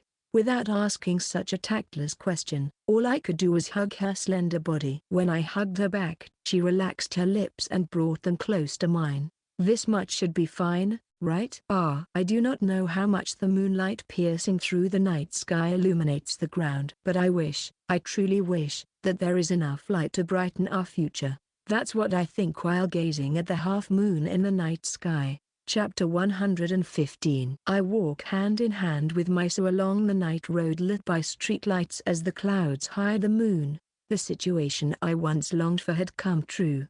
Yet my heart wasn't as excited as I had thought it would be. Misa, walking beside me, asks without looking away from the path ahead. Hey, Rento-kun, did you meet with Haru tonight because she invited you? What was it again? I see, So it was her invitation. I don't know how she managed to lure you out, but I guess you sensed her feelings and acted accordingly. Rento-kun. I'm surprised that she understands so much, but then again, it's Misa, so I feel a strange sense of it makes sense. It's the same with the Enoshima incident. You tried to stop her from attaching the lock, but in the end, you gave in to her feelings. However, judging it to be dangerous to leave it as it was, you quickly prepared a lock with both our names, attached it similarly, and captured it in a photo. You did that for her, didn't you? Actually, it was useful. Yes, the photo of that lock turned out to be useful. The day after the excursion, I was cornered by Moriya in the classroom. Seko. I found a love lock with your and Hinata's names on it. Explain this to me. He said that while thrusting a photo of a padlock with mine and Haru's names written on it in my face. So, I operated my smartphone and showed him the photo in question. It's just a wish for the bonds between the three of us to last forever. That's why there's one for me and Misa, one for me and Hinata, and one for Misa and Hinata. There's one for every combination. When I countered with that, Moriya left with a frustrated look. It's annoying how he found it despite me placing it on the highest spot to avoid attention. As I finished reminiscing, Misa squeezed my hand tightly. Thanks to your quick thinking, Haru was saved. But, stopping her from attaching the lock in the first place would have been the safest thing. Well, maybe. Yet, you didn't do that. I knew it. But you really are too sweet to Haru. I don't mean to be. Being unconsciously so makes it worse. Sigh. I'm jealous. Misa said that and gripped my hand tighter than before. It's a little bit painful. Then she looks at me intently and says, what would you do if, at some point, you had to push her away because it was for her own good? If it's for Haru's sake, then yes, I'll do it. Really? Even if she comes to you with tears in her eyes begging for help? I tried to imagine Haru with a face about to cry, pleading. It's hard. Look, you have a soft spot for her. Was it that obvious, or did she just sense it? Misa turned away with a pout. Then, like before, she expressed her dissatisfaction with her hands. Section. Today is Sunday, a day off, but we're at school because there's a mock exam. As someone not in a club, it's rare for me to come to school on a holiday. The morning feels strange, not encountering the usual salarymen on my way. Reaching the classroom, I'm greeted by an unusual scene. Instead of the usual noisy chatter, my classmates are quietly reading notes and textbooks, perhaps because the crucial moment of choosing a career path is upon us. Not only Haru but also the other students seem to be putting extra effort into this mock exam. Seko, how prepared are you for today's battle? I returned a wry smile when Oda asked me. I'm feeling pretty lenient about it. By the way, Oda, you're planning to go into humanities, right? Indeed. Hence, I have long since abandoned the science subjects. That's nothing to brag about, you know. I laugh at Oda's half-serious joke, and then someone approaches us. It's Misa. Good morning, Rento-kun. How are you feeling about today? Good morning. Well, I'll do what I can. I see. Personally, I'm hoping you'll at least get a C grade. Don't say it like it's that easy. By the way, where's Hinata? If you're looking for her, she's over there. She's desperately reviewing. Misa pointed towards Haru's seat. Haru was sitting in her own seat, locked in a stare-down with her reference book, just like the other classmates. No.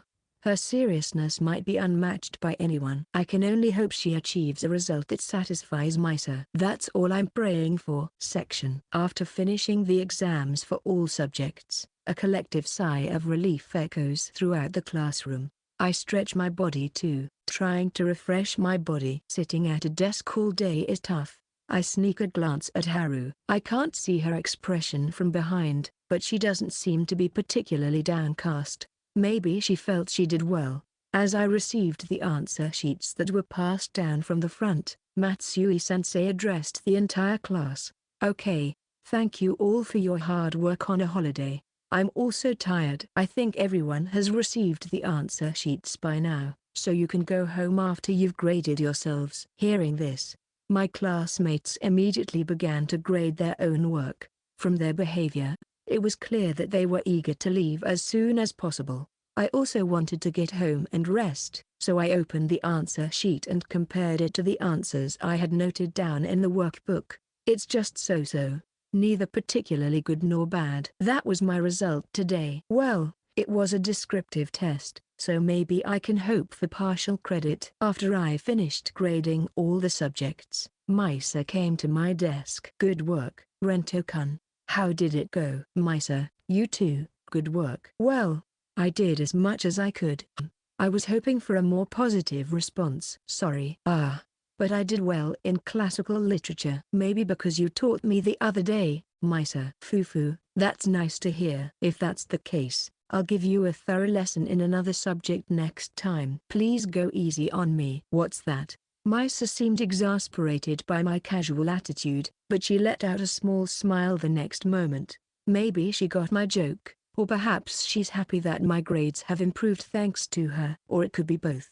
I quickly tidied up the desk and stood next to Misa. Shall we go check Haru's results? By the way, what score would be okay for her? Well, I'm hoping she got at least 60%. 60%? Isn't that quite difficult? It's not like I'm being mean. We haven't learned all the units yet. So if she's not scoring reasonably well now, it will be scary later. Plus, she was particularly focused on those two subjects this time, I guess. Misa's opinion was so reasonable that I found myself unable to argue with her. Silently following her, we approached Haru. Sensing our presence, she turned towards us before we could speak. Her expression couldn't exactly be described as bright, but it didn't seem gloomy either. Haru, have you finished self-grading? Why yes, I'm done. Is that so? Then, could you tell me the results? Misa got straight to the point. I held my breath, focusing on Haru's response. I scored a little over 60% in math. Oh, that's great. Ren, it's thanks to Seko teaching me. It's all because of Hinata's hard work. It seemed like the math results were quite good, and I let out a sigh of relief. I'm glad that her efforts hadn't been in vain due to any lack on my part. By the way, I wonder how it went with physics, which Misa ended up teaching halfway through. And how about physics? Misa asks about the physics results, urging for an answer. Then, Haru bites her lip and slowly opens her mouth. About 50%. In an instant, a heavy atmosphere flowed between us. I quickly raised my voice, trying to dispel the tension. No, that's good enough. Considering it was a subject you were bad at, being able to improve this much means you'll continue to improve. Seko. Tears welled up in Haru's eyes as she looked at me. That's true. Compared to the beginning, I think you've worked really hard. Misa. Haru, thinking Misa had acknowledged her, brightened up her expression all at once. But Misa wasn't done yet. And how about the other subjects? You've finished self-scoring for the other subjects, right? Tell me, Haru. Okay, despite her struggles with math and physics, Haru has been desperately studying to score well in these subjects in order to pursue a science-related field. Thanks to her efforts, she was able to achieve fairly good scores in both subjects. However, perhaps as a side effect, while she barely maintained her performance in her stronger subjects, her scores for most other subjects had dropped compared to her previous mock exam results. Even if your scores in two subjects have improved, it's counterproductive if the scores in other subjects drop. After all, entrance exams are about the overall performance, but it couldn't be helped.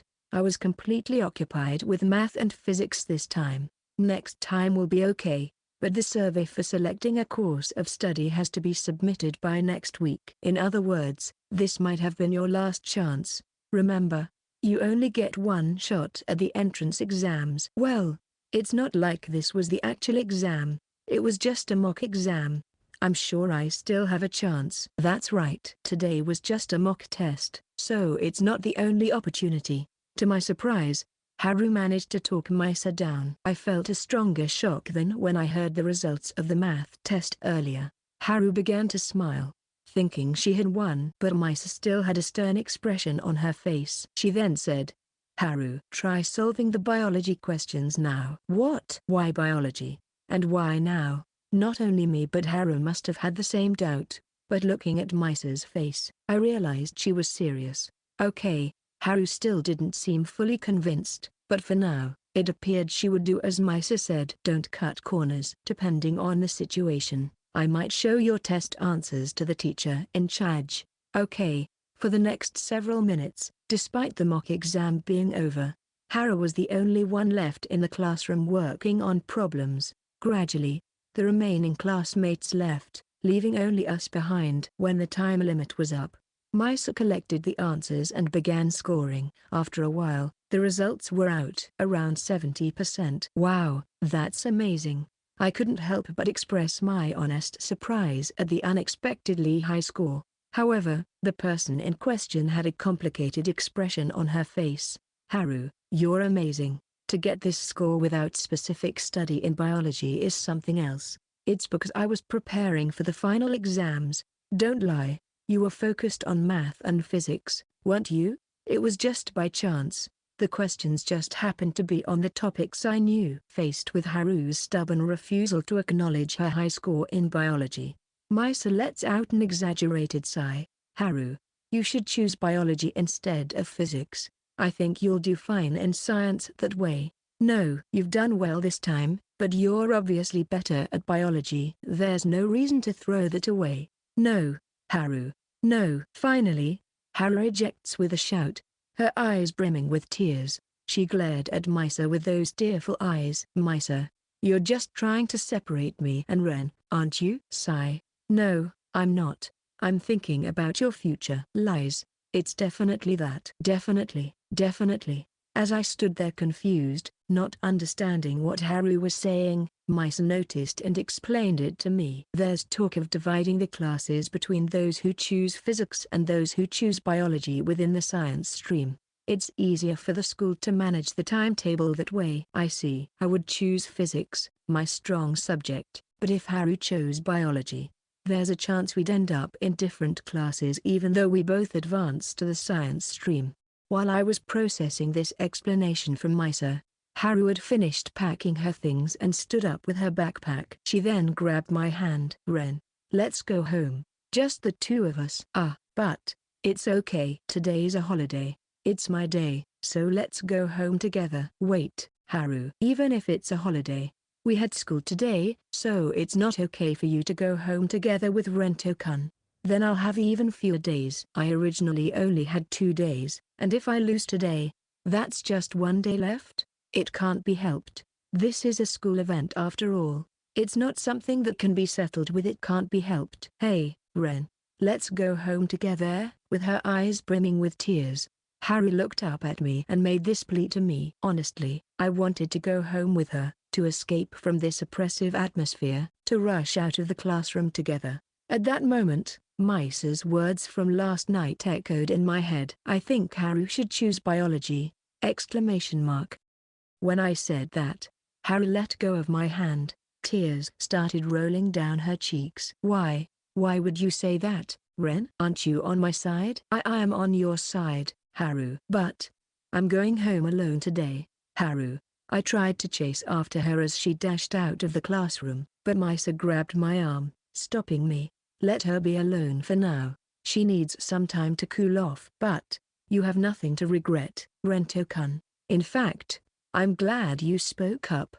Thanks to what Rento-kun said, she will start to think about it a little more. What am I regretting? Telling her to choose biology? My lack of ability, because I couldn't fully teach her physics. Or maybe Rento-kun. Since we have the chance, let's go home together today. Hearing her suggestion, I cast my gaze downward. I'll go home alone today too. I need some time to think. I see. After a moment of showing a sad expression, Misa let go of my arm and tried to put on a smile. Good work today, Rento-kun. Let's meet again at school tomorrow. Yeah, good work. After exchanging farewells, I found myself absent-mindedly looking out the window. The setting sun that had been shining into the classroom was now sinking. Maybe I should visit Matsui-sensei. Part 15, Loser, Chapter 116. The mock exams ended today, but the final exams start from the next day. Failing would turn the much-awaited summer vacation into a supplementary lessons hell, so even those who usually don't study are immersed in studying during this period. I'm no exception. Even though I'm not in any club activities, I don't want to go to school during the summer vacation, so I force my exhausted body to sit at my desk in my room and dive into my studies. I can't concentrate. Even though I'm supposed to be reading the text in the textbook, my mind is filled with other things. I'm supposed to be solving math problems, yet other problems occupy my mind. I pick up the smartphone that was on my desk and operate it, staring at the name displayed on the screen. Would it be a bother? She was final exams too, so she's probably studying. I mean, it's the middle of the night. Though I can think of many reasons to stop, I find myself calling her before I realize it. She answers before the third ring, her voice cheerful and lively in my ear. Good evening, senpai. Evening. Sorry for suddenly calling you. No problem at all. I'm always happy to talk. How about we pull an all-nighter right now? That might be nice. That's a no-go. Tomorrow is the final exam. If you don't sleep properly, you'll end up having the miserable experience of falling asleep during the test. That's true. Sorry. I shouldn't keep Koido up like this. It's totally fine by me. So, do you need something from me? No, sorry. I just felt like talking to Koido for a bit. What's up, senpai? Still half asleep? I'm going to tease you a lot with this later. I don't like that. When I replied like that, I could hear Koido's laughter saying, right? Conversations with no real substance, but they're incredibly fun. It feels like all the clutter is being pulled out of my mind. My thoughts become clearer, and it feels good. Koido, are you okay with your exam prep? If it's bad, you can hang up right away. It's fine. I'm totally fine. Honestly, I'm confident I can score full marks with just a light review right before the exam. Really? Wow. You really don't believe me with that reaction. I'm actually the top student in our grade. Really? You're even more skeptical now. I'm confident I can do better in studies than you, senpai. What did you say? All right, I'll give you a problem to solve. I select a question from the physics workbook open on my desk, take a photo of it, and send it to Koido. I just sent you a photo of the problem, so try solving it. Sure thing. Physics is a subject that students start learning in their second year. Maybe I was being too mean, but I can't let my pride be hurt by being looked down upon by a junior in terms of academic ability. I solved it. The answer is number 3, right? Can you teach me how to study next time? You're changing so quickly. Well, it's not that I mind, but aren't you a bit too lacking in pride? Know this, Koido. Asking for help from someone younger isn't something to be ashamed of. Wasn't that something I said? Why are you using it as if it were your own words? How little pride do you have? Sorry, not only am I relying on my junior, but I'm also stealing her words. Maybe there's nothing left that's truly me anymore. Whoa. I said too much. I'm actually happy that senpai is relying on me. Like, senpai, you're exaggerating. Senpai is senpai, you know. Having gone through our usual antics, we laugh together. Thinking about it, this self-deprecation I always do might just be me relying on Koido. In other words, I've been depending on Koido from the start. How pathetic. By the way, senpai, listen to this. I've finally mastered a secret technique. A secret technique? What's that? Mwahaha. It's the art of getting along with guys while keeping their affection for me just short of them actually liking me. Sorry, I don't really get it. From your quick response, I feel like you didn't even try to understand. But let me explain. Remember, you told me before, senpai, to refrain from actions that might lead guys to misunderstand my intentions? Yeah, I said that. Koido had been approaching many boys, especially members of the soccer team, to gather information to help us. Among them, many had come to like Koido, and she ended up receiving a multitude of confessions. Moreover, because Koido had been ingratiating herself with others to collect information, there were many who misunderstood and thought she liked them. When she rejected their confessions, there was a possibility that some might bear a grudge and cause trouble. That's why I asked her to refrain from such actions in the future. No, that's actually quite difficult. You know. Why do geese misunderstand things so easily? There was even a time when just greeting someone made them think I liked them. That makes me feel somewhat apologetic on behalf of guys. I'm not blaming you. Anyway, after what senpai told me, I tried all sorts of things, but nothing really worked out. That's when I ran into an acquaintance. Acquaintance? You are prepare to be surprised. My master is none other than Saki-chan. What? Seriously? Yeah, that actually makes sense. Hey, what's with that reaction? Be more surprised, please. Nah, it's the secret techniques of handling men that you got from Saki-chan, right? They must be incredible. I'm beyond surprised. It just makes perfect sense. I'm not satisfied with your reaction, senpai. I don't understand why you're not convinced. After all, it's the secret technique bestowed upon you by Saki-chan, right? Just hearing that tells me how effective it must be. Sigh. Anyway, that's the situation, so you don't have to worry anymore, senpai. Good. I'm glad to hear that. Hee. I want to lessen your worries, senpai. As expected of you, Koido-sama. HMMPH, please stop with the sama. Understood, Koido Dono. How much do you want to keep your distance from me?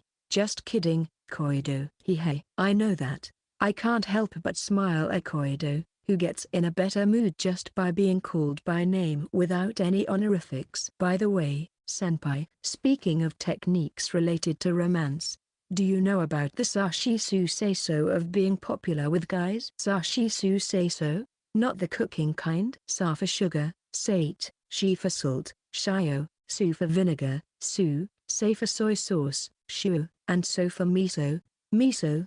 It seems there's also a sashisu seiso used for becoming more popular.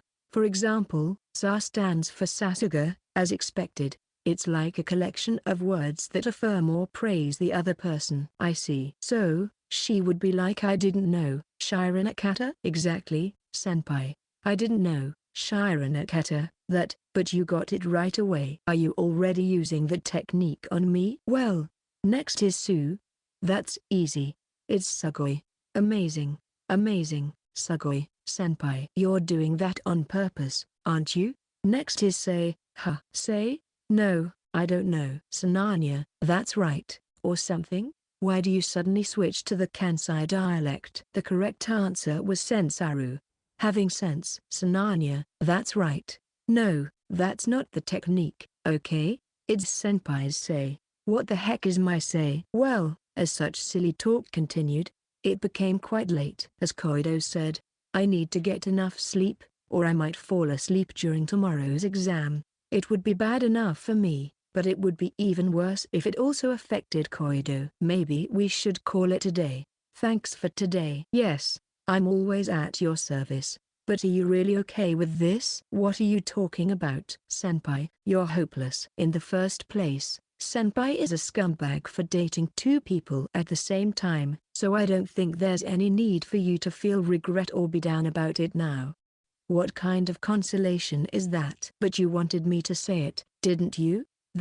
Yeah. Thanks, Koido. No problem at all. Good night, senpai. Good night. I ended the call with Koido and placed the heated smartphone on the desk. I stared at the open textbook and let out a sigh, murmuring to myself, maybe I should try a little harder. Chapter 117. We have reached today's closing ceremony after 3 days of final exams, interspersed with a few regular school days. During this time, Misa and Haru continued what could be called a cold war. Although the two had argued before, this was the first time their quarrel had lasted so long. I tried to mediate and get them to make up, but neither was willing to back down from their stance, and there was no sign of their relationship improving.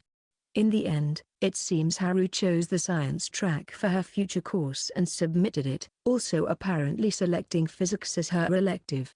As a result, we lost the best chance for the two of them to reconcile. After today's closing ceremony, we'll finally be on summer vacation. We'll probably be together all summer long, so I can only hope that they make up soon. Well then, don't go too wild and cause any trouble, and if you do, solve it yourselves. I won't be involved. All right, dismissed. With that command from Matsui-sensei, our first semester came to an end. Among the classmates filing out of the classroom, Misa and Haru came up to my desk. Even in a state of Cold War, the three of us stayed together. However, there was no conversation between the two of them. Rento-kun, let's go home. Seko, let's head back. In this way, the remarks of the two were always directed at me. Only at me. It felt painfully like a reflection of our current relationship. Leaving the school with the two of them, we started on our way home, but it felt more like I was going back with each of them separately rather than all three of us together. Rento-kun,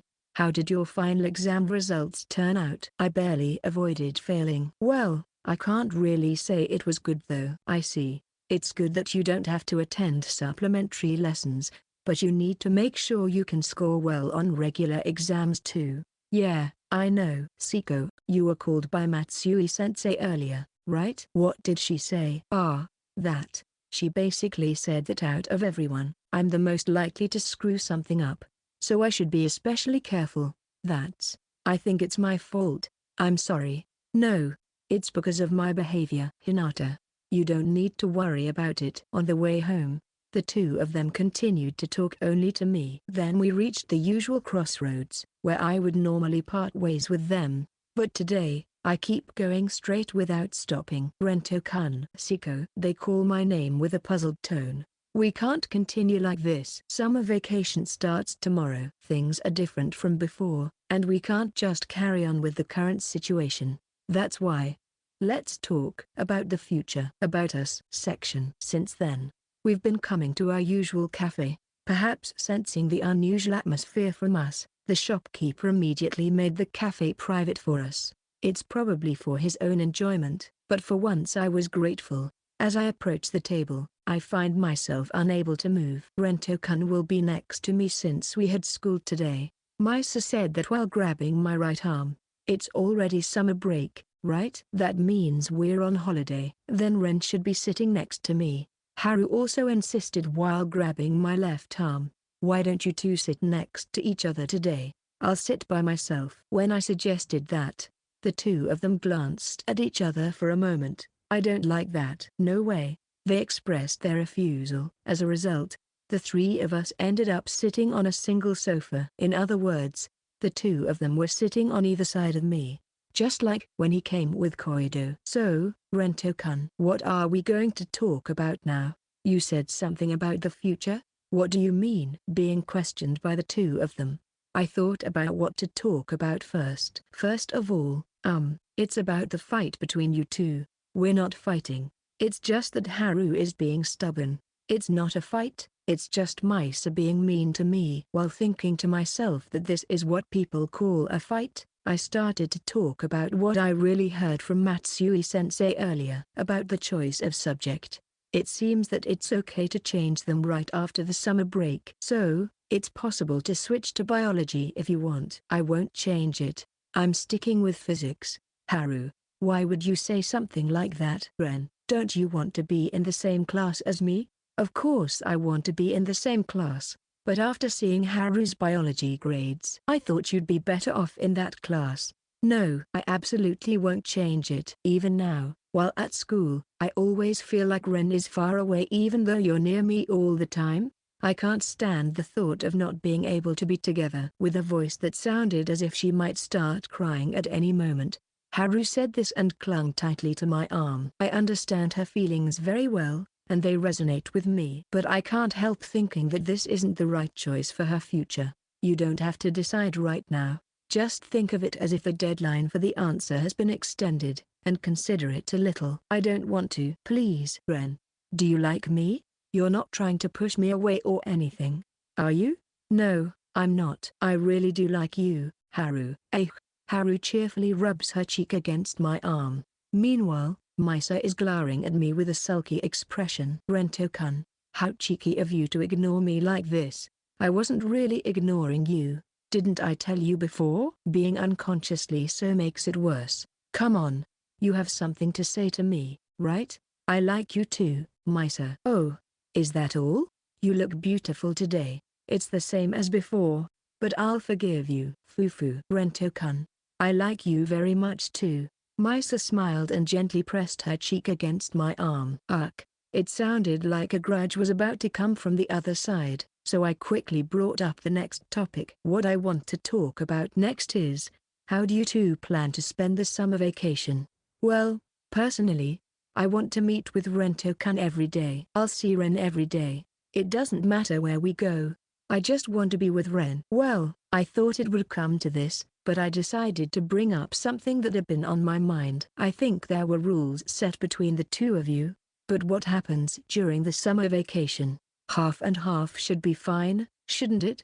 Let's alternate every day. Wait. Since I had fewer days up until now, you should increase my days during the summer vacation. If we start compensating like that, then we'll have to keep making adjustments every time. That's impossible, so rejected. That's not fair. You just want to keep having more lovey-dovey time with Ren. Misa, say whatever you want. Besides, didn't you meet up with Rento-kun alone at night despite it being a weekday? I didn't meet him. Don't lie. I knew Rento-kun was outside in the middle of the night that day. Why do you know such a thing, Misa? Because when I called, Rento-kun was outside. Plus, I met him that day too. But Misa, you met him too. That's fine for me, because that day was my day. That's cheating. It's just not fair. I'm only acting according to the rules. The one who cheated is Haru.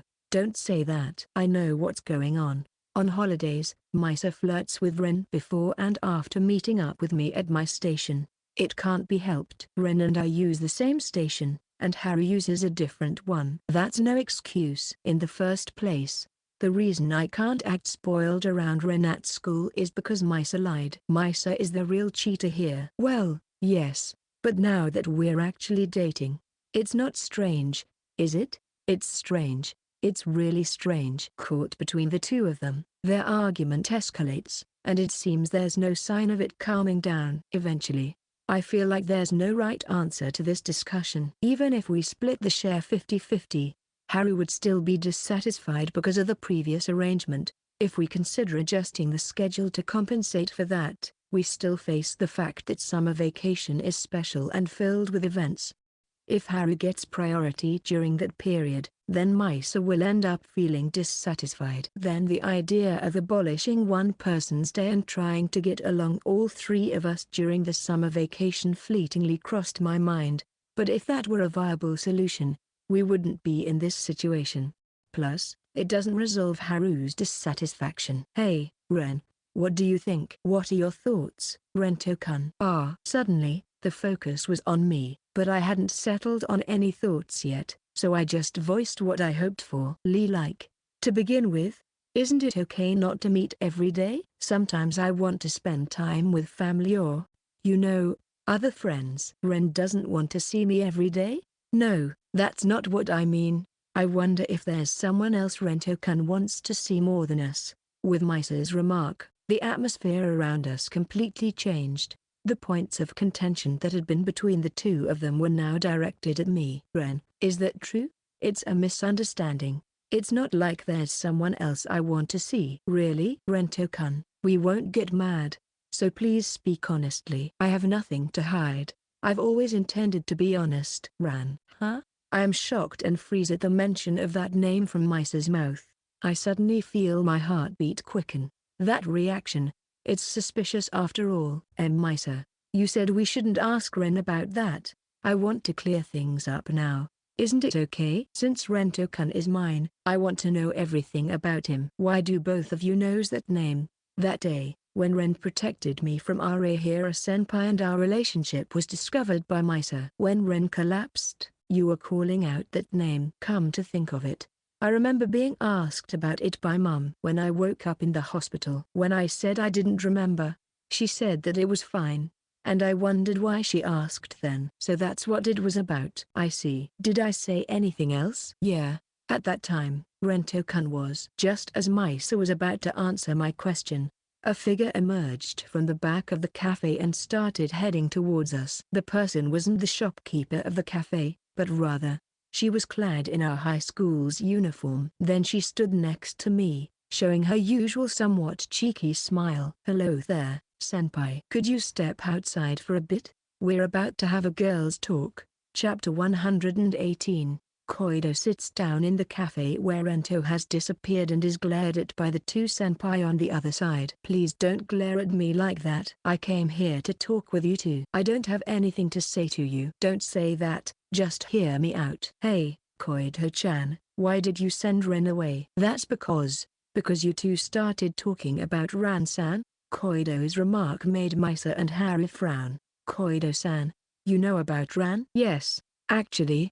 I'm surprised that you senpais knew about it. Well, I kind of understand how you found out. You've been listening to our conversation this whole time. Also, you appeared from the back of the shop. Yes, I had the shopkeep behind me. I figured that senpai would probably bring the two of you here after school today, so I came ahead. How did Koido-chan predict Ren's actions?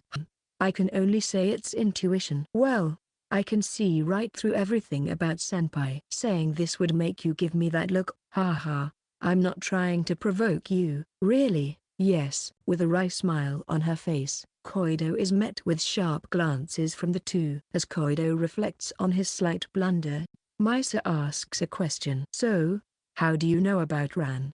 Misa. Simply put, I heard it from senpai's mother. Koido. From Rento-kun's mother? But we weren't told anything like that by her. Misa. I was only told that Ren and Ran have similar names, that's all. Haru. What's that? I wasn't told at all. Misa. I happened to meet her at the supermarket, and she told me. It's about Ren. I wanted to keep it to myself, so I didn't tell anyone. Haru. I see. Misa, perhaps empathizing with Haru's feelings, didn't blame her for hiding information about the person she liked. After a brief silence, Koido resumed the conversation. By the way, did senpai say anything else besides Ran-san's name? Right. If you want to know that, you have to tell us what you know about Ran. Then it's okay. I kind of understand anyway. Probably senpai was apologizing to Ran-san. Why? Oh. It really seems to be the case. Hinata-senpai, you are really easy to read. Haru, realizing she had inadvertently given away their bargaining chip, hung her head.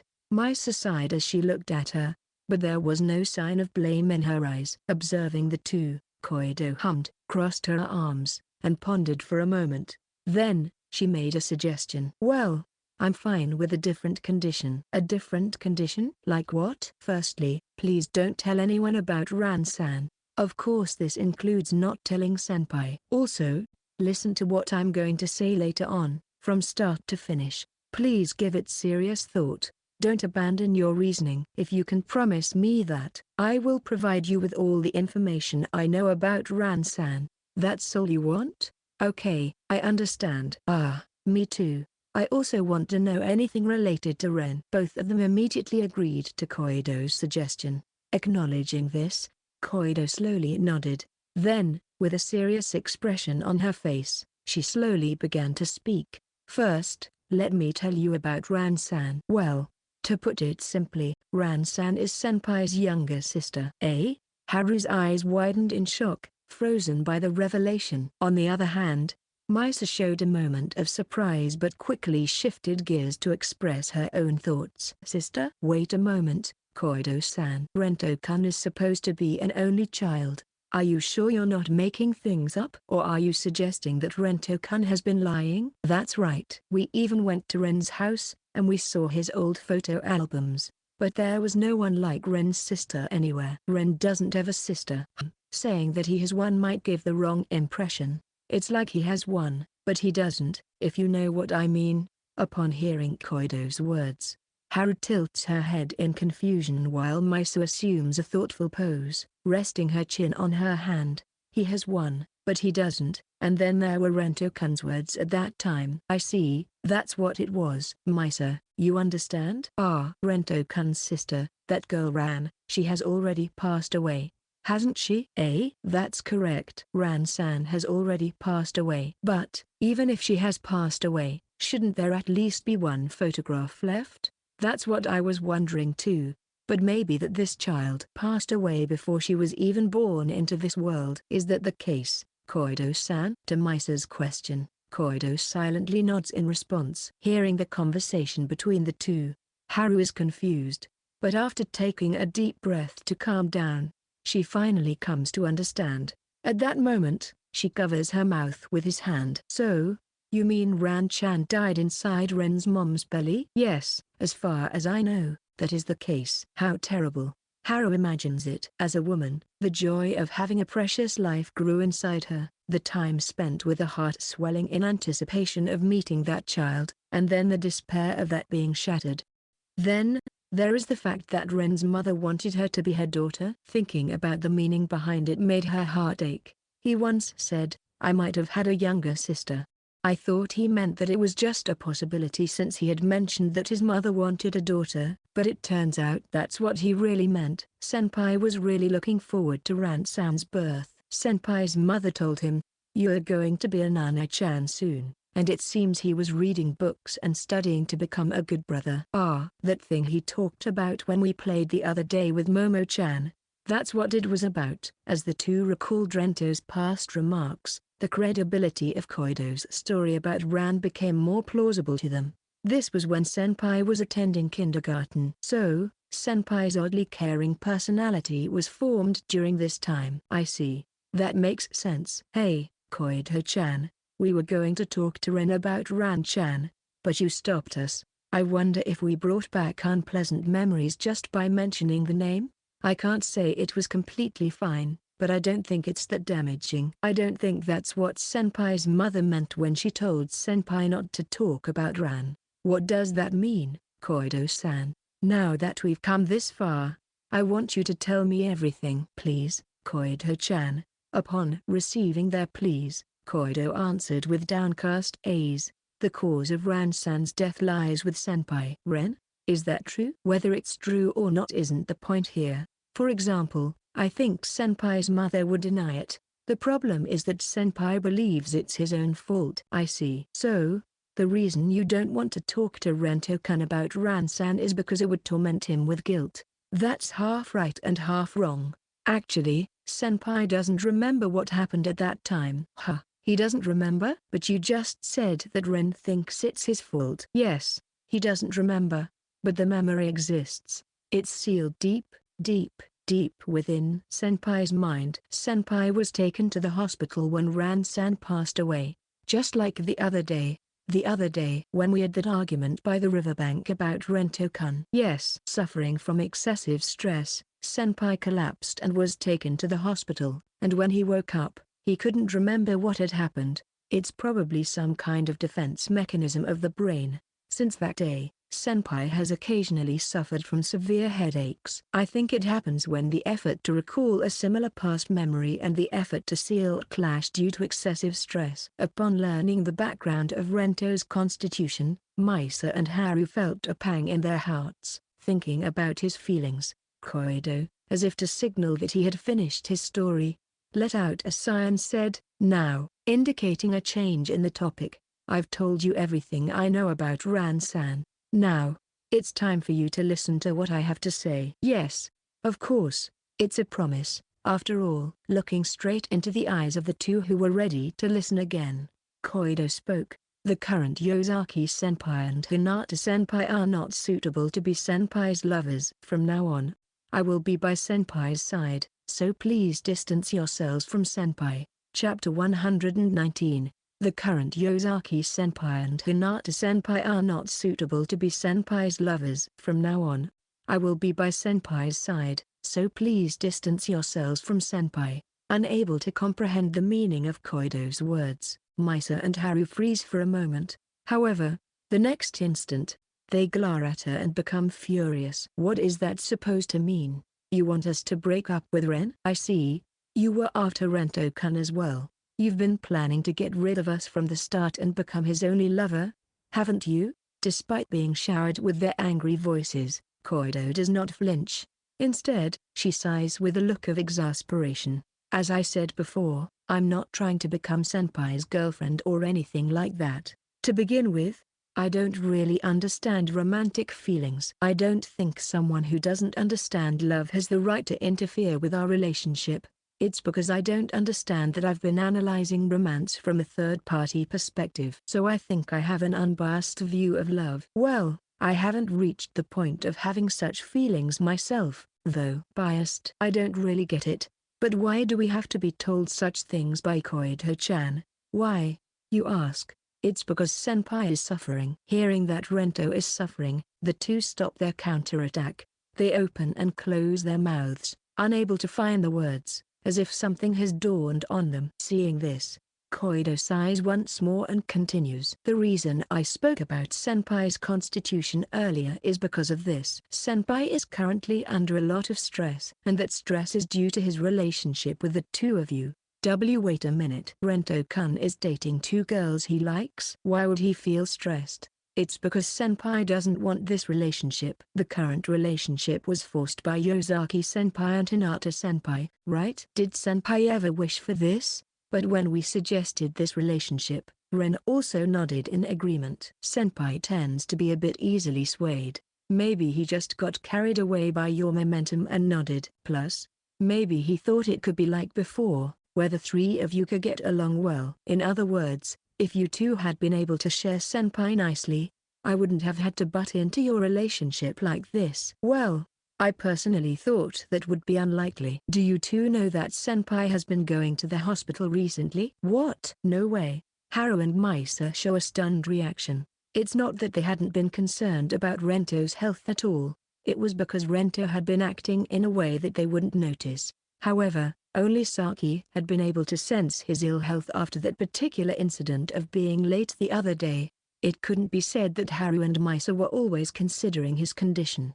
He's getting by on medicine for now, but he'll collapse again someday. That's because the two of you being confronted with the reality that it was their fault. Rento might collapse again. Their expressions instantly turn gloomy, but they can't just give up here. It's not so easy to let go of someone they love. It's pathetic that I had to be made aware of this by Koido-san. Thank you, Koido-san. It seems we were a bit reckless. From now on, we'll pay more attention to Rento-kun's health. I need to cool my head. Ren wanted us to get along, but we've been continuously fighting instead. To continue being with Ren, we have to be mindful of these things. After receiving Koido's advice, the two of them resolved to make their relationship with Rento even better. Hearing their declaration of determination, Koido lets out a completely exasperated "Har? What are you talking about?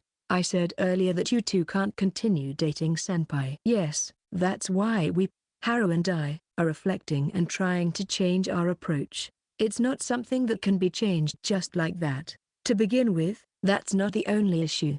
The problem with the senpai is what's wrong with us. Well, Koido crossed her arms and pondered for a bit before answering Haru's question. For Hinata senpai, it's quite simple. To put it bluntly, you rely too much on senpai. Certainly, senpai is the type who is pleased when someone depends on them, but there's a limit. Despite this, Hinata senpai depends entirely on senpai. I know that. I'm aware of it. But if I keep resisting my urge to depend on Ren, I feel like Misa will take Ren away from me in the meantime. I understand that you are driven by the frustration of having to make your own moves in a relationship like this, and that is why you are so spoiled by senpai. That's also something you brought upon yourselves. Anyway, Hinata senpai, please be a bit more independent. Senpai tends to overdo things, so from my perspective, I'd feel more reassured if he had someone who could support him instead. Haru is disheartened by Koido's admonishment. Meanwhile, Misa had a smile on her face. I can support Rento-kun. After all, Rento-kun needs me. To be frank, Yosaki senpai is the one who's full of problems. Excuse me? What are you talking about? Yosaki senpai demands too much from others. It might be because you set the excellent Yosaki senpai herself as the standard, but others are more mediocre than you think.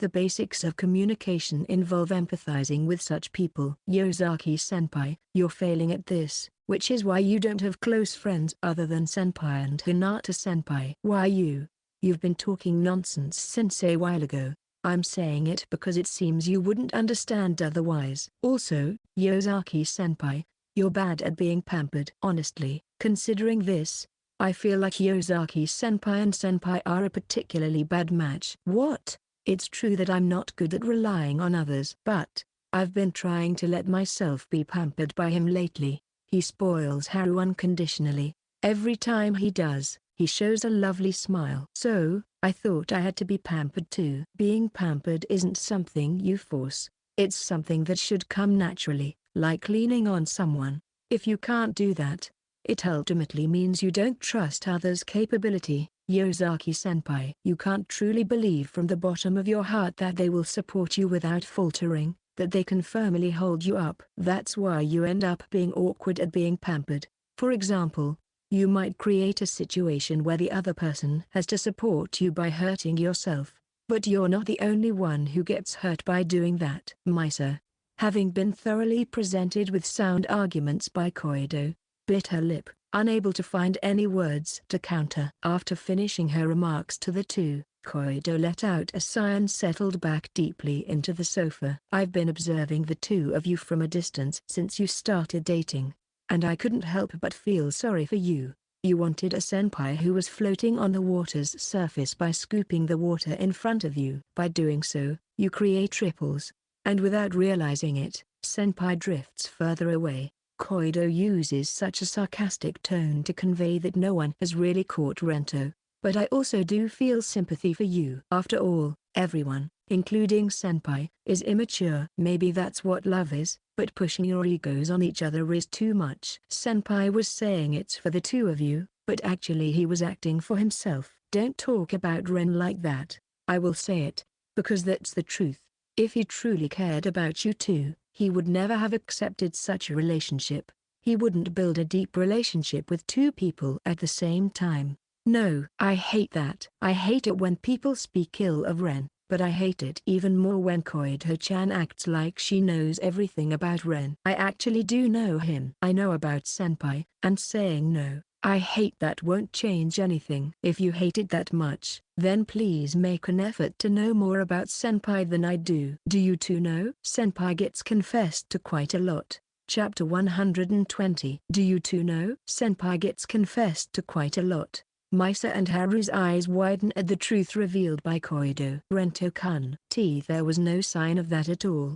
Those who confessed to senpai have all been moving so that Yosaki-senpai wouldn't find out. It's no wonder Hinata-senpai didn't notice either.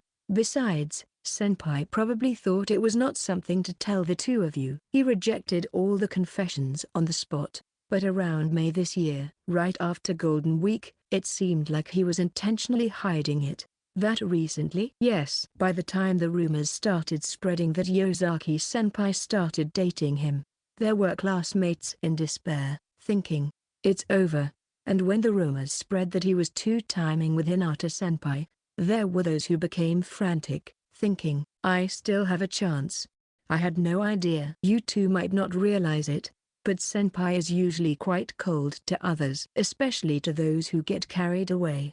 That's probably due to his experiences in middle school. Hearing this, Misa and Haru didn't immediately understand since Rento had never shown them a cold attitude. But, recalling how Rento acts around Moriyuo, they began to understand that might be what it was about. Still, he can't help but reach out to people in trouble. One of my classmates was lost and couldn't find the classroom shortly after enrollment, and it seems like senpai helped them out. Quite a few people have been completely charmed by that kindness. Although senpai stands out in a strange way, there are those who think it's wonderful that he loves someone wholeheartedly without caring about what others think. It seems like he's been unconsciously building up a fan base like that. The image of Rento described by Koido was exactly the person they knew. However, they were made aware of how little they knew about his surroundings. Even so, despite being such a scumbag, how can senpai be so popular? If you think Rento-kun is that kind of person, then maybe you should stay away from him. What are you talking about? Leaving him because he's a scumbag is like saying I don't love him.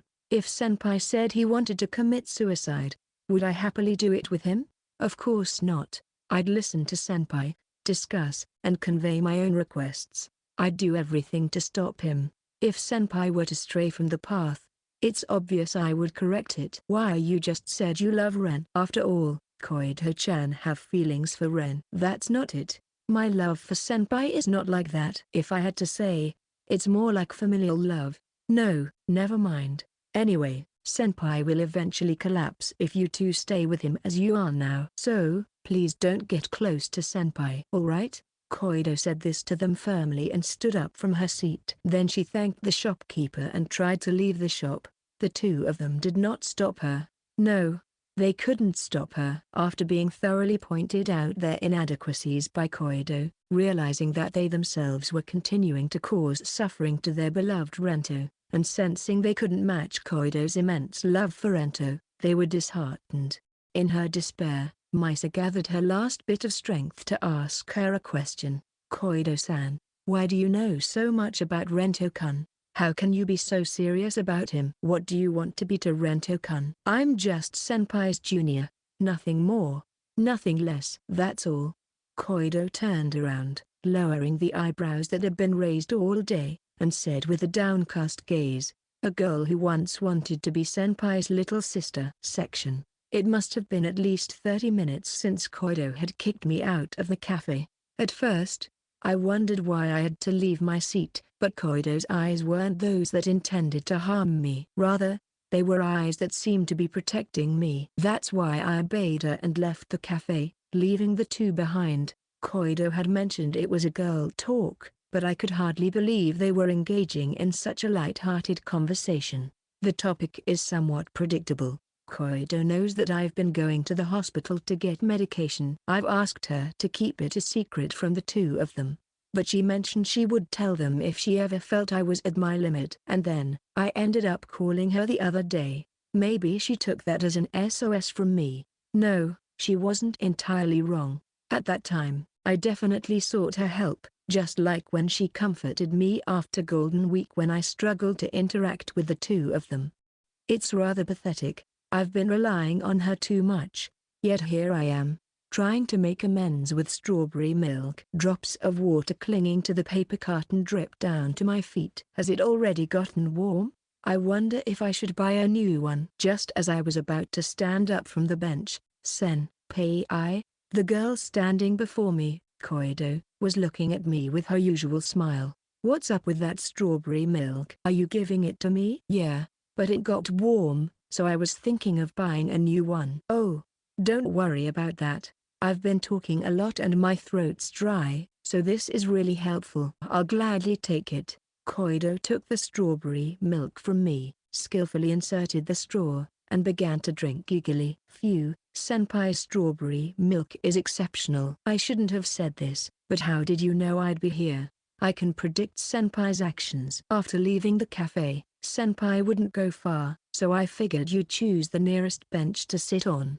How about that? It's so spot on, it's scary. Don't you think it's too late for surprises? I guess so. She has read my thoughts and actions many times before. That's why I'm not actually surprised by this anymore. And because she's like that, I've somehow come to understand what she does. So, where are Yosaki and Hinata? I ask about the whereabouts of the two with a sense of trepidation. Then, after letting out a long ah sound, Koido smiled slightly and said, the two have decided to distance themselves from senpai. So, they won't come here, huh?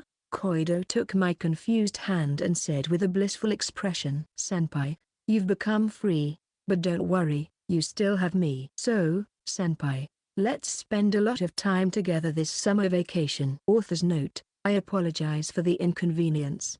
Thank you for reading The Best Friend of the Person I Like is Managing My Sexual Desires, Season 3. I truly appreciate all the comments and reviews. There isn't a particular theme for Part 3. If I had to say, it would be you reap what you sow. In the end, Koido tore the three of them apart, but it seemed like it was bound to happen eventually, even without her intervention. It felt like things just fell into place. In a way, she was being kind. Well, I guess the three of them weren't really suited for a harem situation. So, in the end, everyone was a loser. Koido had foreseen this outcome as expected of a master. Originally, I planned for Koido to utterly crush the two and drive them to despair, but it turned into more of a counseling session. The master is kind. Regarding episode 87, the last episode of season 2, and the part about chasing two rabbits, for Rento, it meant Misa and Haru, but from the heroine's perspective,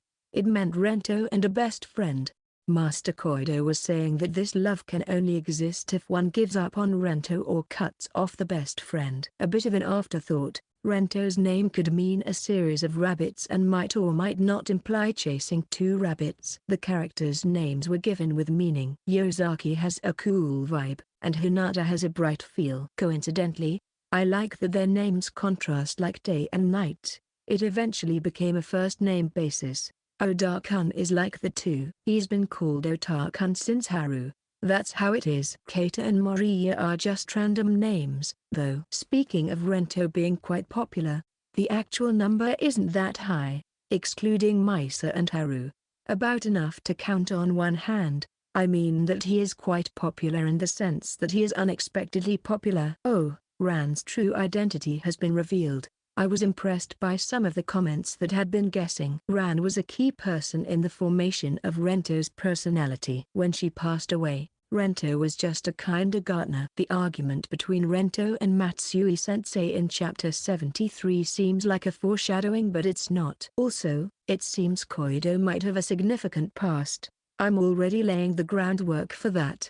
I'm looking forward to the summer vacation spent with Koido. That's all for now. The fourth season starts from the next chapter. I will process the ideas that couldn't be fully developed in the form of short stories. Interlude 1. Misa, Haru, and I started dating as a trio, and as usual, the three of us went out on a date together today. Feeling a bit tired from walking, we entered a random cafe to have some drinks and chat. By the way, I heard my dad used to be super popular back in the day, and my mom worked really hard to become his girlfriend. Wow. Okay. Haru's mum had a tough time, huh? I wonder how popular he must have been. Rento-kun, it might just be me, but it sounds like you know about Haru's mother. No, that's not it. I'm just saying that she must be beautiful because she's Haru's mother. Ren, does that mean you're also complimenting me? Yeah, I think Haru is cute. Ren, it's been getting hotter recently, but thankfully the air conditioning works well indoors. Rento-kun, my mother is also very beautiful. Yeah, I'm sure. Won't you say the same thing to me? Oh, of course, I think Misa is beautiful too, but today is I see. All right then, now that you mention it, my mother also used to say that my father was always surrounded by many women, and it was hard to win him over. It's the same with Misa's family, huh? Well, Misa's dad did look cool. Ren, how do you know about Misa's dad? That's because, you see, I happened to see him when Misa's dad came to pick her up in his car. Oh, that did happen, didn't it? That brings back memories. Both of their dads were really popular, huh? Maybe my dad was also quite the catch back in the day? When I got home, I decided to ask my mom right away. Hey, Mum, how did you and Dad first get together? What? That's so sudden. Well, I'm just a little curious. Right. We were in the same year in college, and it seemed like he fell in love with me at first sight. He kept asking me out, saying, "Please go out with me," over and over, so I agreed after a while on a whim. One thing led to another, and here we are now. So that's how it was. As expected of my father, I guess the apple doesn't fall far from the tree. Well, I don't regret that decision at the time. Now that you know, let's have dinner. Rento, help me out. Okay. But I can only help with serving the food. Sigh. I should have taught you some housework. While grumbling such things, Mom gently picked up Dad's rice bowl. Interlude 2. On the night when I was exhausted from the field trip and just lying on my bed, I received a call from Koido. Hello, Senpai. Did you enjoy the field trip? It was pretty fun. It was mostly a mate tour though. That's great.